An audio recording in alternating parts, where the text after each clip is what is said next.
Machine guns, bombs, and terrorists. If those are the subjects why you are here today, you have joined into the correct channel at the correct time. Or as we say, it's time for King of Nordic. Yes, indeed. And tonight's show is going to be somewhat different than what you're normally used to. Now, we will start off with a little bit of a tribute to the crew and the production team and all of that good stuff soon. But before that, we will explain... No, directly after that, of course. Sorry, Jesus. Directly after that, we will explain a little bit about what we like to call King of the Kings. Crème de la crème, as they would say and refer to in France. Mm-hmm. And even before that, my dear Max, we're going to take a little journey back into time and enjoy a little bit of a history lesson. Work it, make it, do it, makes us... Hey, that's me! Did it all begin with one? Well, just as another infamous show, we also began in a sofa. Perhaps it was fate, but we have yet found no connection whatsoever to the Big Bang Theory show. It's unbelievable to say, but we have done over 40 episodes of King of Nordic so far. Well, 46 to be exact. The show have over time evolved from a one-man band utterly trying too hard to be funny into a full-fledged Friday entertaining format fit for a king. A poor king. More gadgets and more toys have of course helped us create the format as it is seen today. We tried hard to accomplish some of our core values: fun, engaged, entertaining, and most important, interaction with our viewers. Beautiful, but, well, of course, you also understand that nothing would be possible without a crew. Can you imagine 40 Fridays in a row our crew has sacrificed what we in Sweden call fredagsmys? Oh, Friday cuddle. Yeah, to join the rest of the dysfunctional but yet loving group, as we have here in the studio.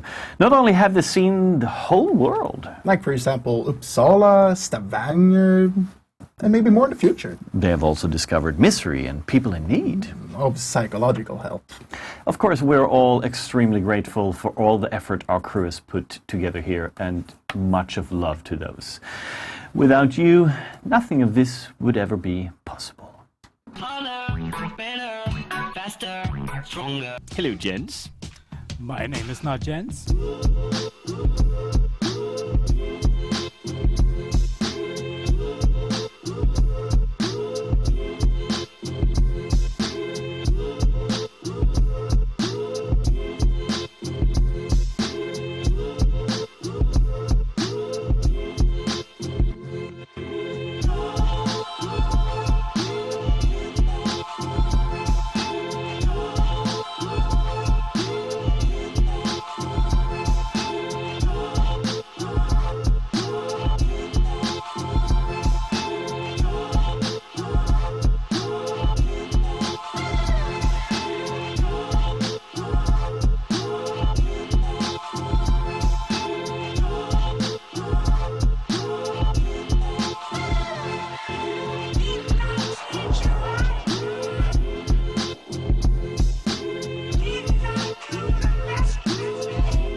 Yeah, that was a little bit emotional, I would say.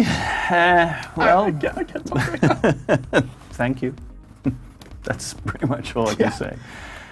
Craziness, what we have achieved in so short time. I mean, a year flies by, and only been 1 year. yeah, imagine what we can do next year. This is what we have done so far this year. Max, Lina, Hiya. is devoted today as our spokesman. Spokesman. And he will be your eyes and ears and heart towards you viewers, and interacting with you in all kinds of technical possibilities and ways. Indeed. For example, right now, I'm typing, hey, chat. There we go. Which will be seen in a Will minute be seen or in a so, minute or because so. we have a 30-second delay or something for that. But yeah, But I'm talking to you guys in chat. I will also talk to you guys on Twitter, mainly on Twitter, using the hashtag King of Nordic. So that's where you can talk to us. hashtag King of Nordic. Indeed. That's absolutely the best way, I think. I think that's the best way. Maybe the best way. I think that. Yes. But not only that, also on Twitter, we have a little bit of a competition. If you want to win this awesome Fade Case Karambit knife, all you have to do is to stay on Twitter. You have to use the hashtag King of Nordic and hashtag Esports Store. And where you do that is you to take a picture of your current knife, like the cutest knife you have. And you I have one. No, that doesn't count because that's the prize. Oh, That's darn the it. prize. I thought that I could So I set would recommend taking a picture of any knife you want to replace this one with. So, got it. So, okay. Yes, this so, will be a replacement So you knife. really want to have a picture of an ugly knife to Yes. replace with a beautiful knife. That's what you- Indeed. got And you it. do that on Twitter, yada yada. Perfect. Oh, but if you don't have Twitter, some of the people out there, I know you don't have Twitter. We also have a Facebook competition for you guys. Oh, that's something for me. Yes, and that's where you can win the Dark Rock 3 from Be Quiet. Is that really that big? Because that's humongous. No. Okay. No. What you need to do there is check out the post about this Dark Rock 3. You follow the instructions. I think it's something easy like and comment. 2 clicks. Yeah, 2 clicks. That's a big effort for, for a fan. Yeah, it's more than 1 click. Yeah, I'll well, give them that, but it's really, really simple, and it's right. It could be yours. 2. I know that we have something even bigger than this. Oh my. That thing. Oh, I almost forgot about that. Yeah, almost forgot about that one, right? God. It's 34-inch wide, super extra mega wide. It's ultra wide, I think they call it. I don't know the exact format of that, but that's wider than wide. very wide. Yeah. It's tremendously wide. It's worth 1,000 euros. 1,000 euros? 1,000 euros.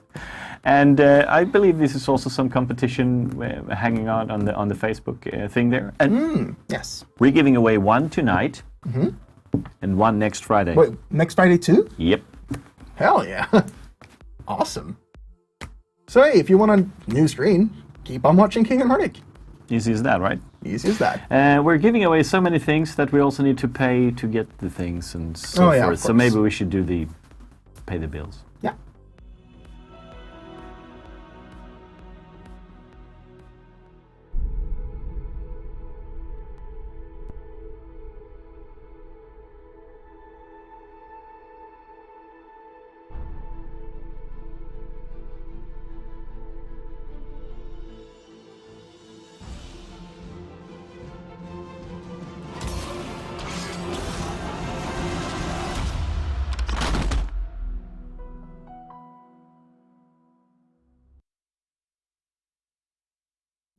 G2A.com, the best video game store ever!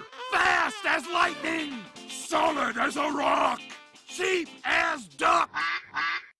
What's more, you can sell on it because it's also a marketplace. Remember G2A.com, the best video game store ever!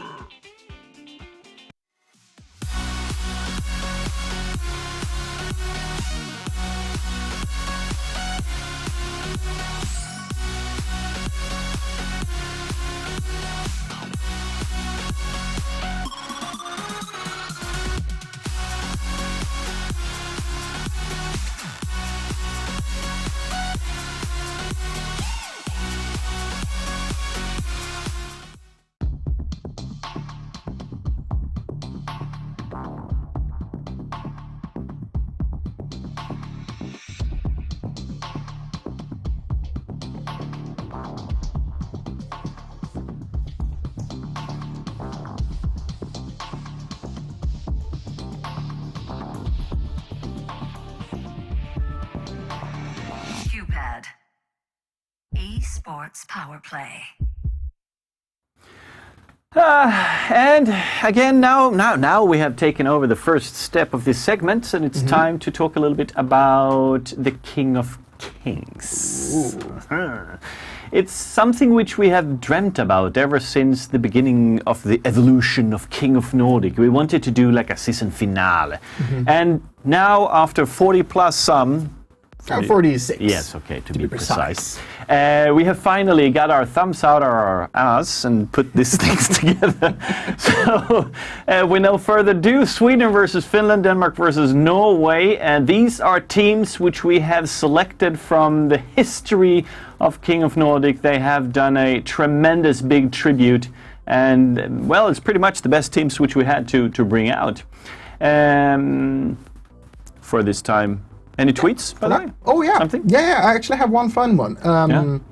Because it's the return of Rickard. Oh, God. Whoop! Rickard Swede is finally back. That was a harsh round of drinks last time, as I haven't seen you in a while. You're right about that one. Got it. For anybody of you who were wondering what that internal joke is about, you have to go back in the episodes. And talking about episodes, all of them is on our YouTube channel /King of Nordic. Everything is King of Nordic, so you can't go wrong. Just King of Nordic anywhere, and you will find it. Oh, Boom. yeah. It's really simple. So for the answer of Bobskis there, just go there. Okay, awesome. Since we are doing things a little bit different today, we are normally spinning our pizza wheel to select the maps. But since we're playing this a little bit more serious way, it's a best of 3. And normally they're doing a pick, ban, veto, pick, ban, pick, ban, ban. It's too complicated. So we're going to uncomplicate things. So it works in the following way. First of all, we're going to take away one of those maps, which is going to be the map which is banned. Then the other one's going to do it. I can explain it afterwards. Let's first take out one map which is not going to be involved here, and then I go for the rest. Okay, spin that wheel. And the banned map is Cash. Cash is banned. Cash will not be played on the first match. Right. So... I had to put it over there. What should I do? I need a holder for that. A request to Santa Claus next year on a holder for the shtick. Norway and Denmark is going to play the first round here. And out of those, Norway is the one with the highest seed. So Norway is going to do the first pick out of the rest of the 3 maps. Maybe we should go through those rest of the maps there. So Cash is gone, right? Cash is gone. So they can select between Dust, Overpass, or Mirage. When Norway have selected one of those, it's going to be the order as well as we're playing. Then Denmark's going to select either of the 2 which is left there, right? Crystal clear. And of course the last map, which is left over. That will be the decider map in case that we go into the 3rd round and the final round. Crystal clear? Yeah, I think so. Perfect.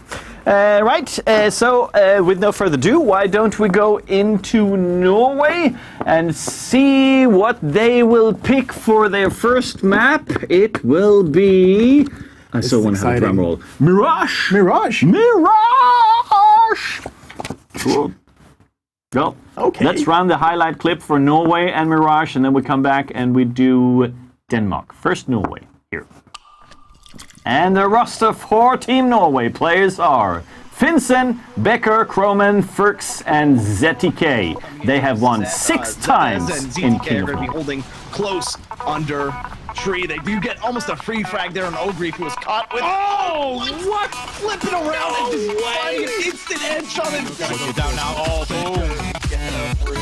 Oh, boom. The second one on. Oh, boom. Oh, my God.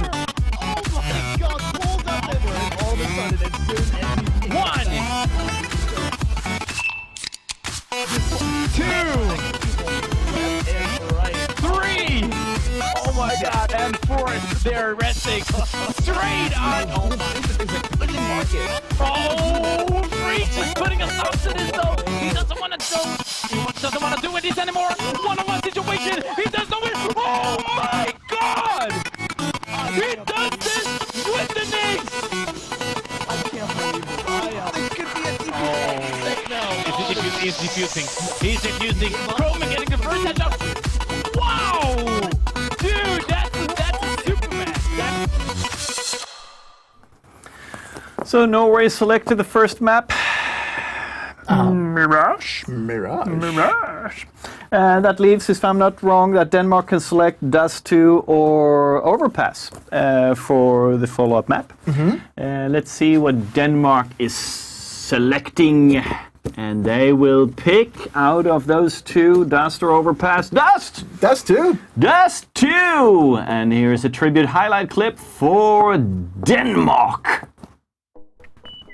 And the roster for Denmark is players Resex, Netric, Natu, Safix, InXS, and Sandem, playing for Shut the Fuck Up Nerds. And they have won King of Nordic 3 times. Couple nades, couple smokes. A lot of people love the banana. Holy cow! Push it. Arsenal at B.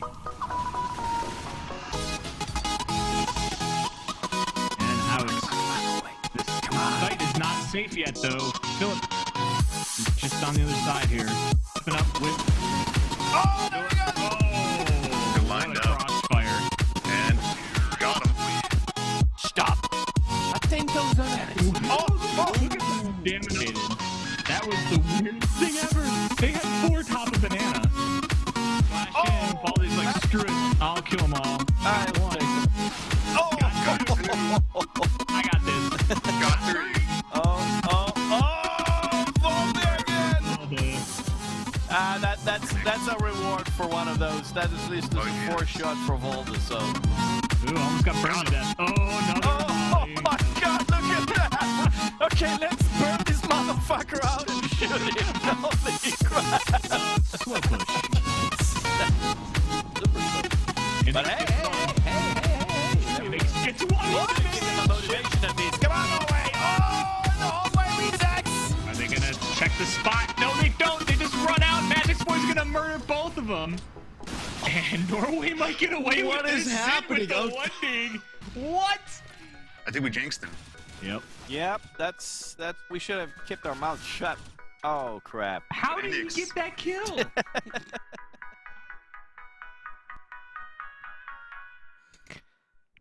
Hello guys and welcome to King of Kings. My name is Jesper Kreativ Sedendal and I'm sitting once again with Mikael Satanastian Malmgren. Yeah, indeed. And I gotta start this one off by saying, yes, Rickard, I was a little bit emotional after that clip. And I would like to say thank you to you. And of course to everyone out there for being here with us a lot of weeks here now. But that's not what we're gonna talk about. But yeah, I was a little bit emotional actually. And looking at the clip, Norway's highlights. Yeah, I was actually a little bit. I just a few tears, tears coming up, but you know, it's a good time. We have this first match coming up with a best out of 3, and it's gonna be Norway versus Denmark, of course. And now we have all the 3 maps. Cash is banned. Yeah. Yeah, and we have the first matches, which is map, which is going to be Mirage, and we. All through this, I've been talking a lot about the maps and always starting with the maps, but I would just like to ask you about what you think about Mirage. I love Mirage. I love playing it, and I think there's like, I don't know. How should I explain this? Did I put you on the spot there? Yeah, it's like, yeah, how? It's like, yeah, well, it's a big question. I can't really answer it easily, but I don't know. I just love the map. It's one of my favorite maps in both ways, both Terrorist and Counter-Strike. All right, but yeah, but Mirage overall, for my part, if I'm gonna tell my story, let's hear it. My side of the story. No, but for real, Mirage is one of these maps that where if you do know how to take the mid control is, in my opinion, the most important part, because you can smoke off window, you can smoke off short, and you can smoke off connector. Yeah. So you can always decide where you would like to go, and you can actually just smoke off window. Boost up three players and just hide in there and go for an execute towards A or B. Yeah. Like, it's crazy. There's so much opportunities on this map that it's crazy. Yeah. So like, if you take over mid, you got control of the game. You got map control. Yeah, exactly. You got map control. You got control of the game. You can do, like, well, yeah, control the game from there. You can take the pace, like you can choose everything from that. And of course, one of these teams is going to be the winner for today between this match, and then we have Sweden versus Finland later on. But they are competing for $1,500. That's a lot. That is a lot of money. And not only that, but as you can see here, can you imagine these people just taking it here and just got? I thought this was ours. I should have been. I agree with you. It should have been ours. I mean, where's our trophy? Okay, I guess we can. Well, we got a video. So that's the thing. We got a thank you video. But we gotta jump into the knife right now. We got the first map right here. It's going to be Mirage coming into this, and it's going to be a spectacular game since we do know a lot of these players. And I'm gonna start this one off by saying that Croman in Norway is the guy to keep your eyes on. All right. Yeah, it's been a crazy, and I wasn't actually a long time ago since they got thrown off the throne there. But yeah, we got Benny Hill queued up for you guys as well, King of Nordic style, as we always do. But here we go with the knife round. This is a important decision. Resix is actually gonna knife his teammate instead. That's I'm not 100% sure why he would do that, but Croman is going to be able to pick down Akar, and Haram Bisafix is actually going to be able to find a kill as well. Haram is everywhere, man. Yeah, 1-2 right now. It sure looked like Denmark. Actually, even though they had a team kill, they're winning the knife round. This is definitely a little bit weird. Well, he got a free stab, though. All right. He might have this. 1-2, 1-1. First stab win, so he actually gets it. No way, Becker is going to start this one off, and 100% honest here when I'm saying this, but Norway is a really strong team, and I know from the highlights, from a little bit of views back on the VODs and YouTube and stuff, Denmark is going to be an excellent opponent against the Norwegian guys here. But yeah, Resex, one of the players that I recognize the most. He's actually been you know the lineup from Epsilon right now. Yeah. It's Disco Doppler, and we have Res, and we have like a really good lineup. Yeah, definitely. They actually been here in King of Nordic and been playing here, and we actually Resex and Res, Doppler, Drakan, and I think it was Mookin. I'm not 100% sure, but I think those guys were actually the ones starting CG. Oh, really? Yeah, and that's when the Disco Doppler and all of the other guys actually got noticed from a little bit more professional team, so to speak. And now, look at them. Playing for Epsilon, facing NIP. Yeah. Disco Doppler has actually been standing Winning. for NIP. Yeah, he's been, yeah. They're not just facing, they're actually winning as well. Yeah, they've been to China. Always a good thing. They've been into China and stuff and competing there. But yeah, we're gonna focus on this match. It's gonna be Norway versus Denmark. This is the first map. It's Mirage. Next one is Dust 2. And if so, we have a decider, which is going to be Overpass. And hopefully we will see Overpass, because between these two teams, it's gonna be a really interesting match. Definitely. And it looks like Denmark is going to start off by going through underpass, and then one guy in mid and one on A slope, going for a fast execute here. Yeah. Let's see what Norway can do. Yeah, they're gonna run straight into A site right now. They have the control of A site. The only thing is Freaks and Finns has actually left them. He's rotated back. He's gonna go for the retake instead. CTK will be able to find a kill onto Resix there, which makes Kroman also get a chance, finding the headshot onto Inks immediately. But now we can see an after-plan situation here for Denmark in a 3 versus 5 situation. Both terrorists the slope, and they're just gonna get headshotted with a defuse, and Haramba Safix is just gonna, well, stay there. Yeah, well, the Norwegian team did absolutely correct. They just smoked off and went in on the site. I mean, they did what they could. They had both interfags. Yeah, indeed, and we have a tweet here. Where's Bobski's cup? Hashtag justice for Bobski. Hashtag King of Nordic. Oh, hello, best casters. Give me some eye candy. All right. Eye candy is when the camera gets up. Here we go. Oh, Bobski. No, no, but for real, yeah. That's, yeah, hashtag King of Nordic, guys, if you want to send us some tweets and communicate with Max a little bit, because, yeah, he's actually the one keeping track of that right now. But we are going to talk about this also. CTK will be able to find a frag here onto Netric, and that means that it's going to be a 5-on-4 situation. I forgot to mention also, type in the chat if you want to, because Max is actually there typing with you in the chat, so you can ask any questions to him. He's probably going to be either King of Nordic or Max later. Nice flash here, though, from Becker, getting actually 2 frags right away. 3. Yeah, he's just going to put a stop to that one. That round is over with. Bomb is... Only got Haramba left with the Deagle, though. He actually bought a small Kevlar as well. I'm not sure if he... Did he get to kill the first round? I think no, he did not. No, he got a frag on this round. I think, I believe, towards CTK there. All right. Well, the money is still there though. So yeah, he found a kill onto CTK. So this is a risky buy. He forced buy. The rest of the team also did, of course. But and I think that if I were him, I would actually try to go for a save instead. I mean, or sure, you can try to find a weapon, but yeah, you can try to find a weapon, but at the same time, it's gonna be tough. Yeah, definitely, I agree. But it looks like he's gonna go for it though. He gets spotted by the Becker, which actually gets a 4K that round. Yeah, Becker knows how to play this game. He's just gonna start everything off in this King of Kings, and just gonna show why Norway should be holding trophies, so to speak. Absolutely. Well, we got 2 rounds now for Norway, and since Denmark did a bomb plant on the first round, they can even buy a couple of guns now. But as you can see on Insi and Acer, they have 2 Galils and not AKs. That might... Oh, he actually got a Zeus as well on Insi. Yeah, he's believing. Oh, that nade though! He's gonna bring Resix down to 35 HP right now after a few shots as well. And here we go, Akar in the middle. You actually will be able to find Freaks through the smoke there. That's a standard peek, so I'm not 100% sure. I think that was a one-way, and Freaks tried to peek through. Might have been, yeah. It was a little bit of trouble, though. Akar will be able to find a kill. 5-on-4 right now, Denmark in favor. As you can see now as well, like Denmark is always having at least one guy going out mid, trying to get a little bit of control, because if they do that, they can control the game pretty much.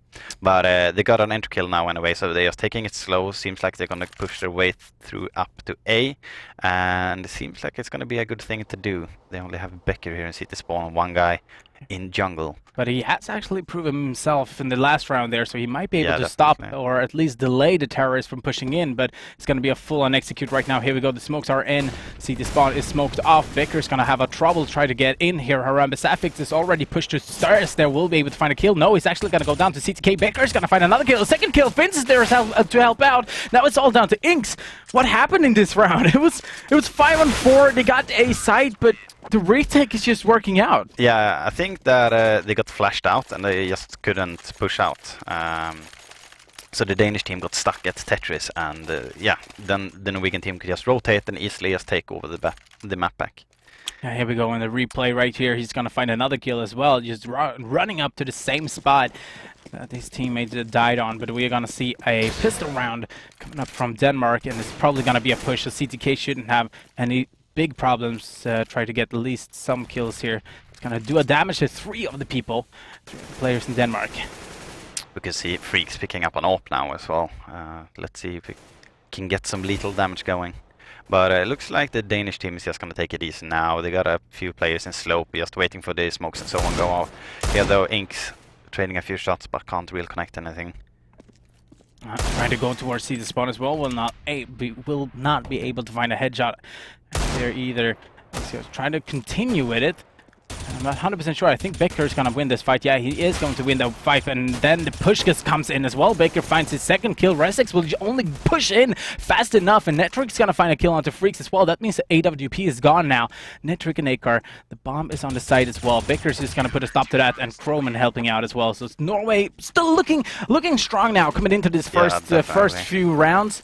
But now is actually when it matters, because Denmark is affording both AKs, AWPs, even if they lose this one, they can still buy the next one. They're gonna have a 5 round loss bonus if they lose this round. So they will be able to buy the next round as well. But you can't get all the utilities, right? No, you cannot. So you have to really think about what you're gonna do. Look at this, they're gonna push up middle. Look at this, this is so aggressive. But Harambas Affix will be able to find the first one. Trying to go for second one, will be able to find him as well. That was 2 quick frags, goes down to 15 HP himself. And Resex is there as well, finding the kill onto Freaks. 2-on-4, look at that. That was that's a real fast round there from Denmark.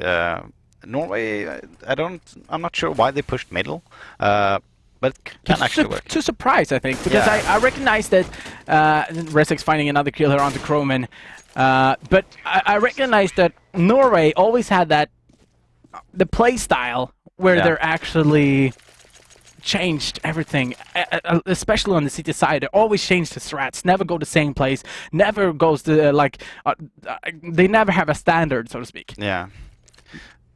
Well, yeah, and as you can see there in the replay as well, it was so close, like that round could have gone both ways. Harambe had 15 HP left, 1 more tick from the Molotov and he would most likely be dead, and he wouldn't have gotten that second kill.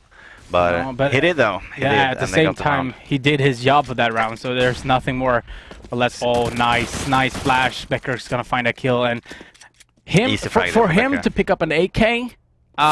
He's gonna do a lot on Croman as well, though, with the headshot here in B-Apps.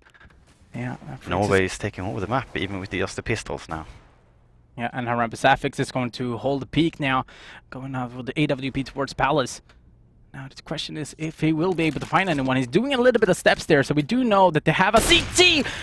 Got the information right there. This Freak's holding the angle right there. And, yeah. Looks like they're gonna keep taking it slow though, but Becker is gonna have a one-on-one fight here with Acer. Connects the headshots right away, and he just slowly falls back. I've noticed this with Becker, like he is really calm in his gameplay. I agree. Like he can get the shot and then he goes back, or he sprays a half a mag and he still just goes back and trusts his teammates. Yeah, and that's one of the things that you really need to do as a team. You need to trust each other. If you don't trust each other, well, you're not going to be able to win anything. No, absolutely. You're absolutely right. And I think that in this round, Denmark is not going to go for it, or I would say that shouldn't go for it, but Netrik is going to find a kill onto Becker, goes down to 52 HP himself, and they're trying to come in. No, nope. He's trying to get in there. Yeah, he will be able to... No, he will not be able to find another kill. Netrik is going to push on though, so he will be able to find a kill further on. There we go, 2-on-2 situation right now. 12 seconds, 10 seconds. We're going to see Harambas Affix finding a kill. 1-on-1 situation with an AWP now. He needs to go for the plant. No, there's no time. Is there no time? I don't think there's no time. No. Oh, and he will be able to... Oh, no, no. Not after so the sneaky from time. Croman. After the time as well, so that means no money for him. Yeah, as you can see, he only got the $1,500, and the rest is up at like 3K. So he's gonna go for a pistol and a light Kevlar. Yeah. And we are going to see Freaks picking up the AWP once again. And can we get the scoreboard up a little bit I quick was just here? about to ask as Yeah. well. I'm a bit curious here. Yeah, Let's there see. we go. Becker, 12 kills already. Croman in the second spot there. And now we got a little bit of information in the middle right here as Freaks is trying to hold an angle. CTK will be able to find a kill onto Netric with a grenade. It means that right now it's still in favor for Norway. I'm sorry, calling out the wrong name there, but Resix does have an AWP as well. So if he managing to get at least 1 or 2 kills, they should be able to win this round. Yeah, definitely. And I mean, Denmark, it looks like they like to take it slow, like try to get a frag every here and there, and just work the way from that. Right now, they have no one against A though. As you can see, they're all working their way towards Crowman pushing on a little bit too fast, but will be able to find a kill before he goes down. Now it's a 3-on-2 situation with the terrorists just rushing into the site right now. They need to get into the site and get a bomb plant. We'll be able to see at least one CT here. So Inks is going to try to go for a little bit of angle here. He's coming in a favor as well. We'll be able to find a kill. 2-on-2 situation with the bomb going down right now. No, not the bomb going down. He's actually the one holding the bomb. So they're a little bit afraid still. Oh, nice. Resix. Well read there by Resix. Yeah, just maybe you heard him though. I'm not sure, but you should always make sure that you look behind. There gets the second kill as well, and they take round with no bomb. So I was thinking, yeah, Resix once again, as I mentioned. Yeah. If he manages to kill 1 or 2, he's done his job, and they should be able to win the round, which they did. But I'm a little bit curious. Resix has 34.7 FPS. Do you think that is true, or do you think that is just something to... I don't know. It's not impossible. I know a lot of players. Well, I don't know personally a lot of players, but I have seen and heard that a lot of players actually lock their FPS below 60 even. Oh. Right. Metric, that was a fast headshot there on a... Kinda gets the second one. Doesn't look like it. But yeah, just quick here. I know a lot of players who doesn't even use like a 120 Hz screen. They like to use the 60 Hz and then they lock the frames even lower. I'm not sure why, if they're just used to it or something. It might be, but I'm a little. I was thinking myself, like when you play 1.6 or something, you had at least 100, like 100. You wanted 100. Yeah, you wanted 100 or at least 60, but locking underneath 60, that's. Yeah, well, a lot of players is doing. If any one of you play with under 60 FPS. Tweet us, #King of Nordic, or tell us in the chat, and Max can be able to tell us. #King of Nordic, boys and girls. We have girls watching. Yeah, we have girls watching. Nice. A lot of ladies out there. All right, so 4-on-5 right now. We can see the Netric is down on low HP, but it does have an SMG. So, I mean, if he dies, it's not like a huge loss. But at the same time, if he goes down, it's going to be a 4-on-4, which means that Denmark is not going to be in favor anymore. B side is completely open, which, no, it's not open. I'm sorry, I didn't see Finns there in the map, and he's actually getting the rotation as well. This could be a massacre. Look at this now. Oh, they're jumping out in the window. Didn't see Finns as well. We'll be able to find the first one. Trying to go for a second one. We'll be able to find him. Resix, though, finds 2 quick frags. Netric will be able to find another one as well. Oh, jumping what is he doing? What? What? We need to get a replay of that. We need to get a replay of that. That was a get-right jumping shot. Yeah, not just a get-right jumping shot. I mean, the game... That was a Finns. The gameplay is, look here, that he gets that kill as well, and then he just jumps out from balcony here, just getting him. And the bomb planted right away after. Like, if he would have gotten that round, that would have been insane. Yeah, like, I'm gonna tell it was insane, but... Yeah, I'm gonna tell the replay guy to play slower next time, just at that moment. But right now, there's gonna be a push coming into A side immediately. Acre and Inks. Harambe, Safix, and Acre is just gonna find a kill each here. No, it's actually gonna be Acre finding 3 kills in this round, which means it's going to be 5-4, and another round, by round, should be able to come up here from Norway. But, I mean, that's jumping shot. Like, just dropping and shooting and getting that one instant headshot. 10 out of 10 Batman. Yeah, that was some weird shit. But yeah, that's good. That's good. It's all good. As soon as they win, like as long as they can try to win the round, it's just good. Look at that Freak. Will be able to find a headshot immediately onto Resix. That means that AWP is already gone now for Denmark. And we know that Resix was one of the players that really could play that AWP. But look at this Becker! Picking up the USP. Will be able to find a kill onto Harambe Safix. Or Nato Safix, as his real nickname is. Yeah, we can see Freaks is quite low now as well. And Denmark has already lost 2 players. so early into the round, so they now they need to take it like real slow. Like one wrong move and they can be screwed. Like the Norwegian team can even push behind them. As you can see now, they got one guy pushing mid while Seth is just holding him. So let's see what they can do. Netric though finds a kill here in CT spawn. That was an easy kill. Freaks jumping, couldn't control himself. That means it's gonna go down. Inks also coming up from underground will be able to find a kill. I think he spotted him in the connector. So let's see what's going down. It's going down for right now. Yeah, I mean, we can see that Inks does have the control of what he wants to do. That's one like 100% sure thing. Yeah, you can see that communicating. Exactly, yeah. So just waiting, gets a flash with him. Croman doesn't shake the corner though. Resix and Inks is gonna go down. Croman in a perfect position. I would blame that one on Inks because yeah, for not checking. I mean, first rule of CS:GO, no, maybe the second rule of CS:GO, check the corners. He did check the first corner though. Yeah, so, but there is another one. Yeah.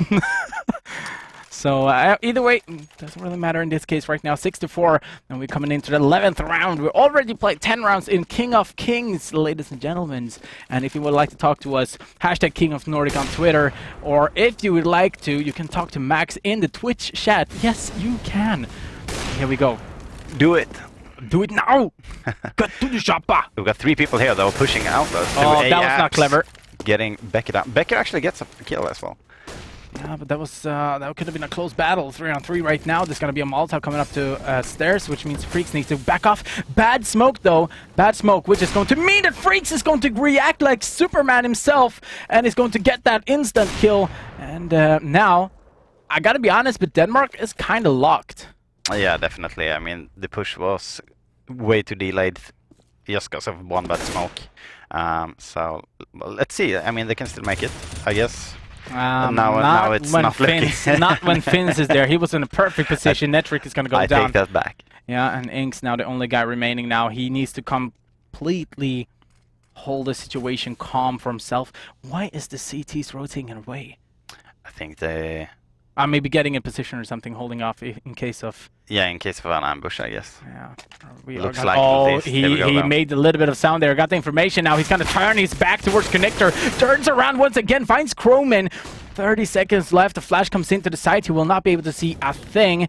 But at the same time, we can actually see the bomb pack going down. Molotov! Molotov! It's barbecue for dinner. Yeah, a little bit of bad manner, I would like to say, from Freaks there. I'm not 100% sure about that. But yeah, I mean, burning him up. So who can say this is a fast-paced way? How much wood... Wow. How much wood could a woodchuck chuck if a woodchuck could chuck wood? I could say that before. And hello, How much wood could a woodchuck chuck if a woodchuck could chuck wood? Okay. It's even longer. That's the worst part. That's just a small line. You know, Twitter only got like 140 characters or something. Yeah. So, all right, we're gonna see a B execute come in right now. So I hope that the smokes are gonna land perfectly here. They're just gonna wait for the smoke to fade a little bit, and as soon as the smoke starts to fade, Finns is going to have a lot of work ahead of him. He does have a Molotov though, so he could defend himself a little bit more if he's a fast thinker, that would say. Yeah, it's gonna be interesting to see. Oh, nice flash! And he'll go to spray down. No way, dude! Perfect timing on that one as well. Finns is going to get help from Croman with that perfect flash first of all, but he's gonna help out finding the second kill. The bomb's gonna go down after Freaks find the kill, and once again picking up the USP, finds the last one and coming up from behind. So 8-4, Norway still looking strong. Look at this. That's all about the mind games there. Like what Norway did is like they probably realized that Denmark is going to have an eco here, and they will probably go to B because that's what they usually do. Yeah, but one of the things as well, like that is something you need to think about that a lot of players doesn't. If you smoke off B Mirage, like if you smoke off B Apartments, when the smoke fades, it's probably gonna be what? CTK. I'm sorry, I need to finish my point. But if B Apartments is smoked, as soon as the smoke is starting to fade, the towers is probably gonna push if there's gonna be a B. So that was a perfect flash from Chrome, and that's that shows communication, boys. All right, so 8-4 right now. Norway is in the control of this first map, and this was their map as well. And I think that, yeah, this was actually the guys winning over Godsend on this particular map. So I'm not 100% surprised that they are playing so well right now, but it's been a while, and Inks and Acre will be able to find a kill each here now. 3-on-3 situation. Kind of a random flash coming in there.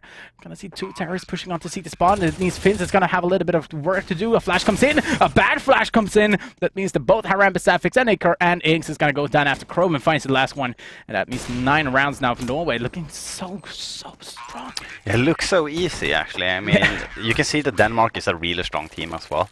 But right now, it looks like Norway is, I don't know, on fire, I would like to say.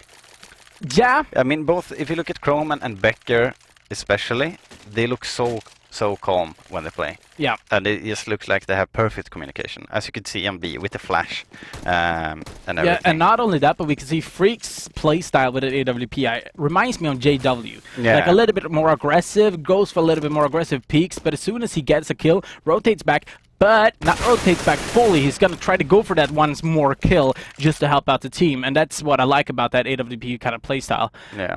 But we're going to see an early kill coming in for Haram Besafix, getting the kill onto CTK.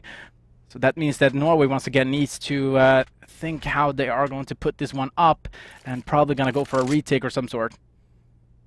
Yeah, it's going to be interesting to see what they decide to do here. Looks like they're going to go with the bomb towards A, though. Yeah. Maybe A with smokes. One guy through apps. Yeah, Acre now starting to rotate around a little bit, just holding for in case of a push. Becker now is the key player into this round for the CTs. He needs to get the information, and I do think that the CTs are actually going to start rotating around. Freaks is already there. Break is going to go a little bit aggressive. It's going to be a flash as well, but Metric holding a perfect crosshair placement there, and just going to get that kill, meaning a 3-on-5 situation right now with perfect smokes coming in once again. Resik's gonna be completely white. Promin's gonna push through the smoke as well. Will be able to find the first kill at least, but try to go for a second one. Will he be able to find a kill? Like right now, it looks like Netric is gonna be the one finding the kill onto Freaks. No, it's actually gonna be Acre, but the bomb is planted towards Slope now. And well, this round looks really strong for Denmark, but Finns is not gonna give up just yet. Yeah, they're just holding in connected then, and as you can see, one of the Danish players actually just backed off from there. Oh so my. There's not much Chroma can do now. Oh, oh never mind. Don't say too much!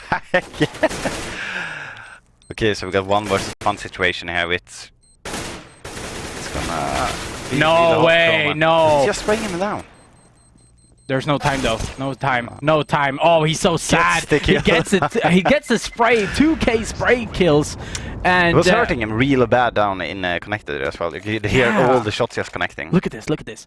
Like, first of all, goes out to Inks. Okay, finding an instant headshot. If he wouldn't have found that instant headshot, he would have been dead. Yeah, definitely. But all right, we're coming into the last round into this first half and this first map. Norway versus Denmark. Whoever is going to play in the finals and play for $1,500.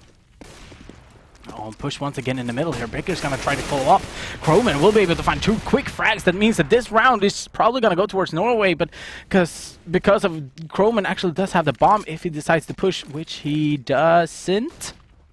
He's gonna completely give up that. I'm not 100% sure what I think about the Denmark kind of setup right now. They have one guy in T-spawn who was going towards A site. Well, it's a real hard thing to recover from something like that. I mean, Croman just...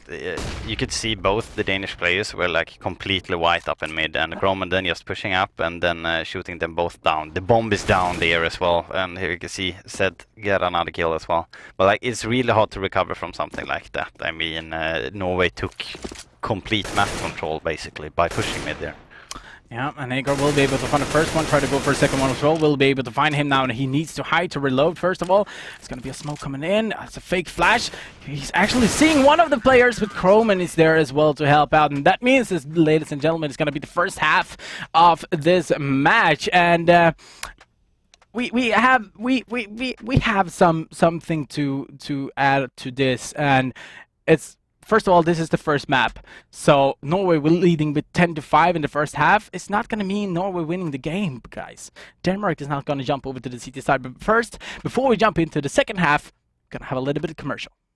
G2A.com presents. Oh my gosh, I have nothing to play. Like, nothing. Yo, kids, stop your grumble mumble and check out G2A.com. New hottest game, bam! Crazy discounts, pow! Instant delivery, man! This site's crazy. G2A.com, a global operating marketplace. Games, software, time cards, and all that your sweet gamer's heart can desire. Buy digital goods, sell digital goods, go crazy.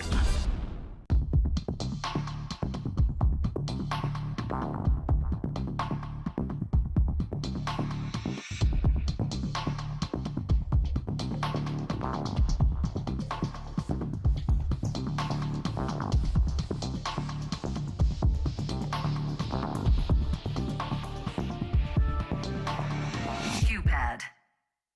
Esports Power Play.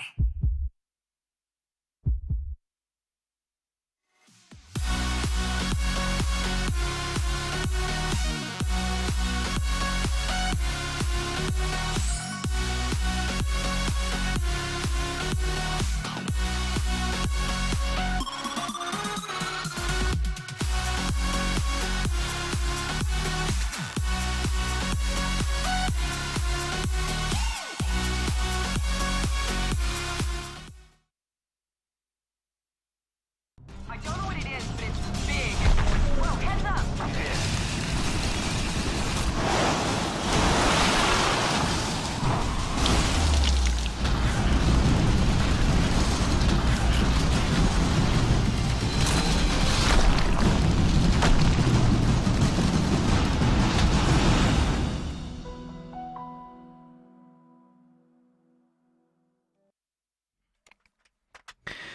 All right, ladies and gentlemen, welcome back to the second half here. We're going to start this one off immediately as soon as the players are ready for this. Now, Norway leading with 10 rounds. We, as I mentioned before, I know that on cash, there was a SWAT team.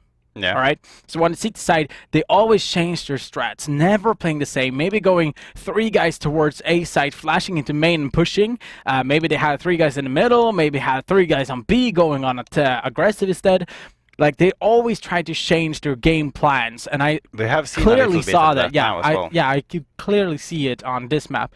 But now we're gonna see Norway on the terrorist side and Denmark playing on the CT. So now hopefully we are going to see Denmark taking this up a notch. Yeah, taking it up a notch, and showing why they should be in the finals and winning the first map. There's a long way to go, ladies and gentlemen. This is the first map out of 3, and maybe tell us who you're cheering for. Hashtag King of Nordic. Remember to tweet at us. Tweet as much as possible. And of course, if there's any questions, just ask Max in the chat because he's there. Yes, he's in there. Yes, he's the one typing. Say hi to Max in the chat, ladies and gentlemen. Resex though finds the first kill, and it looks like they're gonna go for a little bit of a split. They have a couple of guys going out A here now with the bomb. But they also had a guy on B. Yeah, and they're gonna try to go for a perfect plant as well. We'll be able to plant towards connector, picking up an USP as well. Now Rambasafix is getting a little bit damage done there onto Becker. Now a 3-on-2 situation after Freaks. Finding Resex means that there's a 3-on-1. And now Rambasafix needs to really pray for Rambe and get this one down, but he's not gonna be able to do that. And the pistol round goes towards Norway now. How would you say this affects the game now, Norway winning the pistol round? Well, they already had 10 rounds, and now they got 11, and they're probably gonna win these 2 rounds upcoming as well. If Denmark they don't should play, be. yeah, they should be. Like, they can now buy a couple of guns. As you can see, they got 3 AKs and 2 MAC-10s. It looks like they're gonna go for a quick round into B as well. But that could be dangerous. Yeah, it could be definitely, but 2 nades and a Molotov and it's done. Yeah, definitely. But yeah, let's see what Denmark can do about it. They get. We'll be able to find a first kill at least. 4-on-2 situation right now. CTK and Chrome and will be able to defend and take care of the B site. Now Netric, he was trying to get some of the damage done there, and I think he actually managed to do a little bit of damage. But at the same time, now rotating around, going towards kitchen instead. Inks is going to try to come up from behind. Finns is down on low HP, so it should be an easy kill here. Yep, right on his skull. Netric now find another kill here. CTK, though, needs to step up to help out the team. Will be able to take out the 2 last remaining CTs and picking up a triple kill into this round. well played there though by Denmark. Like 2 players left, the bomb is planted, and 4 players left in Norway. It's gonna be a hard retake with only a CZ and a Deagle. But they actually got 2 players down, so they got a couple of weapons out, which is good. But they are going to go for the same kind of play style, going towards A this time, and it's going to be a full-on stack. Nice flash coming in though, so the full-on CT team was flashed, but now they're going to try to go aggressive instead. Croman finds the first one, CTK finds the second one. There's 5 CTs just hide and seek in this round, but Inks and Resix will be able to find the 2 SMG kills, so to speak. So it's still going to be 3 AKs. Perfect round there for Norway. Now here's where it gets interesting, because if Denmark lose this round, it's going to be 14 rounds for Norway. Plus, Denmark has to either go for a force buy or go for an eco. Yeah. And that means that it's going to be it should be a match point for Norway. Who chose this map, by the way? Was it Norway? It was Norway, so I'm not surprised that they're playing so good. They actually one of godsend on this map, so there's a lot of expectations on them, at least for my part. CTK finding Acre immediately onto this round. It's going to be a bad smoke coming in towards window though. Here we go, CTK completely flashed, will go down to Netric. Becker finds a trade frag onto Inks there, and pushing into the side. Becker looks so strong. Definitely. I mean, both, as I told you earlier, both Becker and Croman in the Norwegian team look so calm and still so strong. Like they have true confidence in both themselves and the team that they're gonna be making something good about this. Yeah, and Becker's just gonna hold on short here. So Rexes. Oh my God, Resex. Sorry, I couldn't find the words. No, but so Resex couldn't go for the push or the peak or some sort. So like the communication is there for Norway, and it's going to be 14 rounds now coming up for Norway.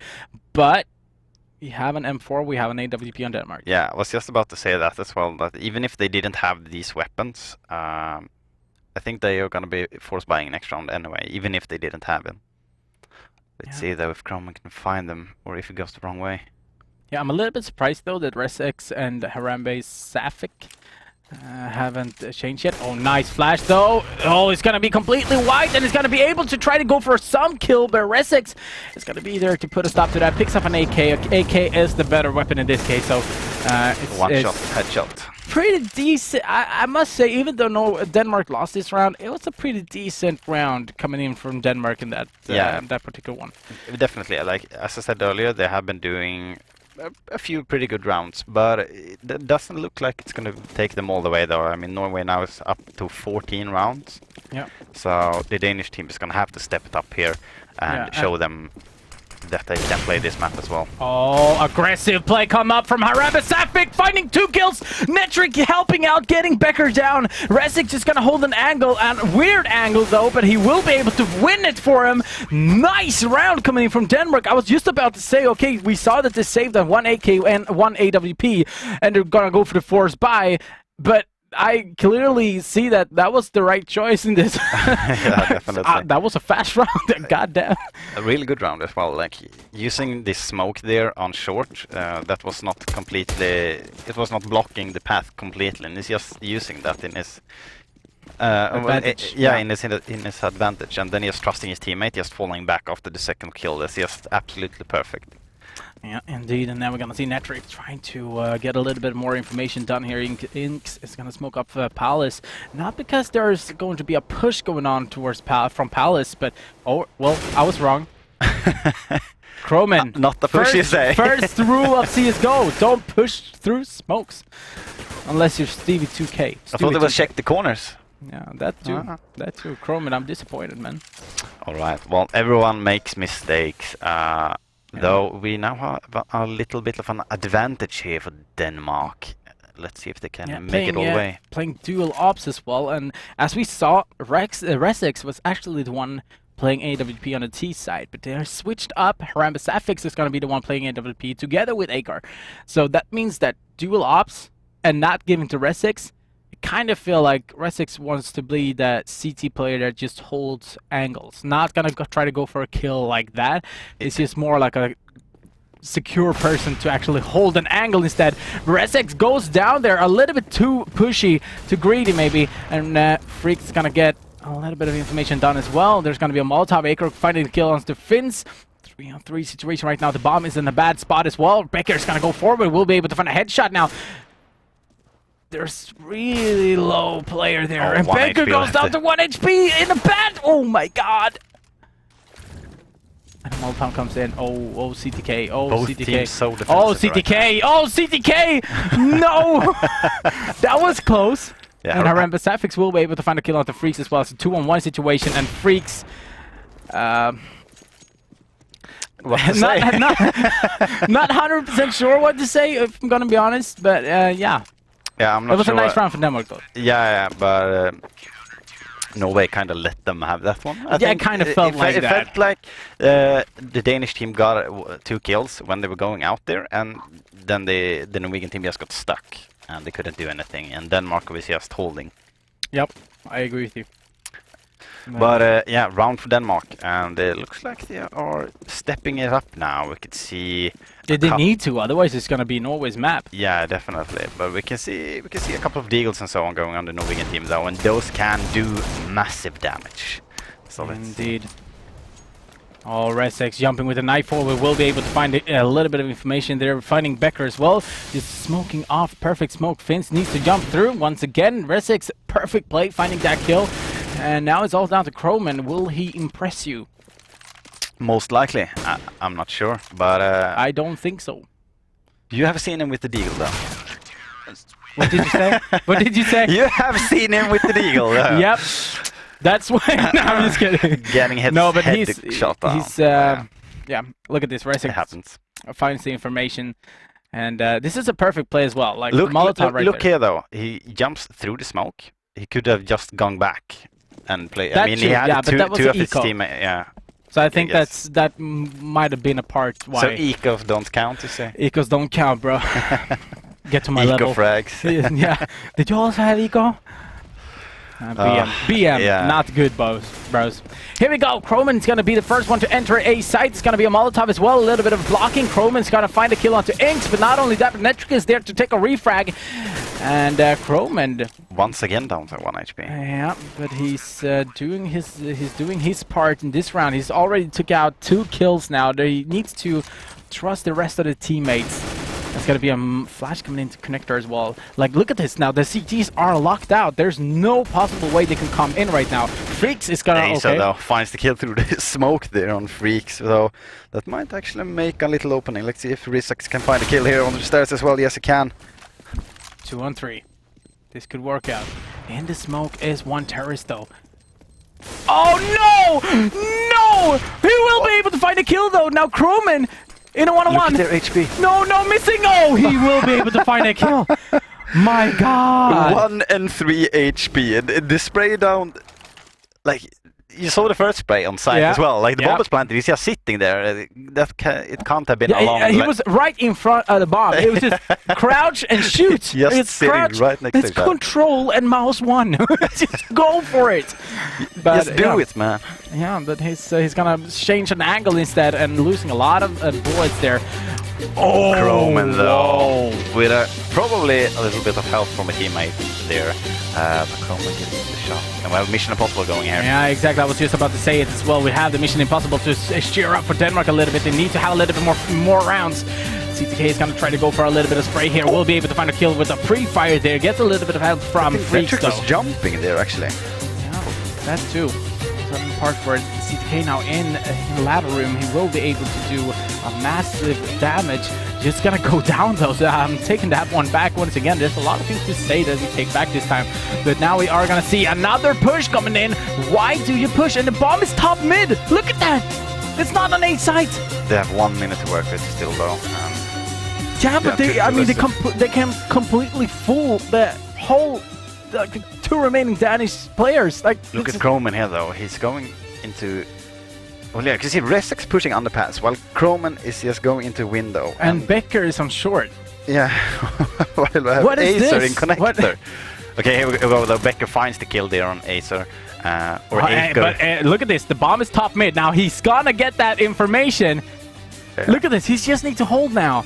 And Becker. Becker's got the bomb. Oh, surprise! And Croman is there. Croman finds the kill though, so that means that the first map is done, ladies and gentlemen. Norway looked a little bit shaky there in the end. I gotta admit that. It looked a little bit shaky. Denmark were coming back. So. They were coming back, yeah. But okay, let's talk a little bit about the game here now. Mm-hmm. We got the first map already done. Norway's choice was Mirage, which obviously yeah, exactly, yeah. So next map is going to be Dust 2. Yeah.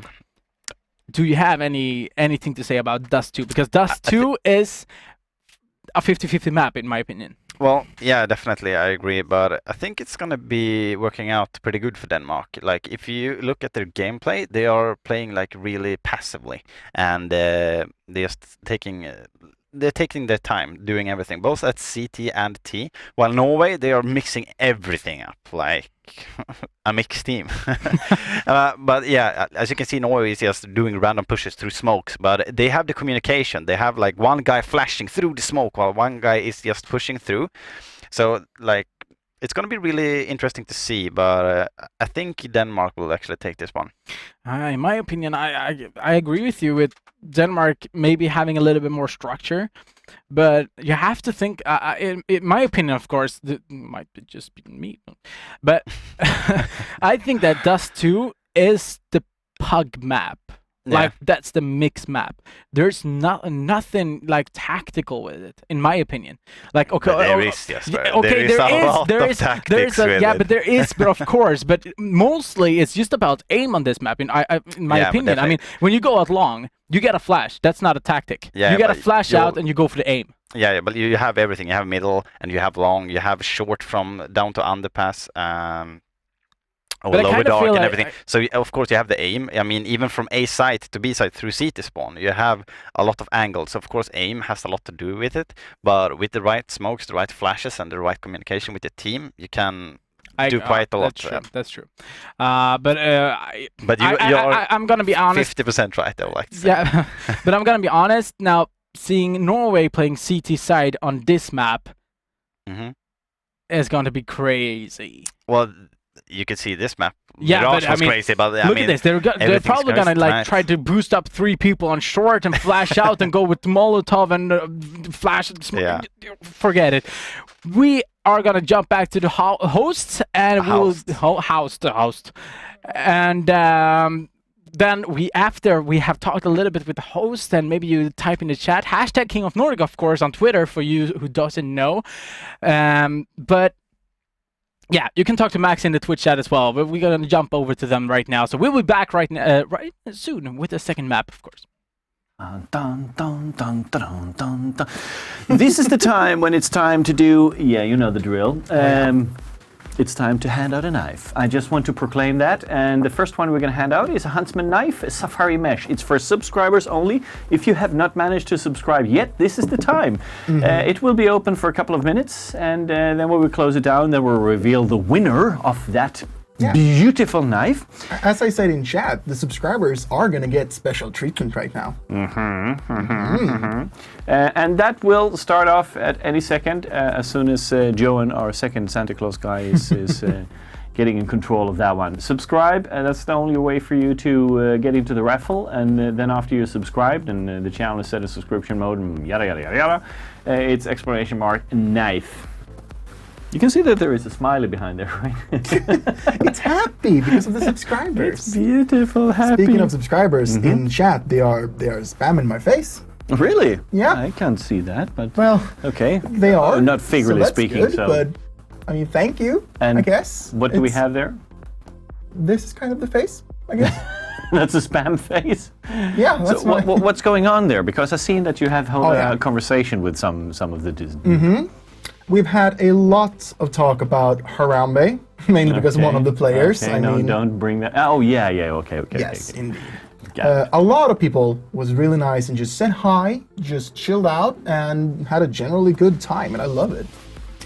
We actually had a challenge. This official stick, so he challenged us to say this sentence. How much wood could a woodchuck chuck that a woodchuck would... You really practiced in that one, didn't you? I really tried. How much wood could a woodchuck chuck at a woof? Ah! Could you try it? No. I can't read what you've written. So It's really difficult. I can't. I'm sorry. I can't even read what you Oh God. have down there. How much wood could a woodchuck chuck if a woodchuck could chuck wood? Yay! I think I did it. Not bad. Not bad at all. Also, Yeah. I saved the chat from an evil spam bot. Yes, Oh, we one have of those, one on one of the- those scam bots, you know. Like, Oh, free okay. skins here. Save them. I found another one on our tweet channel, but I don't know how we can turn that one off. But No. I don't know if you've seen some strange things with the hashtag King of Nordic. No, it's neither of us nor anybody else. But somebody was trying to use a little bit of the fame and glory for that one. Aren't you also handing out some goodies? Oh, yes, I am. Thank you for reminding me. Mm-hmm. Let's start with the Twitter competition. Yes. Let's do that. Let's do that. The Twitter competition, we're giving away this knife. The Fade Case Karambit knife. Hell yeah. That's a sweet one. Uh-huh. And all you have to do is send in a picture to our tweets. I get feedback now that my microphone is acting up. Is it better now? There you go. Better. Better. So we don't have a harambe, but we have the Kaiser sauce. I do not know what No, any it of that doesn't matter. means. That was an internal old joke for the sound guy. Somebody screwed up anyway. So But- Kaiser Soze. Have you heard about him? No, and I would like to get back to the competition, if you don't mind, Rickard. No, actually, I want you to, let's see, no, you're good in batteries and everything should work fine, so you're all set to go. That looks good. Fair enough. Heartbeat is going on. Carry on, my dear friend. So, about the knife. Yes, about the knife. Yes. You have to send in a picture of a cute knife, a worthless knife. Are you a knife? Do we have an example? Yes, we do. Like this one. But Send in a knife, just a picture of it, using the hashtag esportstore and hashtag King of Nordic. why does it say because it won't harm anyone? Oh, it's a butter knife. No, Isn't it? No, Yeah, a that's- wooden butter knife. Okay, well, that looks okay. Well, I think so. We get Maybe- somebody else? Let's see.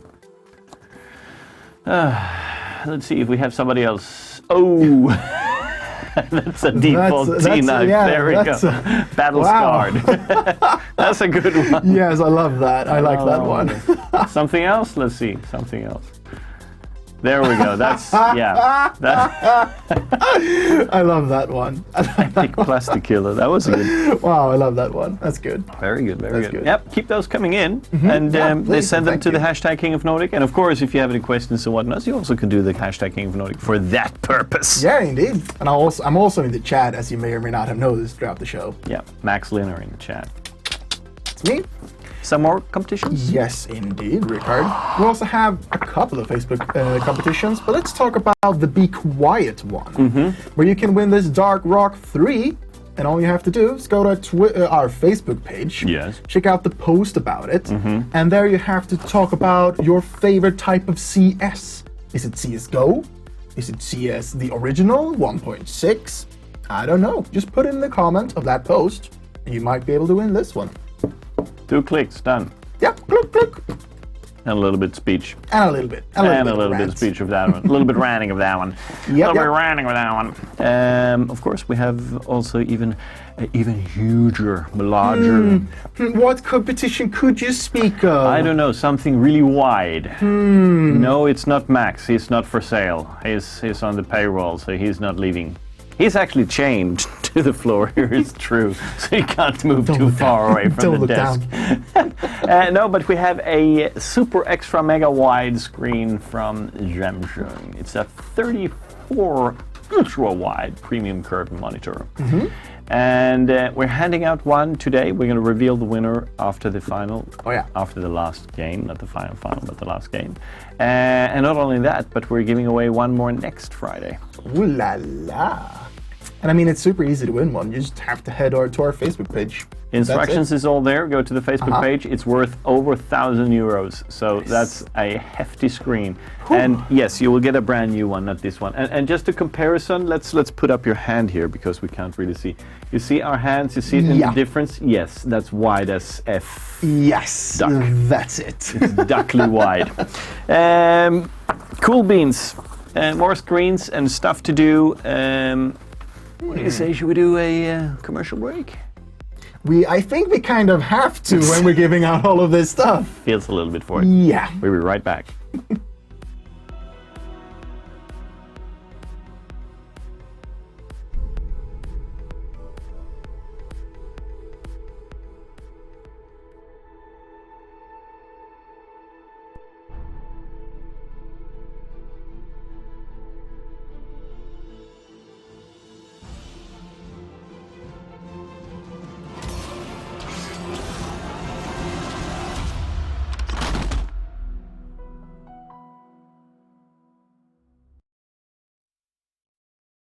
G2A.com, the best video game store ever!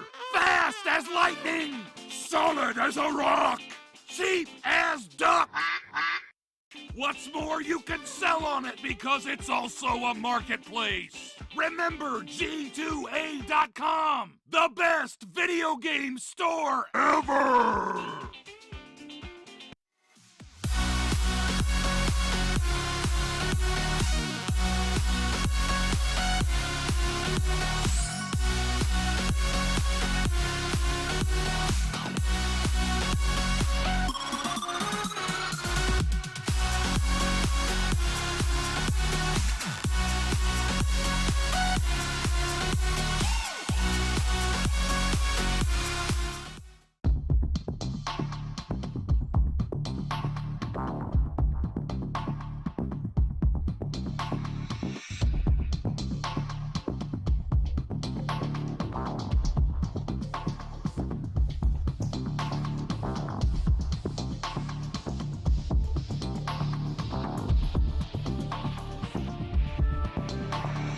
Qpad. Esports Power Play.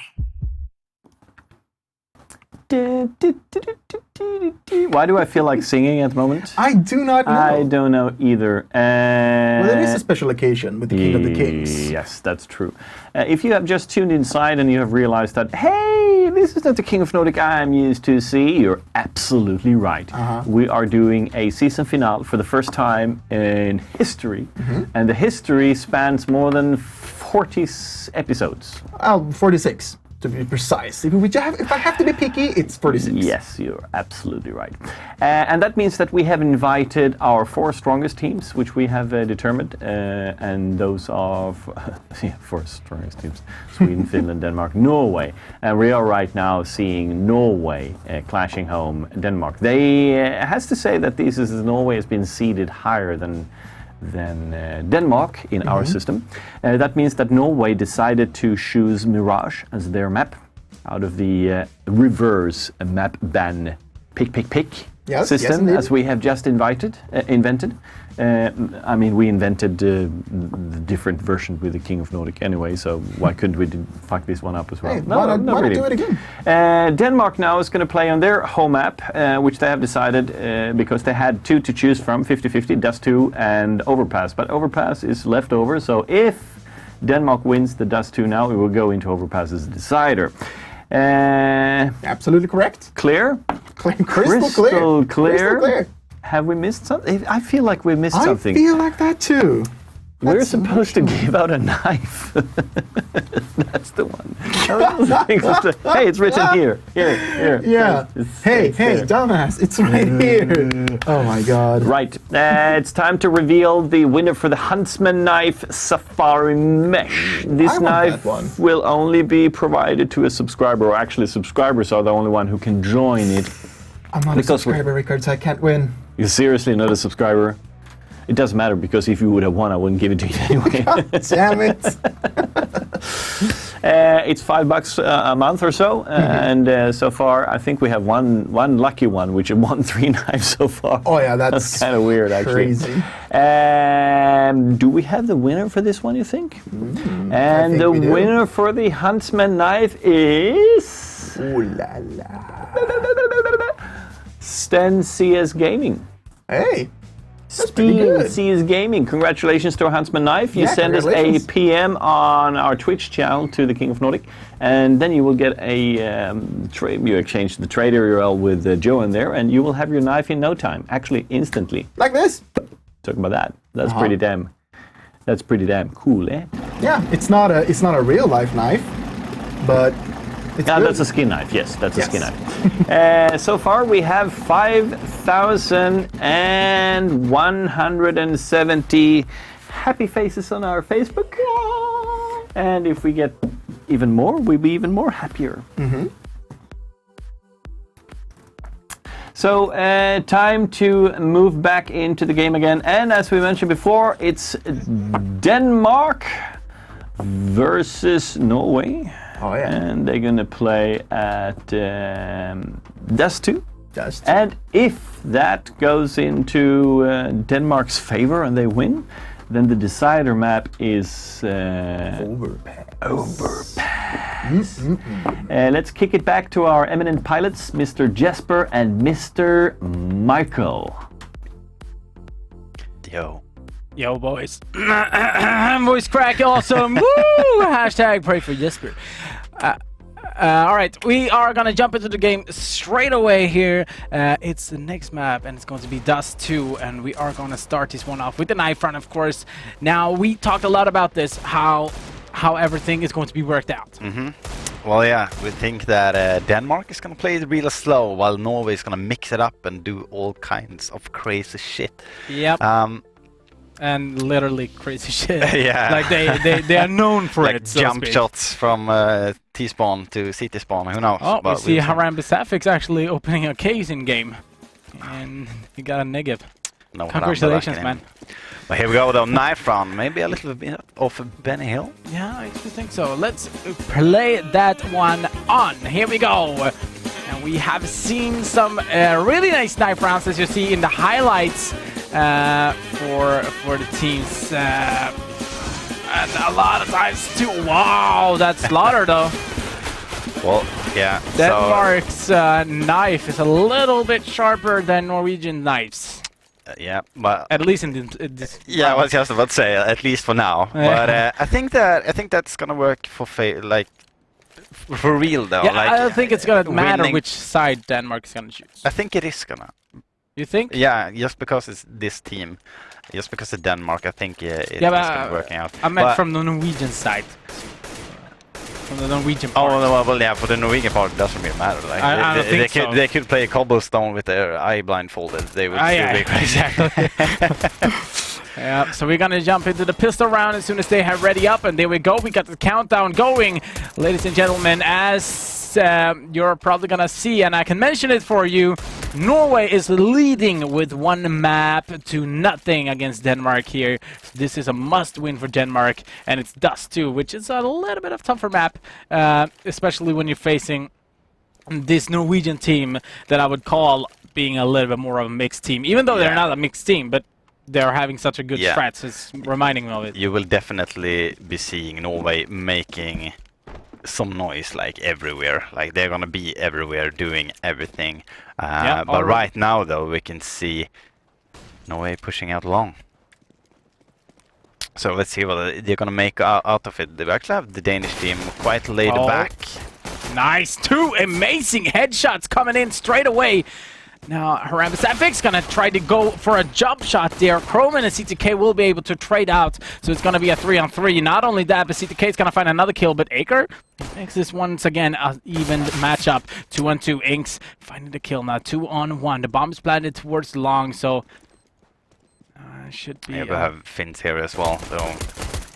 Yeah, they got the information right now as well. They just need to push him. Inks is gonna go for that one, and Finns is gonna go down. So that means the pistol round goes towards Denmark, but Norway got the bomb plant.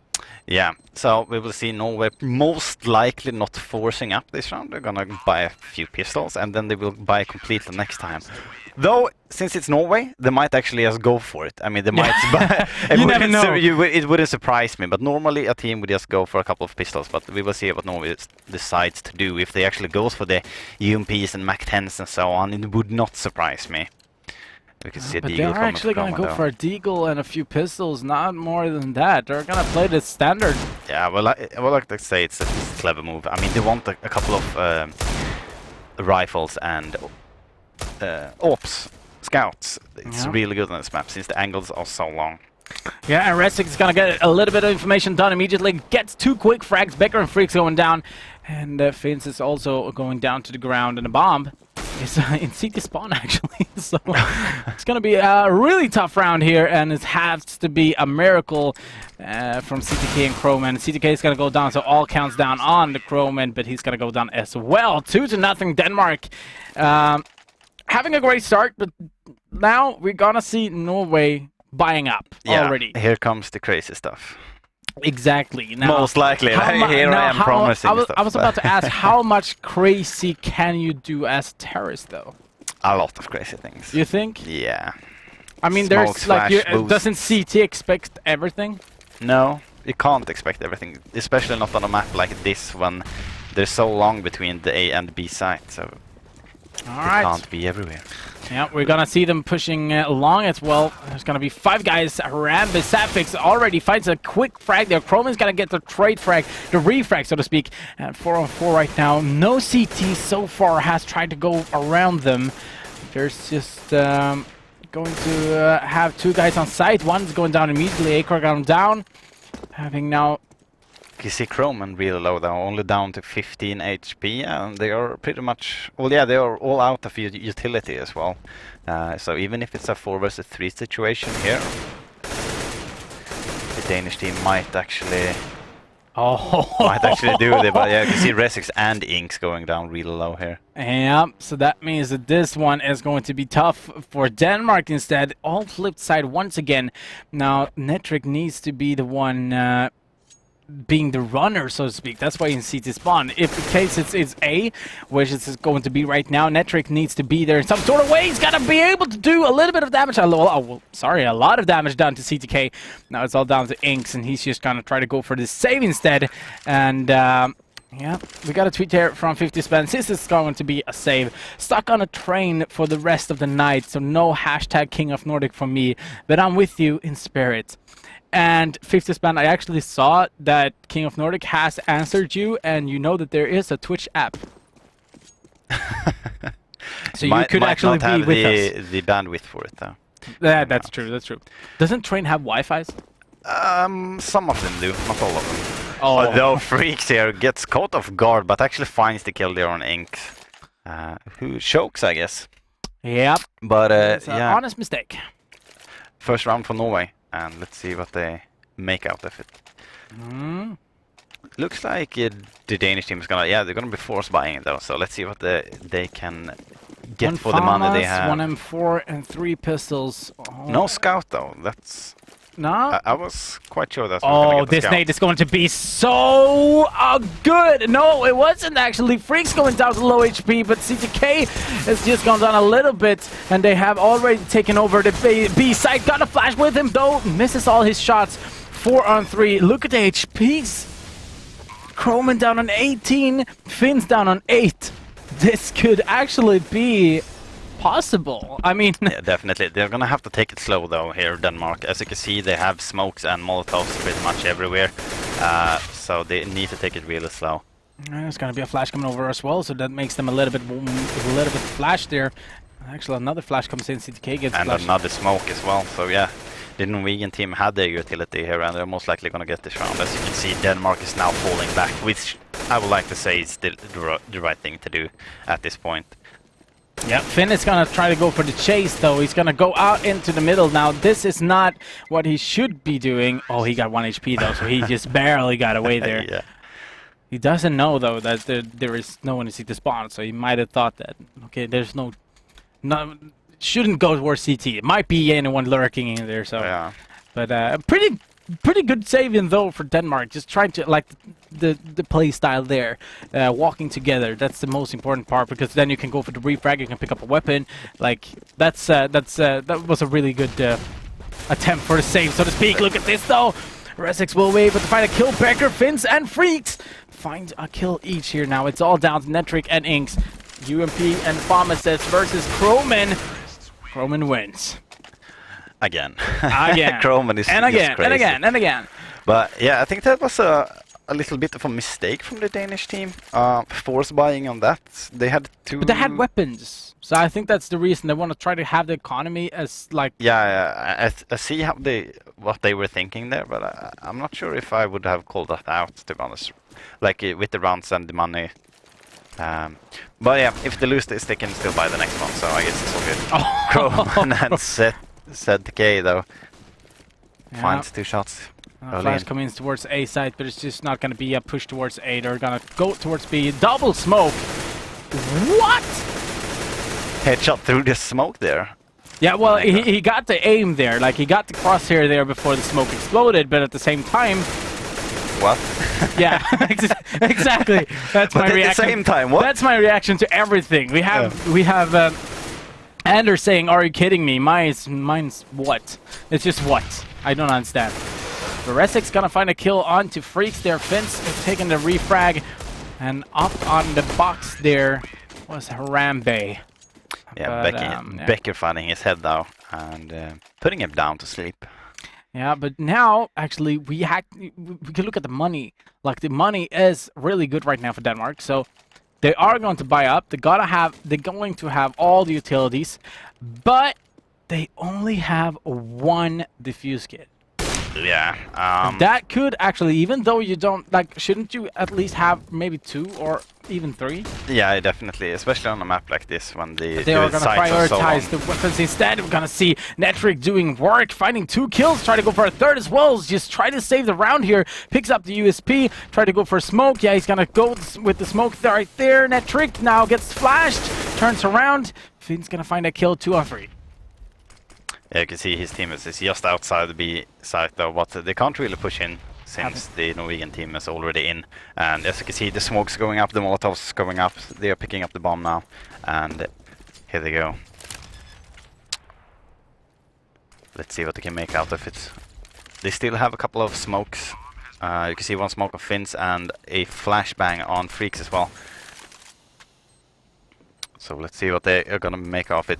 Denmark is gonna have to push really soon though. As you can see here, Finn's just shooting through the smoke there, almost connecting the shots. But the Acre finds his head though, and we only have Freaks left with... Yeah, he switched to an M4. Flashes in and the defuse is going on as well, so he's gonna have to find a kill. Cannot do it though. Acre with the headshot and a round for Denmark. And yeah, they got an M4 and an AWP left. Yeah, indeed, I agree with you. And now we're going to see a 3-on-4 scoreline right now. And I think that it's just crazy how this game is going to turn out. Like, Denmark does have so much pressure on themselves at the moment because Norway is such a good team. And I mean, oh, look at this. Already, Harambe will be able to go for at least 1 of the kills here. So that means now Denmark can actually get on board. Alright, I'm sorry. Yep, so either way, Harambe Safix taking at least 1 kill for Denmark, which is Ricard's home country. I'm sorry, he was in the studio, that's why I had to do it. Alright, 3-4. And we can see an AWP onto CTK here. They're gonna smoke off short here. That's a really good smoke. Like, you can really go for a good execute there, so you can get out on short, jump down to CT spawn if you want. I was just about to say, yeah, I was just about to call the boost out, and then you switch camera angle, and here they are boosting. Oh, try though. Can't really connect the shot there. No, but it's still a 5-on-4, so the CTs does have a favor right here. Inks is just gonna try to play with the door there. I think the Danish team has worked it out though, that they are gonna go for B. Oh, what movement there from Yeah, exactly. I was just about to say that. What was that? That was crazy movement. Oh my god. Gets a double kill out of it as well. He gets up on the box so fast. Yeah, that was just... I really hope we have a replay on that one though. Oh shit. There's a limit on. I don't know how many pixels per second I can see with this shit Wi-Fi. Look, no, we don't have the movement with him. Alright, it doesn't matter. But look at this. He's gonna just jump up to the box, gets a kill, goes down again, push through the smoke, find another kill. Like, that's not only the movement, but, I mean, he got 2 frags. Yeah, definitely. I mean, that was really well played there from Acre. And here we go, though. He gets the first kill of this round as well. Though ZTK is there to revenge him with 2 kills. Now, this is what I don't like. They got 2 quick frags on the A side. On long, I'm sorry. And now they're not pushing on. Like, they're not pushing as soon as they get the kills. I don't like that. No, I agree, but seems like it's gonna be working out though. Yeah, of course, Norway. Yeah, but I'm just kidding. It's Norway, crazy shit. Hello? No, but for real, like they should have gone aggressive there, tried to take the site as soon as possible. But yeah, I was just about to say, like, if you can see now though, I take that back. It's not working out for them. Or is it 7 HP? It's all down to Becker, and we know that he knows how to play this game. Once again, saves the round for the Norwegian team. But once again, I need to put this to the point once again. They got 2 quick frags on long. And then they played it slow. And yeah, exactly. They're trying to go for the shoulder peek, try to get a little bit more information. You got 2 kills. You're 4 guys at long. Push. Yeah, smoke up CT. If you're afraid, double smoke CT. Go for Molotovs behind like in quad or something. Try to go aggressive. But here we go once again. 2 quick frags. Now let's see if they're gonna play this aggressive this time. Looks like they are though. Just waiting for the smoke, which is really nice. Oh, bad smoke. Yeah, I was just about to say the smoke is horrible. Molotov and Gano. It happens though, like in all the haste and everything. But the Danish team only got a few pistols. You can see a 5.7 as he said, and a Tech 9. So they're most likely gonna go for like sacrifice 1 player, try to get someone out, but otherwise most likely just a couple of exit tracks. I mean, how much money do they have? Do they have so they can afford for the next round? I'm not sure. Because in that case, I mean, I would have gone for a save for this round. I mean, if they don't have the economy for the next round, why don't they just play it safe, try to save these weapons, and just have it for the next round instead? Because maybe there's going to be an eco, maybe it's going to be a pistol round coming up next round. I mean, it's just... Yeah, I was just about to say that Resix had full Kevlar as well. He did try to save though there in the end, finds 1 headshot, but I mean, yeah, I think they should. Yeah, I think I agree. Yeah, basically. you agree. Yeah, that's good. Yeah. No, but for real, It's I all mean, good. having 3 guys with Tech 9s, they bought up the pistols. Now they wanted also to have the armor. We had Resix with full-on armor. Yeah. I do recall Harambe having at least armor. But here we go. It's going to be another push coming into long. It's going to be a quick one. It's going to be a lot of weapons going down. Actually, there was only Resix having the pistols.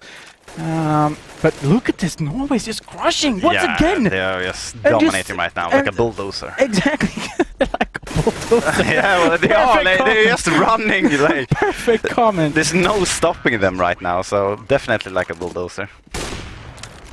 Oh my god! All right, 4-7. Norway coming in like a bulldozer. I thought it was good. That was good. I was just caught off guard because I wasn't. It was too good. I never thought you would be able to say something like that. You're saying I'm stupid now. No, not stupid. Not stupid. Just not funny. Okay. Freaks though gets the first shot here where Inksy is trying to push middle. Oh, Becker as well, trying to get the jump shots. Gets the spray though. But like, even though he doesn't have got that second kill. Oh, it's just gonna. Oh, he does have an AK. Didn't have the keys for the bulldozer. No, but for real, Becker, we can see that even though he doesn't have got that second kill, he does have the mechanism. He does know how the spray works. Have you seen that? The spray control is just crazy. We got a tweet here. You want to read it out? I think it's for you. I think so too. From Kevin Mikkelsen. Sati, I'm your biggest fan. I hope to see you someday to get the hug and the signature. Much love from Denmark. Aww. You see that, Rickard? Even I have family in Denmark. Oh, not family, but friends at least. That was good, though. I think Kevin's gonna like that. Your family now. He's like a bro to That's good. That's good. A good friend. All right, so we are going to see now a lot of things going on. Denmark is trying to defend what's, well, is theirs. The bomb sites. Croman's going to push through the smoke. He's going for the 2K fight. His first one, trying to go for a second one as well, but doesn't really find that kill. But makes this a 2-on-3 situation after Harambe Safix finds the kill onto Croman there. So now Inks and Harambe Safix needs to work this out in some sort of way. That nade was not good. Harambe though, why did he switch out weapon there? He wanted to be a ninja. I guess so. It worked out for him though. We got Freaks. And an AWP. Yeah, and we have Becker and Finns left. Becker's really low on HP though. I think Becker wanted to push out there, if I'm gonna be honest. And I think the rest of the team told him not to. What? What? Can I say it now? What? No, that's my thing! You can't steal my only thing! Sorry, man. No, I'm just kidding. But 9 rounds for Norway. I mean, Yeah. is this just gonna be 2 maps? Do you think that this one is just gonna be 2 maps? I hope not. Like, as I said before, I thought Denmark was gonna take this. So I'm just sitting here waiting for them to step it up and just go full ham. But they have a couple of pistols now and can't really do much. It's gonna get the smoke down on long, but Norway ain't there to push that this time. They're actually taking over mid. They have one guy holding long here though, so let's see if Resex get into the battle. Yes, oh, nice. He gets the kill, picks up the AK, turns around as well, and just going away. Now, Croman finds the kill, 4 on 4. And CTK finding another kill as well. Now we found another fanboy for Sati. And we are gonna see if there's gonna be any push. Resex will be able to find a kill. They're making it a 3-on-3 situation. Finns though, taking a trade frag, taking down Netric. And the bomb is planted on A site. And Finns is just going mayhem like a bulldozer. And CTK finishing off the last one right there.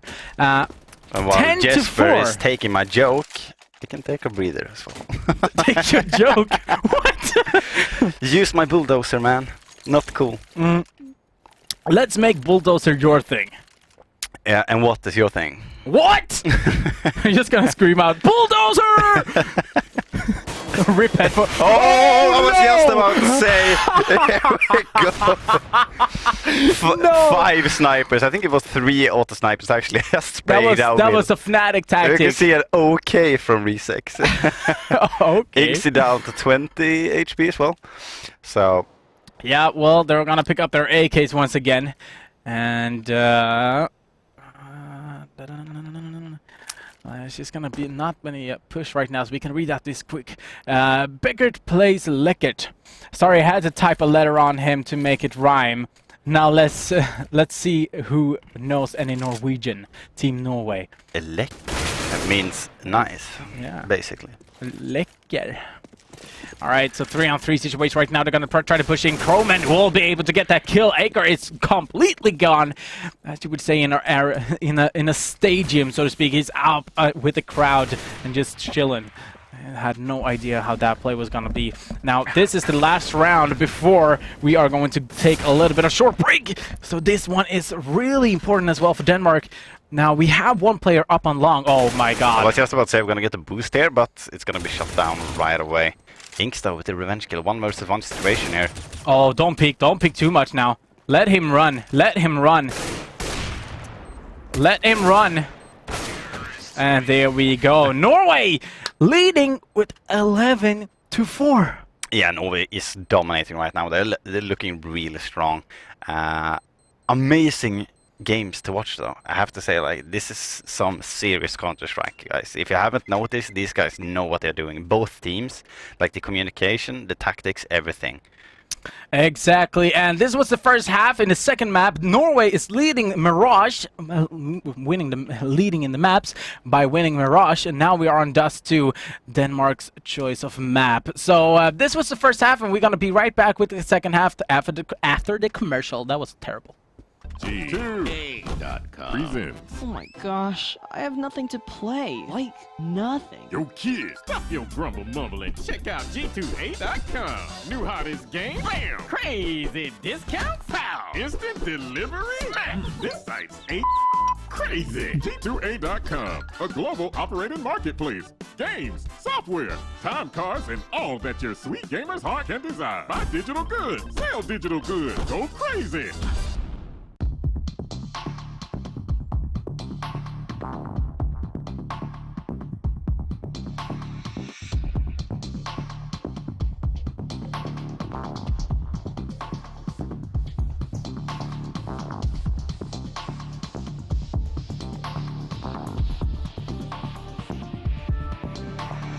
QPad. Esports Power Play.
Yeah, and there we go, ladies and gentlemen. That was our commercial to pay our bills. You know, everyone has bills. And we do as well. Yeah, and you need to pay them as well. As well. Otherwise, the government is going to come for you. As well. As well. Yeah. Like And a bulldozer. No. What? All right, so 4-11 now. This is 1-0 for me, right? Yeah, definitely it is. Maybe we should switch. What were your thoughts before the before this map? Well, I thought that Denmark is gonna make their stand, show that we are gonna dominate this thing. But Norway is crazy. As I said, like they are like a bulldozer, just running. Just as you can see along several rounds, just going straight out with a couple of flashes, smokes, just pushing through, and they got so many rounds just by doing that. Yeah. But we're not gonna come like. Denmark gonna give still it to has them a yet. chance. Yeah, definitely. definitely. This is CS:GO. Like now they're on Terra's side. Imagine they can win 11 rounds in a row, 12 rounds in a row. No problem with that. Definitely. But either way, we are gonna start this second half. Denmark on the Terra's side this time, and we're gonna see Aker not buying anything for this round. He's just gonna try to save up for the AWP, I think. And now the question is, we saw Denmark playing a dual ops on Mirage. The question is, do you think they will play the same on this map? I mean, this map is a little bit more tougher, right? Yeah, definitely. Especially with AWPs. You can't play the same on this map. The thing is, this map is so... I would like to say it's a lot bigger. I'm not sure if it actually is bigger, but like the sites, it's so long between them, and it's like so open. Like all the angles and everything is really open. And pretty close up as well. Oh, nice! CTK in a perfect position, gets a little bit of information done as well. Resix is there now. They got the information about that. Playing one guy by car on long. Then we have Bicker pushing in. Oh, he does find one. Now he's gonna try to challenge him. Gets the second one as well. That's some ballsy moves wait. from Becker. What? Now picks up a Tech 9. What a bulldozer! Headshot. What? The bulldozer is there, man. A 4K there from Becker. Just staying there. Look at these first two kills here. He's just staying there. That's completely calm. Gets the first kill. Headshots the second one. Like instant headshot. Yeah, and then just... I don't know what to say. Same here. Done. Inks done. Wow. Resix done. I mean, I'm not. Do we have Who that is Becker? I want to marry you. do we have that creep old guy who comes up and say, "Wow"? I don't think so. I don't think we have that guy. We have you. Oh, wow. Well, no, yeah, for real. Becker 4K. Becker. I mean, yeah. I told you the guy to keep your eyes on is Kroman. But we have Becker as well. I mean, Kroman is a really talented player. Everyone in Norway and Denmark, obviously, is talented players. In this case, Norway is the little bit of the better team. And I kind of feel like... We don't know that yet, though. But so far, they have been it. Yes, so far, absolutely. Doesn't say that they actually are, though. Yeah, of course. But in this case right now, as long as we've seen this match so far, Norway has really been a bulldozer. All right, I can take the joke. All right, so... Congrats. No, but for real, I was saying that Kroman is your guy to keep your eyes on. Now, Becker, though, as you mentioned on Mirage, he's one of these players that take it slow, take it calmly. Like he's calm in every situation. And trust his teammates, all the ways. But yeah, we're gonna have to see if Denmark can take this now. Like, if you haven't noticed, by the way, guys, it's like a pause. Yep. Yeah, exactly. Yeah. It's not bug. Is it a technical or tactical? I'm not sure. You and me are in the way. Except for we don't have the chat up there as well. Well, I'm not in the way. I'm just sitting here getting viewers. The fuck, man. Kappa. Pride. Like, we can actually be inside Dust 2, man. Yeah. Oh, shit. That was so professional. I'm gonna peek middle here. Wait, I got the angle right there. Oh, yeah. got a tweet. Jesper is the new Kappa face. I would like a Kappa Jesper, though. Would be nice. No, we have, for you subscribers in the chat, Con Jesper. Spam it in the chat, boys. Konkret, I meant. Use the forest. Like Alright. the chat is over there, right? Yeah. Let me see those. Let me see those, Crit. All right, so 4 to 12 right now. Oh, What? 6 though. I need to stop with that one. But that was crazy once again. Becker just showing a sad face in the chat. He's just gonna be like, "What, dude? That's Come on." bad manners. He actually gets a shot on Z as well, shooting him down to 58 HP. So Denmark is actually, I would like to say that got a slight upper hand now. Even though with Norway with the UMPs and the FAMAS, they still have 2 Tech 9s, a Deagle, and 2 Scouts on the Danish team, and they can work pretty good things, especially on this map. Like as I said before, you want the snipers. Of course, I mean they have all the kind of possibilities to do something about this, but at the same time they need to push a site. Now we see that there is going to be a 2-2 setup, so the only chance for Denmark to really get into a site is by smoking off CT spawn, going mid to B or something. Because right now Croman is on fire once again, gets a headshot, the bomb is up on T-spawn. We can see Denmark literally playing T-spawn right now. Yeah, well, it's a common thing actually on this map though, because most CT teams actually likes to push. So you could pretty much every game, at least a couple of rounds, see the terrorist team just oh staying my in god, T-spawn. Harambe Safix. His third kill for this, second kill for this round. He's just stepping up so much for the team right now. It has to be made though. Netric gets the information, tries to delay him a little bit for not entering the site too fast here. Finns is getting in position though. He's gonna try to go for a peek, finds the first one, yes he does. Trying to go for a second one, finds him as well. Trying to go for a third one, but Resex is gonna be there a little bit in a better position, so to speak. But right after is Freaks, and he's coming up straight ahead, gets the headshot! There's no time! What is he doing?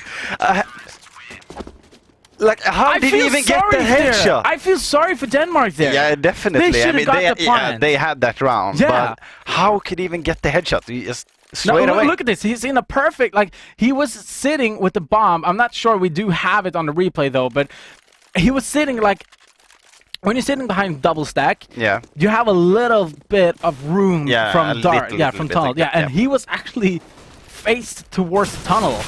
Either way, it doesn't really matter. In this case, Finns is going to be able to pick out 2 kills after Netric finds 2 quick frags. Taking this to a 3-on-3 situation right now. We have 1 CT player on B side, and it's going to be Becker playing B side. Croman and Finns is going to try to defend A side. It's going to be really interesting to see what Denmark can do here now as well. Like, even if Norway... Yeah, even if Norway loses 2 players right away, so did Denmark. And as a terrorist on this map, it's... You have to communicate, you have to go for something. Croman though finds the kills there on Inks and makes it even harder for Denmark. Looks like they got the information though. They got the information because we have Becker pushed into tunnels, going into B right now. Harambe will be able to find the first one, but Finn's in a perfect position, finds 4K in this round. Yeah, well played. And everyone was sprayed. Look at this on Netric with the first 2, they're just lining up. Yeah, and then once again we see a similar thing here.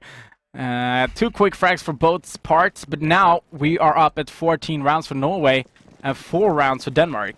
This is not looking bright. No, definitely not. And as you can see, Denmark is now forcing up as well. Like, they are gonna have to get this going.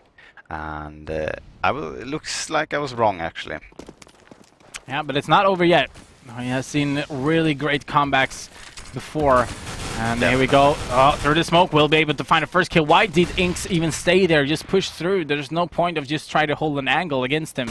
CTK is the one in favor in this angle. Now we're also going to see... upper dark as well, though. Exactly. We're going to see them try to go aggressive. Croman in a perfect position. Does have the control over the bomb still. This is fucking king. Well, welcome to King of Kings. Yeah, I was just about to say. All right, Croman now. Oh, got a grenade with him. Goes down to 65 HP. It's going to be a flash coming in. Now they are just going to hide. Harambe with a scout. Trying to go for instant headshot. Doesn't really land it, but will be able to get another chance. But CTK pushing into the site. Will be able to find the first one. Try to go for a second one as well. Will be able to find him. Resex now in a 1-on-2 situation. Both on low HP. There's going to be a smoke coming in, but Freaks finding that one. And now We need to have a little bit more, guys. Hashtag King of Nordic. Send some love to Denmark. I was just about to say. And not only that, but we have Mission Impossible. We need to hype up Denmark. I know they can do something. Harambe Safix with that scout has done an amazing job. Try to get an AWP for the guy instead. Try not to play the scout all the time. Or is it the scout that is the reason he's actually playing that good? Oh my god! The spirit of Harambe is with him tonight, though. It actually gets Croman there. Connects both the shots, one of them through the wall. And we're gonna see, looks like it's gonna be a rather quick push here from Danish team out mid. Yes, here we go. They got a smoke down out CT though. Let's see, yeah, ZK finds the kill there on Netric. Becker though is on the B side, just waiting, gets the headshot on Aker. Can't really connect the second one on Resex though, who will find the shot and gonna get bomb planted as well. We have a 3 versus 3 situation here.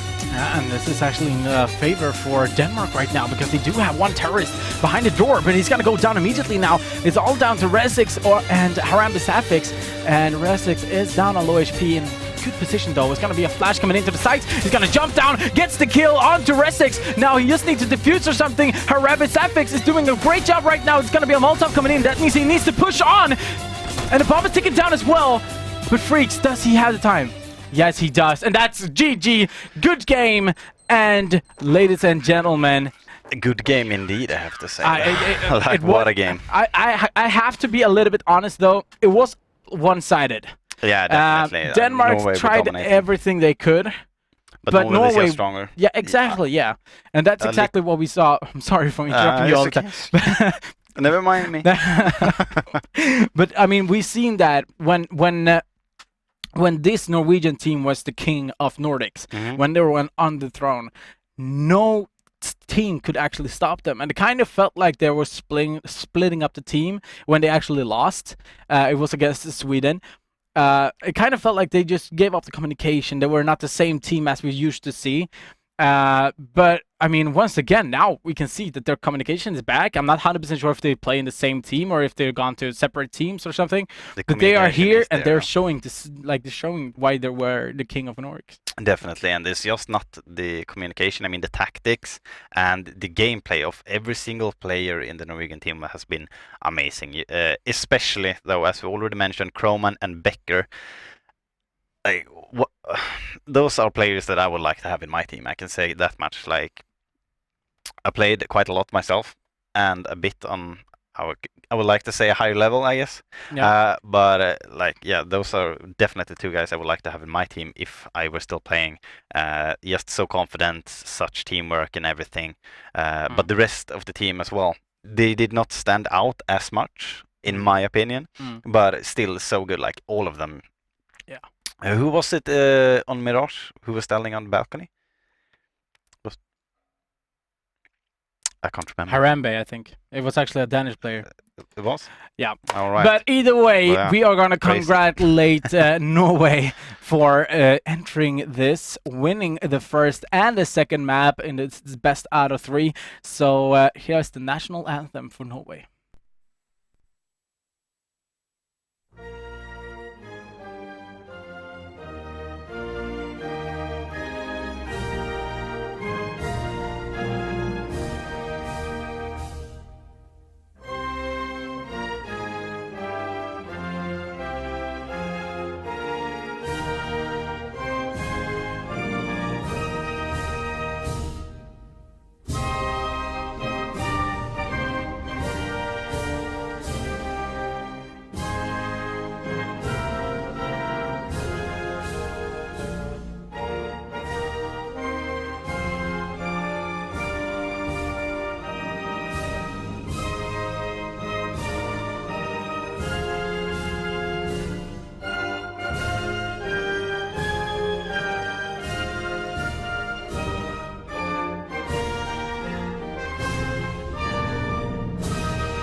No.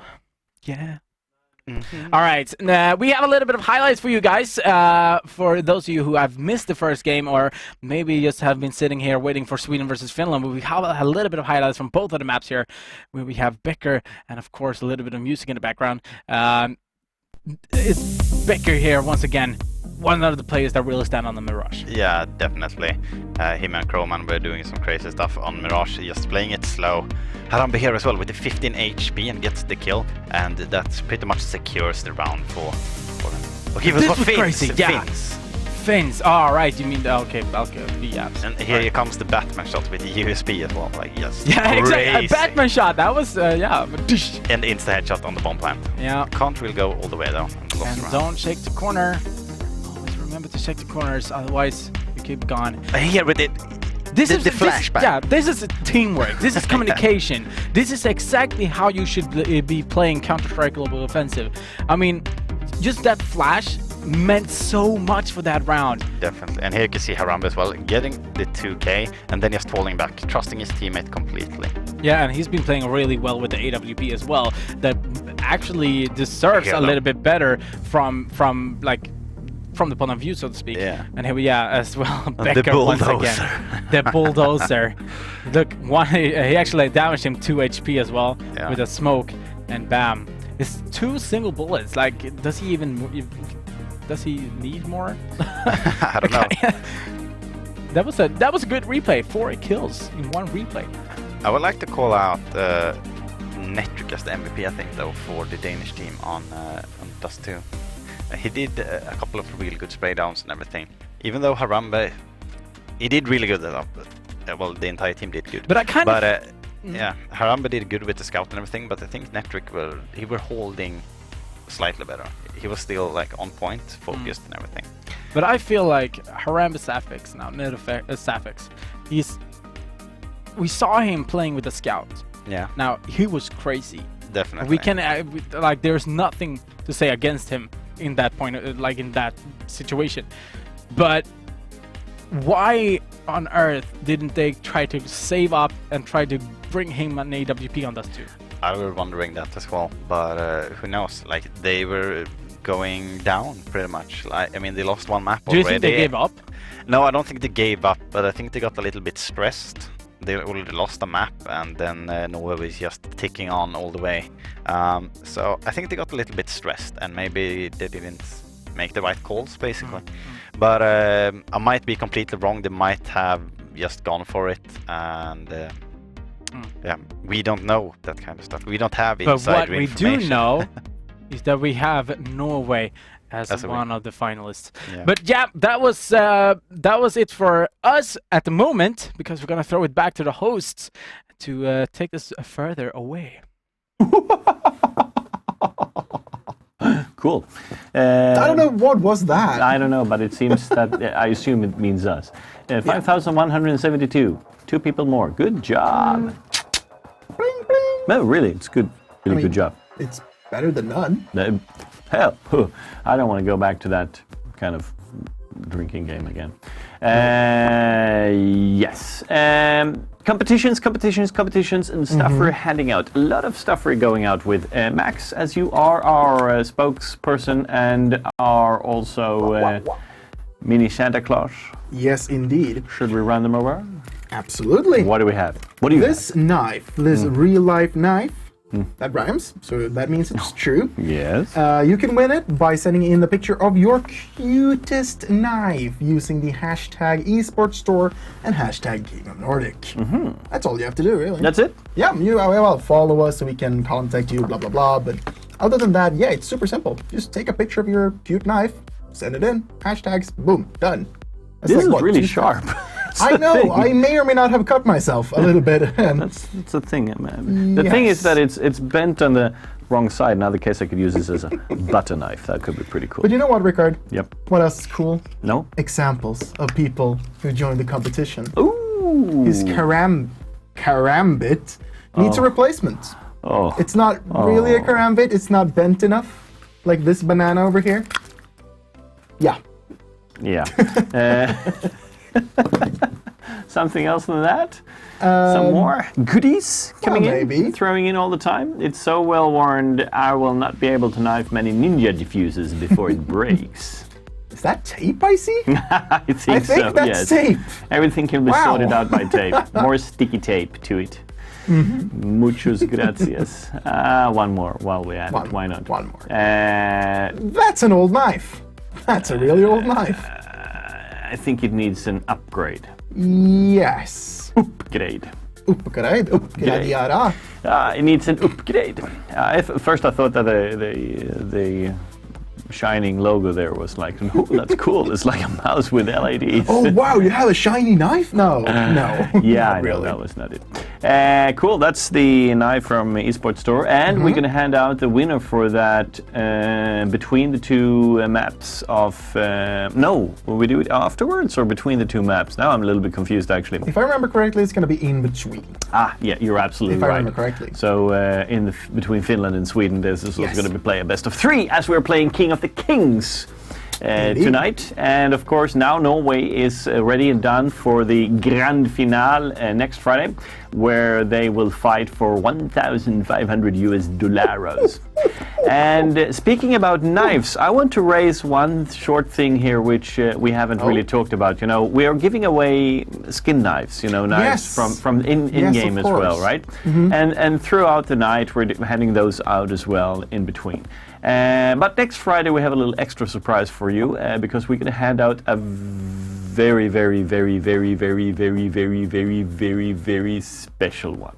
This is the first time I hear about this, Rickard. Yes, I know it's the first time, and it's very, very. It's so special that I can't really show it to you right now. The thing is, why didn't you tell me before? I feel as if this is some information that I need before the show. This is some kind of keep secret. pulling out surprises when you get here. You keep doing that. 200 euros. Look at this. What? Yeah. That's what we're handing out next Friday. A brand spanking new case-hardened StatTrak Falcon knife for our lucky subscriber. But that's for the grand finale next Friday. We go out with a bang. Holy shitballs. Yep, you could say that twice. Holy shitballs. You did say that twice. I did. Wow. That's not bad, huh? Okay. Well, we're handing out also knives tonight, of course, but those are only for subscribers, so it's a good value to subscribe to our channel. $5 versus $200. Yeah, that's not a bad trade. You're getting a great deal here. And speaking of that, I have another competition. Yes. Speaking of competition, we keep giving stuff away, and I love it. We're giving away the Dark Rock 3. All you have to do is go to our Facebook page. I so want to put a Darth Vader on that. A Darth Vader? Darth Vader 3. Because it's like Dark Rock. I'm thinking about, you know, the Death Star and the dark side. Hey man, even the Death Star needs to keep cool. There you go. Maybe that's where the implications is coming from the name there. What do they have to do to get this beautiful thing? Ooh, they have to go to our Facebook page, find the post about Be Quiet, and follow the instructions, which is talking about which is your favorite Counter-Strike game. Is it Source? Is it Classic?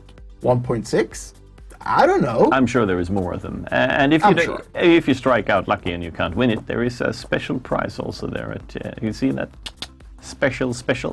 If you go to the King of Nordic Be Quiet at... Oh, you didn't see that, huh? I didn't, because I'm blind. Yeah, kind of sneaky. That's why I'm wearing glasses. Kind of sneaky, yeah. So if you don't want to take a chance that you will actually get it, you can always buy it for a discounted price. Right, that's the Be Quiet one. And... Speaking of, we are also handing out one of these super expensive Samsung Ultra Mega Wide 34-inch, and it looks really tiny there, but we have to put our hand here just to show you hand for comparison. It's huge. Large, to say the least. 34-inch wide, yeah, or size, I should say, to be more correct. Technically, sperm's correct. More importantly, it's curved. It is curved, and it's hard to see. It's hard to see there on the screen, but it's curva. Here it's a better view of it's curved. Yes, I'm sorry. Beautiful curves. Yes, this is totally made on our Facebook page, which you go to Facebook/King of Nordic. If you have ever doubt, just putting King of Nordic anywhere, YouTube, like Twitch, a hashtag, Facebook, Twitter, just King of Nordic. Yeah, one word. Yeah, we managed to even trademark that thing, so we own that bitch. Hey. We will reveal the winner of the screen after the final game tonight. And Not only Oh, that, yes, I but remember if that. you buy it... No, I'm kidding. Next wait, Friday... there's more. There's more. Next Friday, we're handing out one more of these beautiful beasts in our King of the Kings Super Grand Finale between Norway and Finland or Sweden, which we will see very soon. As you said, we're really going all out on this King of the King thing. We're just pumping it. All in. 40 plus episodes. 46. And we finally managed to do a season finale, and we're so happy about it. Speaking of, we have given away a lot of things, and we will give away a lot of things. And of course, some needs to pay the bills. So let's cut it for commercial, and we'll be right back.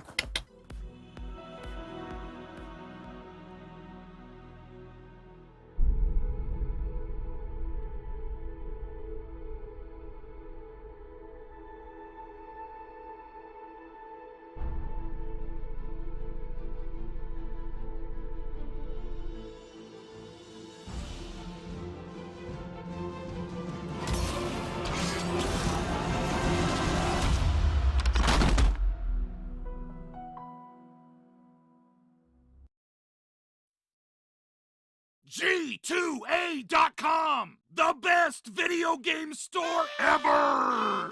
Fast as lightning, solid as a rock, cheap as duck. What's more, you can sell on it because it's also a marketplace. Remember G2A.com, the best video game store ever!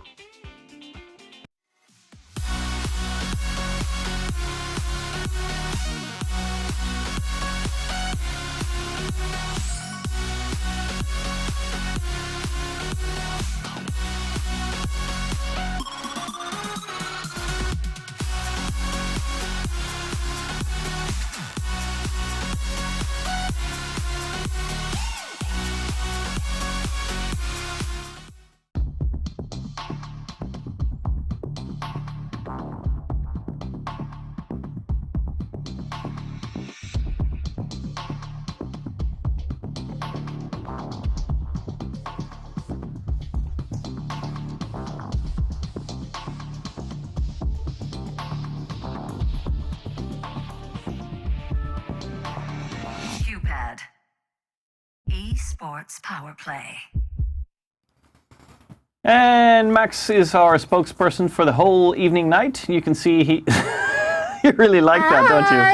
And he is keeping a tight ear to the chat as well. It's the first time where you actually have a direct pipe straight into the studio. Max Linner is hanging in there, and just to prove that you're there, type banana harambe. Banana harambe.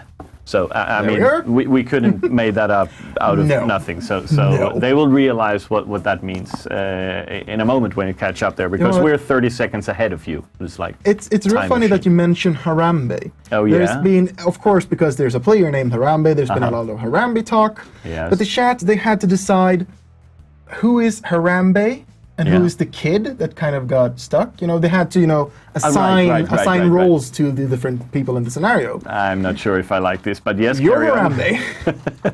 I'm sorry. Okay. And I'm the Harambe kid who got killed, so I do not know what that means. Okay. But, well, he didn't die, I guess, so I guess I got that going for me. I don't even know where to. I'm sorry. Cool. Another funny thing that happened in chat is that every time, I bet this is happening as we speak right now too, but every time I'm in shot and I'm not focusing on here, the chat goes bonkers. They say so weird stuff. They spam my face and Jesper's face. They just go crazy with it. I love it. I totally love it, because, I mean, how fun is it to just have a bunch of boring suits talking? Yeah. Speaking of suits, that's a word I'm kind of repeating quite a lot of times. Speaking of. It's kind of annoying. I should stop that immediately. Speaking of? Yeah. Slapping myself hard it's in nice a corner. But it's a nice word to have, just slide into that segue. Spank my cheek a little bit with a rusty hairball. We are playing best of 3, and to change and spice things up a little bit, what we're doing is that we are not doing a map pick veto ban pick. It's gonna be too or whatever order it is. It's too complicated. So it's simple as that. We have throughout all episodes, except of when they removed the Inferno thing there. We always had 4 maps in our map pool. So what we decided to do is that we will ban 1 map, and as soon as we have banned 1 map, I will get back to how the rest of these things works. Very, very easy. We start by banning a map, e.g. removing 1 map which shouldn't be in the pool. And the map should be not played is... That was a lousy spin. It was. Sure. Dust 2. Dust 2. Dust 2 won't be played. Dust 2 is out. Okay, this is how it works now. So that map is no more, bananas. So we have Cache, Mirage, and Overpass. And it works in the following manner. We have seeded the teams, and Finland is higher seeded than Sweden. Yes, we're sorry. And now Finland has the first pick. They can pick either Cache, Mirage, or Overpass. That will be the first map we're playing. Then Sweden will pick the second map, which will be out of the 2 which is left. And the third map, which is, of course, the decider map if it goes into a long thing. Indeed. So let's have a look at Finland, who is doing the first map pick to see what they have selected. And Finland would go for Cache. Cache. Nice. And a little Good tribute choice. to Finland. Here is a little tribute video for them and also their lineup.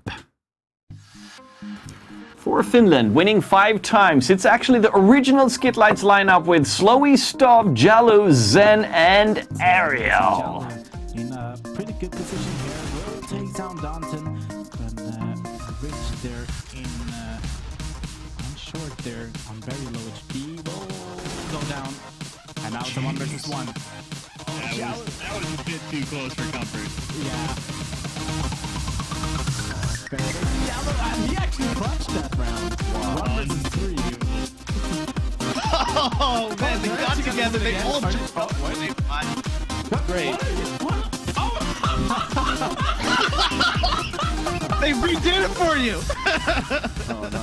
Trying to do something. Makes a good headshot. Takes down both. And now Joe go for the second one. Takes down Dumping. Will try to go for the no scope here. Slow takes down. Slowy. The country depth of Finland.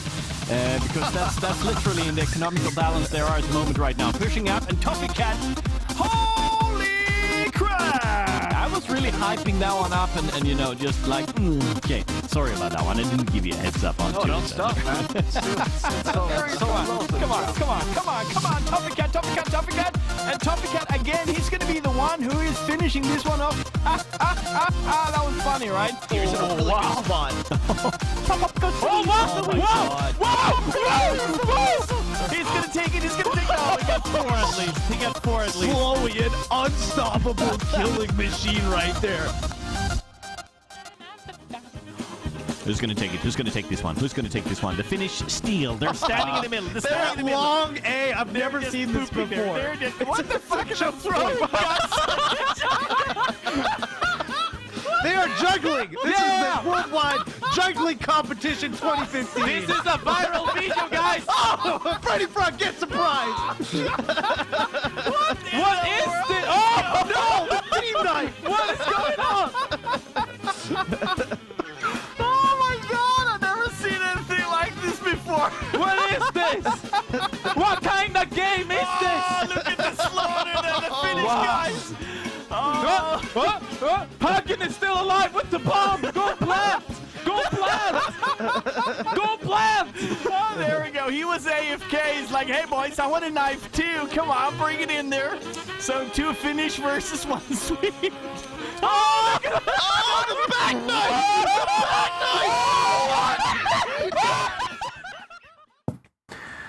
Oh boy. Yeah, I love that one clip. always fucking gets me. That's a nice round to write home about. They just started juggling with each other. Oh my god. Apparently it's a way for... it doesn't matter, we ain't going to go into the technical details about that. So Finland has selected Cache.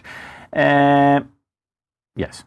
That means that Sweden can select either Mirage or Overpass. Let's see what Sweden picks. And of course the one which is out of this will be the decider map. Sweden goes for... Mirage. Mirage. So we're going to Fair play enough. Cache, Mirage, and I can take the Overpass away as a decider map there. There we go. Write this one down, just so I don't forget about it.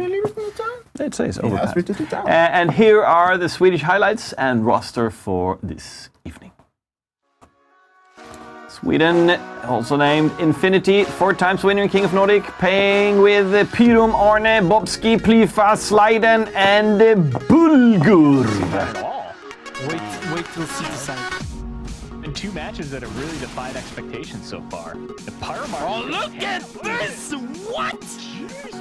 Now 1 on 2. 1 on 2. He's going towards A. Be ready. Oh, there we go. He picked up. Will be able to ace that one. There we go. Boom. We'll be able to pick that one. Pick that 2. Might be going for a 3rd one. And he killed 4 people in that round. Trying to take a peek with the Eagle, but there is. Oh, he goes for it. It might be time. Did he get on just in time? I do think so. No? Yes. Yes. There we go. First off, Jason picking that one. Try to pick down another. Will be Jason's grenade. There is that 4 to 2. There we go. Jason picking up another 3. Oh, Jason, if you're Mark. Oh, Jason through the smoke.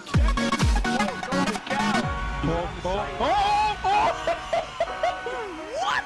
Palace push. Looks like 4 men are just going to run out of palace, see what they can make happen. And What? Did you see that nade actually hit him during he was in the air? What?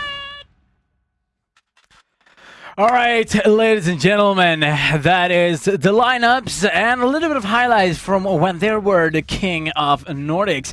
My name, as you can see there, Jesper Kreativ Sendal is the name of me, but I do not have Sati Nastin with me today. Who are you, man? No, instead you have Robin Crasher Engstrom. Oh yeah, wait, weren't we like? Yeah, Fat Man and Robin. Yeah. Woo! Hey, yeah, for let's those of you who are actually King of Nordic fans. Yep, exactly. Yeah, I knew exactly what that was gonna come up. So yeah, we are Fat Man and Robin apparently. He being the Robin, just so you know. All right, so let's start this one off. Yep. We saw in the past match, Norway was Denmark. Cache was banned. One of the things that I noticed in this ban as well is that there is no overpass for unless it goes to a 3rd map. Mm-hmm. And I'm just looking forward right now to a couple of good matches. The lineups right now, it's been, it's the King of the Kings tournament. We are with the best teams that have been performing here in King of Nordic, and I'm preferably looking forward to Sweden. Because but Are you Swedish? Yeah. No, but I've seen a couple of the players from the Swedish team, and I've seen them play in the semi-elite. I've seen players play in the FPL, but at the same time, I've seen the Finnish team. I've seen Slowy, for instance. I had the fortunate opportunity to cast when he was playing, and he was playing out of his mind. So I'm really looking forward to these 2 teams playing each other on these maps. Yeah, exactly. And the first map is going to be Cache, and the second one is Mirage, and then the third one is going to be Overpass. And for those of you who usually watch King of Nordic, this is not the original King of Nordic. We don't have Sweden versus blah, blah, blah, and so on, and in a best of 1. This time, we had Norway versus Denmark in the first match, which was best of the 3. Norway winning with 2-0 in maps, and this time we have the best out of the 3 between Sweden and Finland. Whoever wins here is going to be in the final, which we are going to broadcast next week. And not only that, but we do have a lot of giveaways, of course, for the next week, and some a little bit after the game as well. But we're going to jump straight into the game here with the knife round coming up, and of course, we have this, as you mentioned. We're really looking forward to this, especially as we are not Swedish, but no, but of course this is gonna be a really nice matchup. We saw I've been casting both of these teams. Know that Bobski is one hell of a guy with the deagle. He knows exactly how to play it, and now we're gonna see the knife coming in right here. Actually gonna have one guy. No, they're actually Finland looking really strong so far, and yep, there we go. Plifa going down as well. meaning that Finland is going to be the one deciding which side they want to start on. And which side would you start on, Cash? Cache, I would definitely start CT. I love Cache. It's, as I mentioned before, it's one of my favorite maps, and I know that Cache is a really strong map for the CTs to begin with. Because if you manage to hold down the sites, it's going to be very difficult for the terrorists to find some sort of answer to just, you know, get back into the game. It's going to be really difficult for them. Indeed, and I'm not 100% sure we actually hear what you said there. They're shooting each other's head. It's crazy. Can we get this one going? Exclamation mark ready. Come on, guys. Let's go. Come on, I want to see the game. No, but alright, so Cache, as I mentioned a lot of times now, is the first map, and I've seen that there is so many possibilities. Like, there's so many ways for both the CTs and the terrorists to actually take control of something. They can have 3 guys, for example, CTs now. If we start on the CT, they can go 3 guys towards A sites. They can have 1 guy buying a flash, flashing into A main, and just having 2 guys pushing into A main. And that's just one of the things that's crazy. Like, there's nothing, like, we don't see a lot of teams going aggressive on A main, but that's one of the tactics that actually works. It's one of those things that can really work as a surprise round. If you have been playing standard for a couple of rounds, then the T's won't expect you to just go super aggressive all of a sudden. It's this change of pace that can really mess up with your with how you think the enemy team are going to play it. Yeah, indeed, and now we are going to see the terrorists going towards A site pretty early here, and we're gonna see Sweden playing 3 guys towards A site, towards B site. I'm sorry, and well, the execute coming in right now. They're just gonna try to push in. There's nothing Ariel can do about this so far. It's just gonna be holding off and trying to. Well, it's gonna be an afterplant, of course, and it's gonna be a retake coming in from Finland at this case. And I think that this one is. I'm not 100% sure how Finland is going to think about this and do about this, but they are going to smoke off main, which means that Bulgur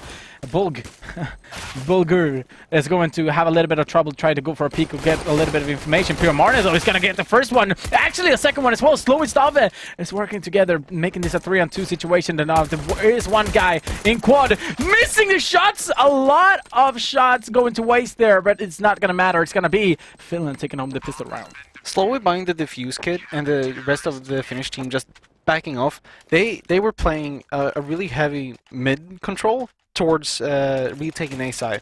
So basically, the Sweden, they were able to get the plant, and meaning they get more money in the bank. But the Finnish team just did, you know, they just backed off from A as soon as they saw the smokes coming out, and then they just went for the retake. Really well played by both teams, but.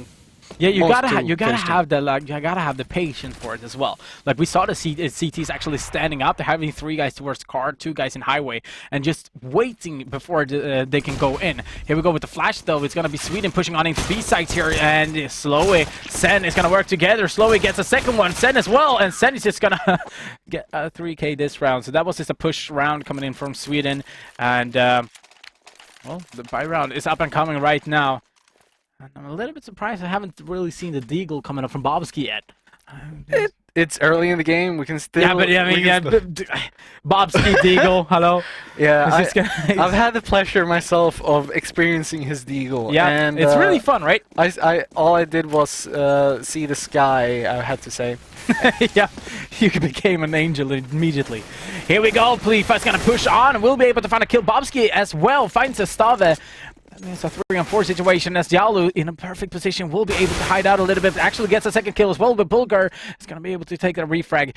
1-on-2 situation right now with the bomb in the middle. Slowly with that AWP pushing onto A main, trying to get a little bit of information if there's anyone there, but B site is completely open. Right now, he doesn't know it. Slyden is just trying to gather some information. You can see he's hiding up above vents. He's just watching if anyone is gonna come out from that middle. So if he has really good game sense right now, he would just jump down and go to that B side. But it's impossible for him to know. So he's just waiting for someone to just aggro out on a position, and hopefully they'll be there. They'll make that aggression. So they're just gonna run into crosshair. You can see he's moving up right now towards the middle. He might have even better game sense than going up towards A site. It all depends. Right now, we only have 1 member of the Finnish team watching. It's Senja, or it's Sen. I don't know how to. Yeah, Sen. And if Slyden isn't careful here now, if he goes for a safe plan, he's going to be able to get that bomb down 100%. Right now, he's playing time. He's doing this really, really well. He's just going around, clearing out angles and making sure that no one can backstab him. But he has to be a little bit careful, because if you take too much time, then you're going to be stressed for the bomb plan. And then, you know, as soon as the bomb goes down, one of the CTs can just push out and punish you extremely for that.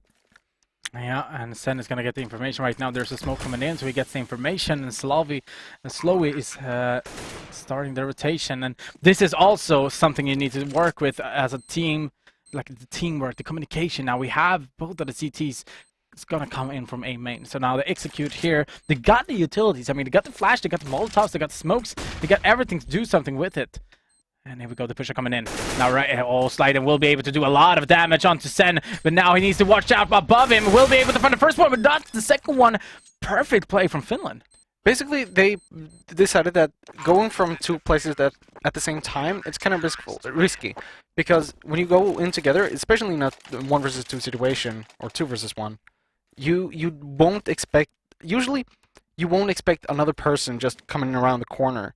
It's one of those few times when you just stay that 1 extra second and try to watch, and sometimes the CTs will be on the other side. It's a difficult situation to play out as the lone terrorist, but he did a valiant job. He got the bomb down, so that means more money in the bank, and you can see Sweden just gone on the Nico. They're gonna buy it up next round most likely.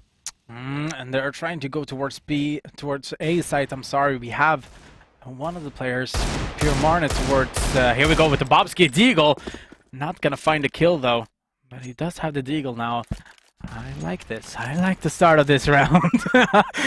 Always look forward to Bobski's Deagle. Now, Slyden has opened the squeaky door as well, so that means that they got a little bit of information that there might be towards A or maybe a fake. So they're gonna throw a Molotov there and just try to wait out here. And Ariel holding a perfect position. Here we go, the pusher coming in. We see Bobski going down immediately. Not only that, but Ariel is actually gonna go down. Jalu in a perfect position will be able to find a first one, second one, and third. Now it's all down to Plifa. Plifa will be able to find a kill there. Now he's in a bad position as there is 2 CTs just holding on, and we'll be able to get him down. I mean, there wasn't really much they could do about this, right? They got 2 weapons off of the Finnish team, so that was really good. It was a good positioning by Jalu, who was able to get the very important triple kill right there, holding on to the side. A little bit unfortunate that he decided to go aggro on the last guy, but it doesn't matter because they have the economy. They can just rebuy the weapons, and now it's time for Sweden to step up their game and see what they're capable of.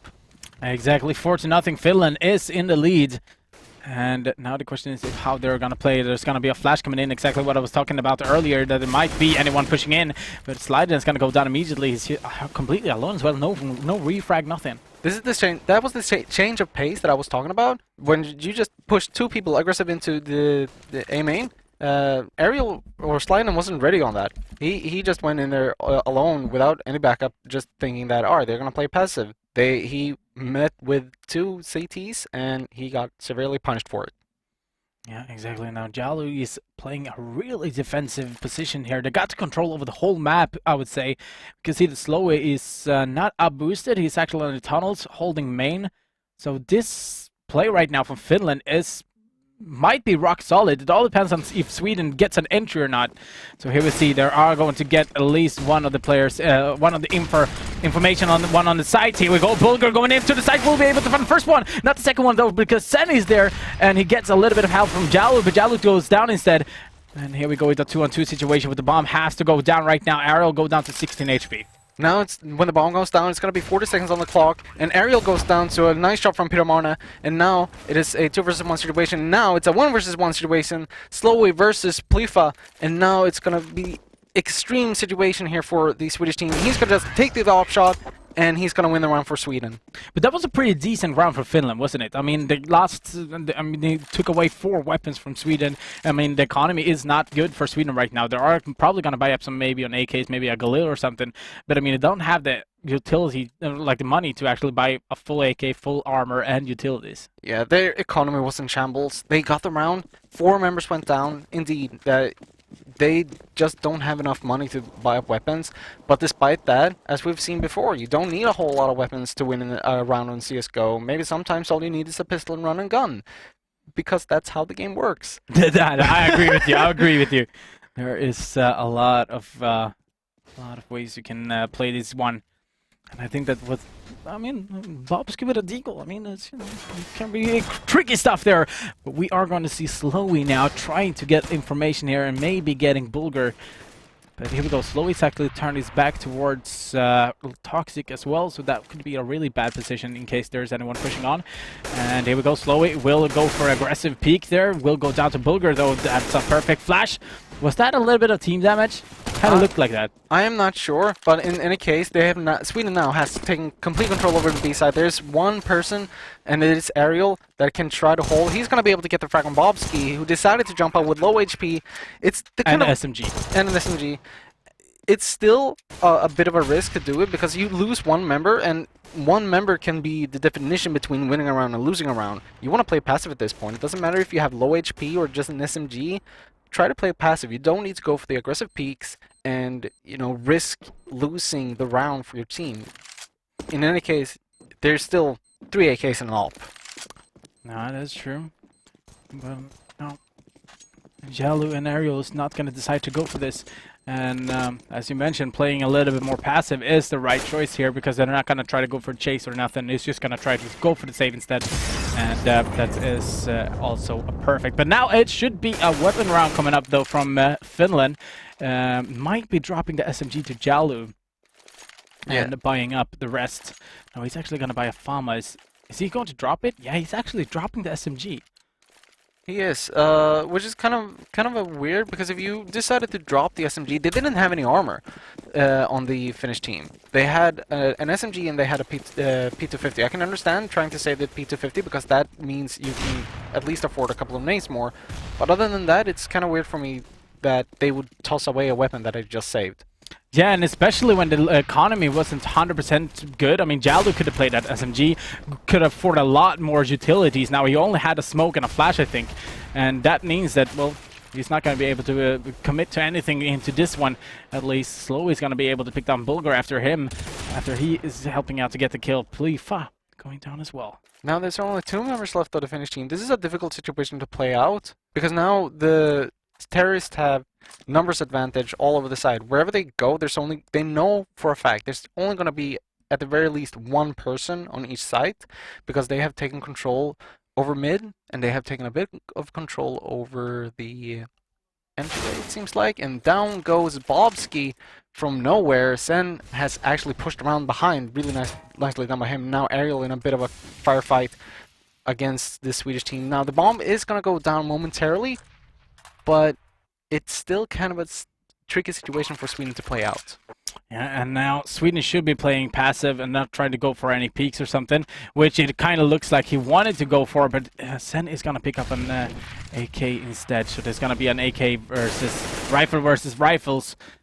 And Sen is the one winning the first duel, but it's going to be another duel right here. Slider versus Ariel, who is going to be the one winner for this one. Slider needs to push on. No, it's actually going to be Ariel pushing on. Sliding winning that round. 4-3 right now. Sweden coming back a little bit more and more. Economy is going to get broken from for the Finnish part, and this is not going to be a very easy battle, so to speak, at least for this round. But now I feel like it would be the time to go a little bit more aggressive in certain places. Maybe going aggressive squeaky and a main with some flashes or something. Just having one guy in middle for the information. You have a light buyer right now. You have a couple of Deagles, a lot of P250s and 5.7s as well. You can definitely go aggressive and just try to get some aggressive peaks.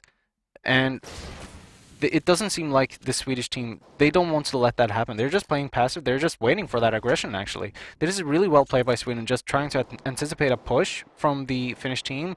But the Finnish team is also playing very passively. They don't want to let the Swedish team have any easy entries. And that's what you mean also by the pace, like how to change the pace and when to change the pace. And even though they have pistols, still gonna play passive. It is also a tactic variable, because CSGO, the pistols are very, very powerful. And if you make just one shot happen, then it might mean the world. And you can see Jalo, boof! Down goes Bulgur, and now all of a sudden the Finnish team has an AK to play around with. And the bomb, now it's gonna rotate over towards B. Yeah, and look at the mind game there. They actually know that they're gonna try to push onto A side, B side instead of going towards A, because they got the information that there was at least one guy towards A side. Slider will be able to find a kill, second kill as well. Now it's all down to Ariel. He does have an AK.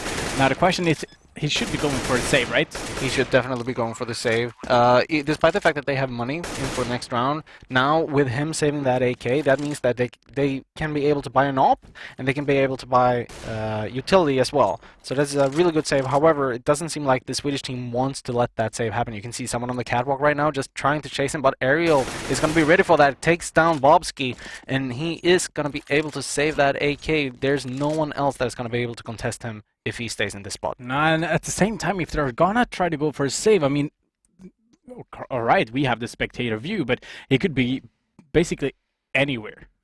He could he could be around a corner and they have no idea, so they have to use their flashes.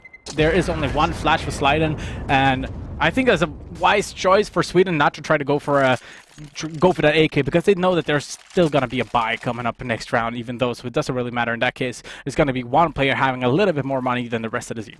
Yeah, they had already lost.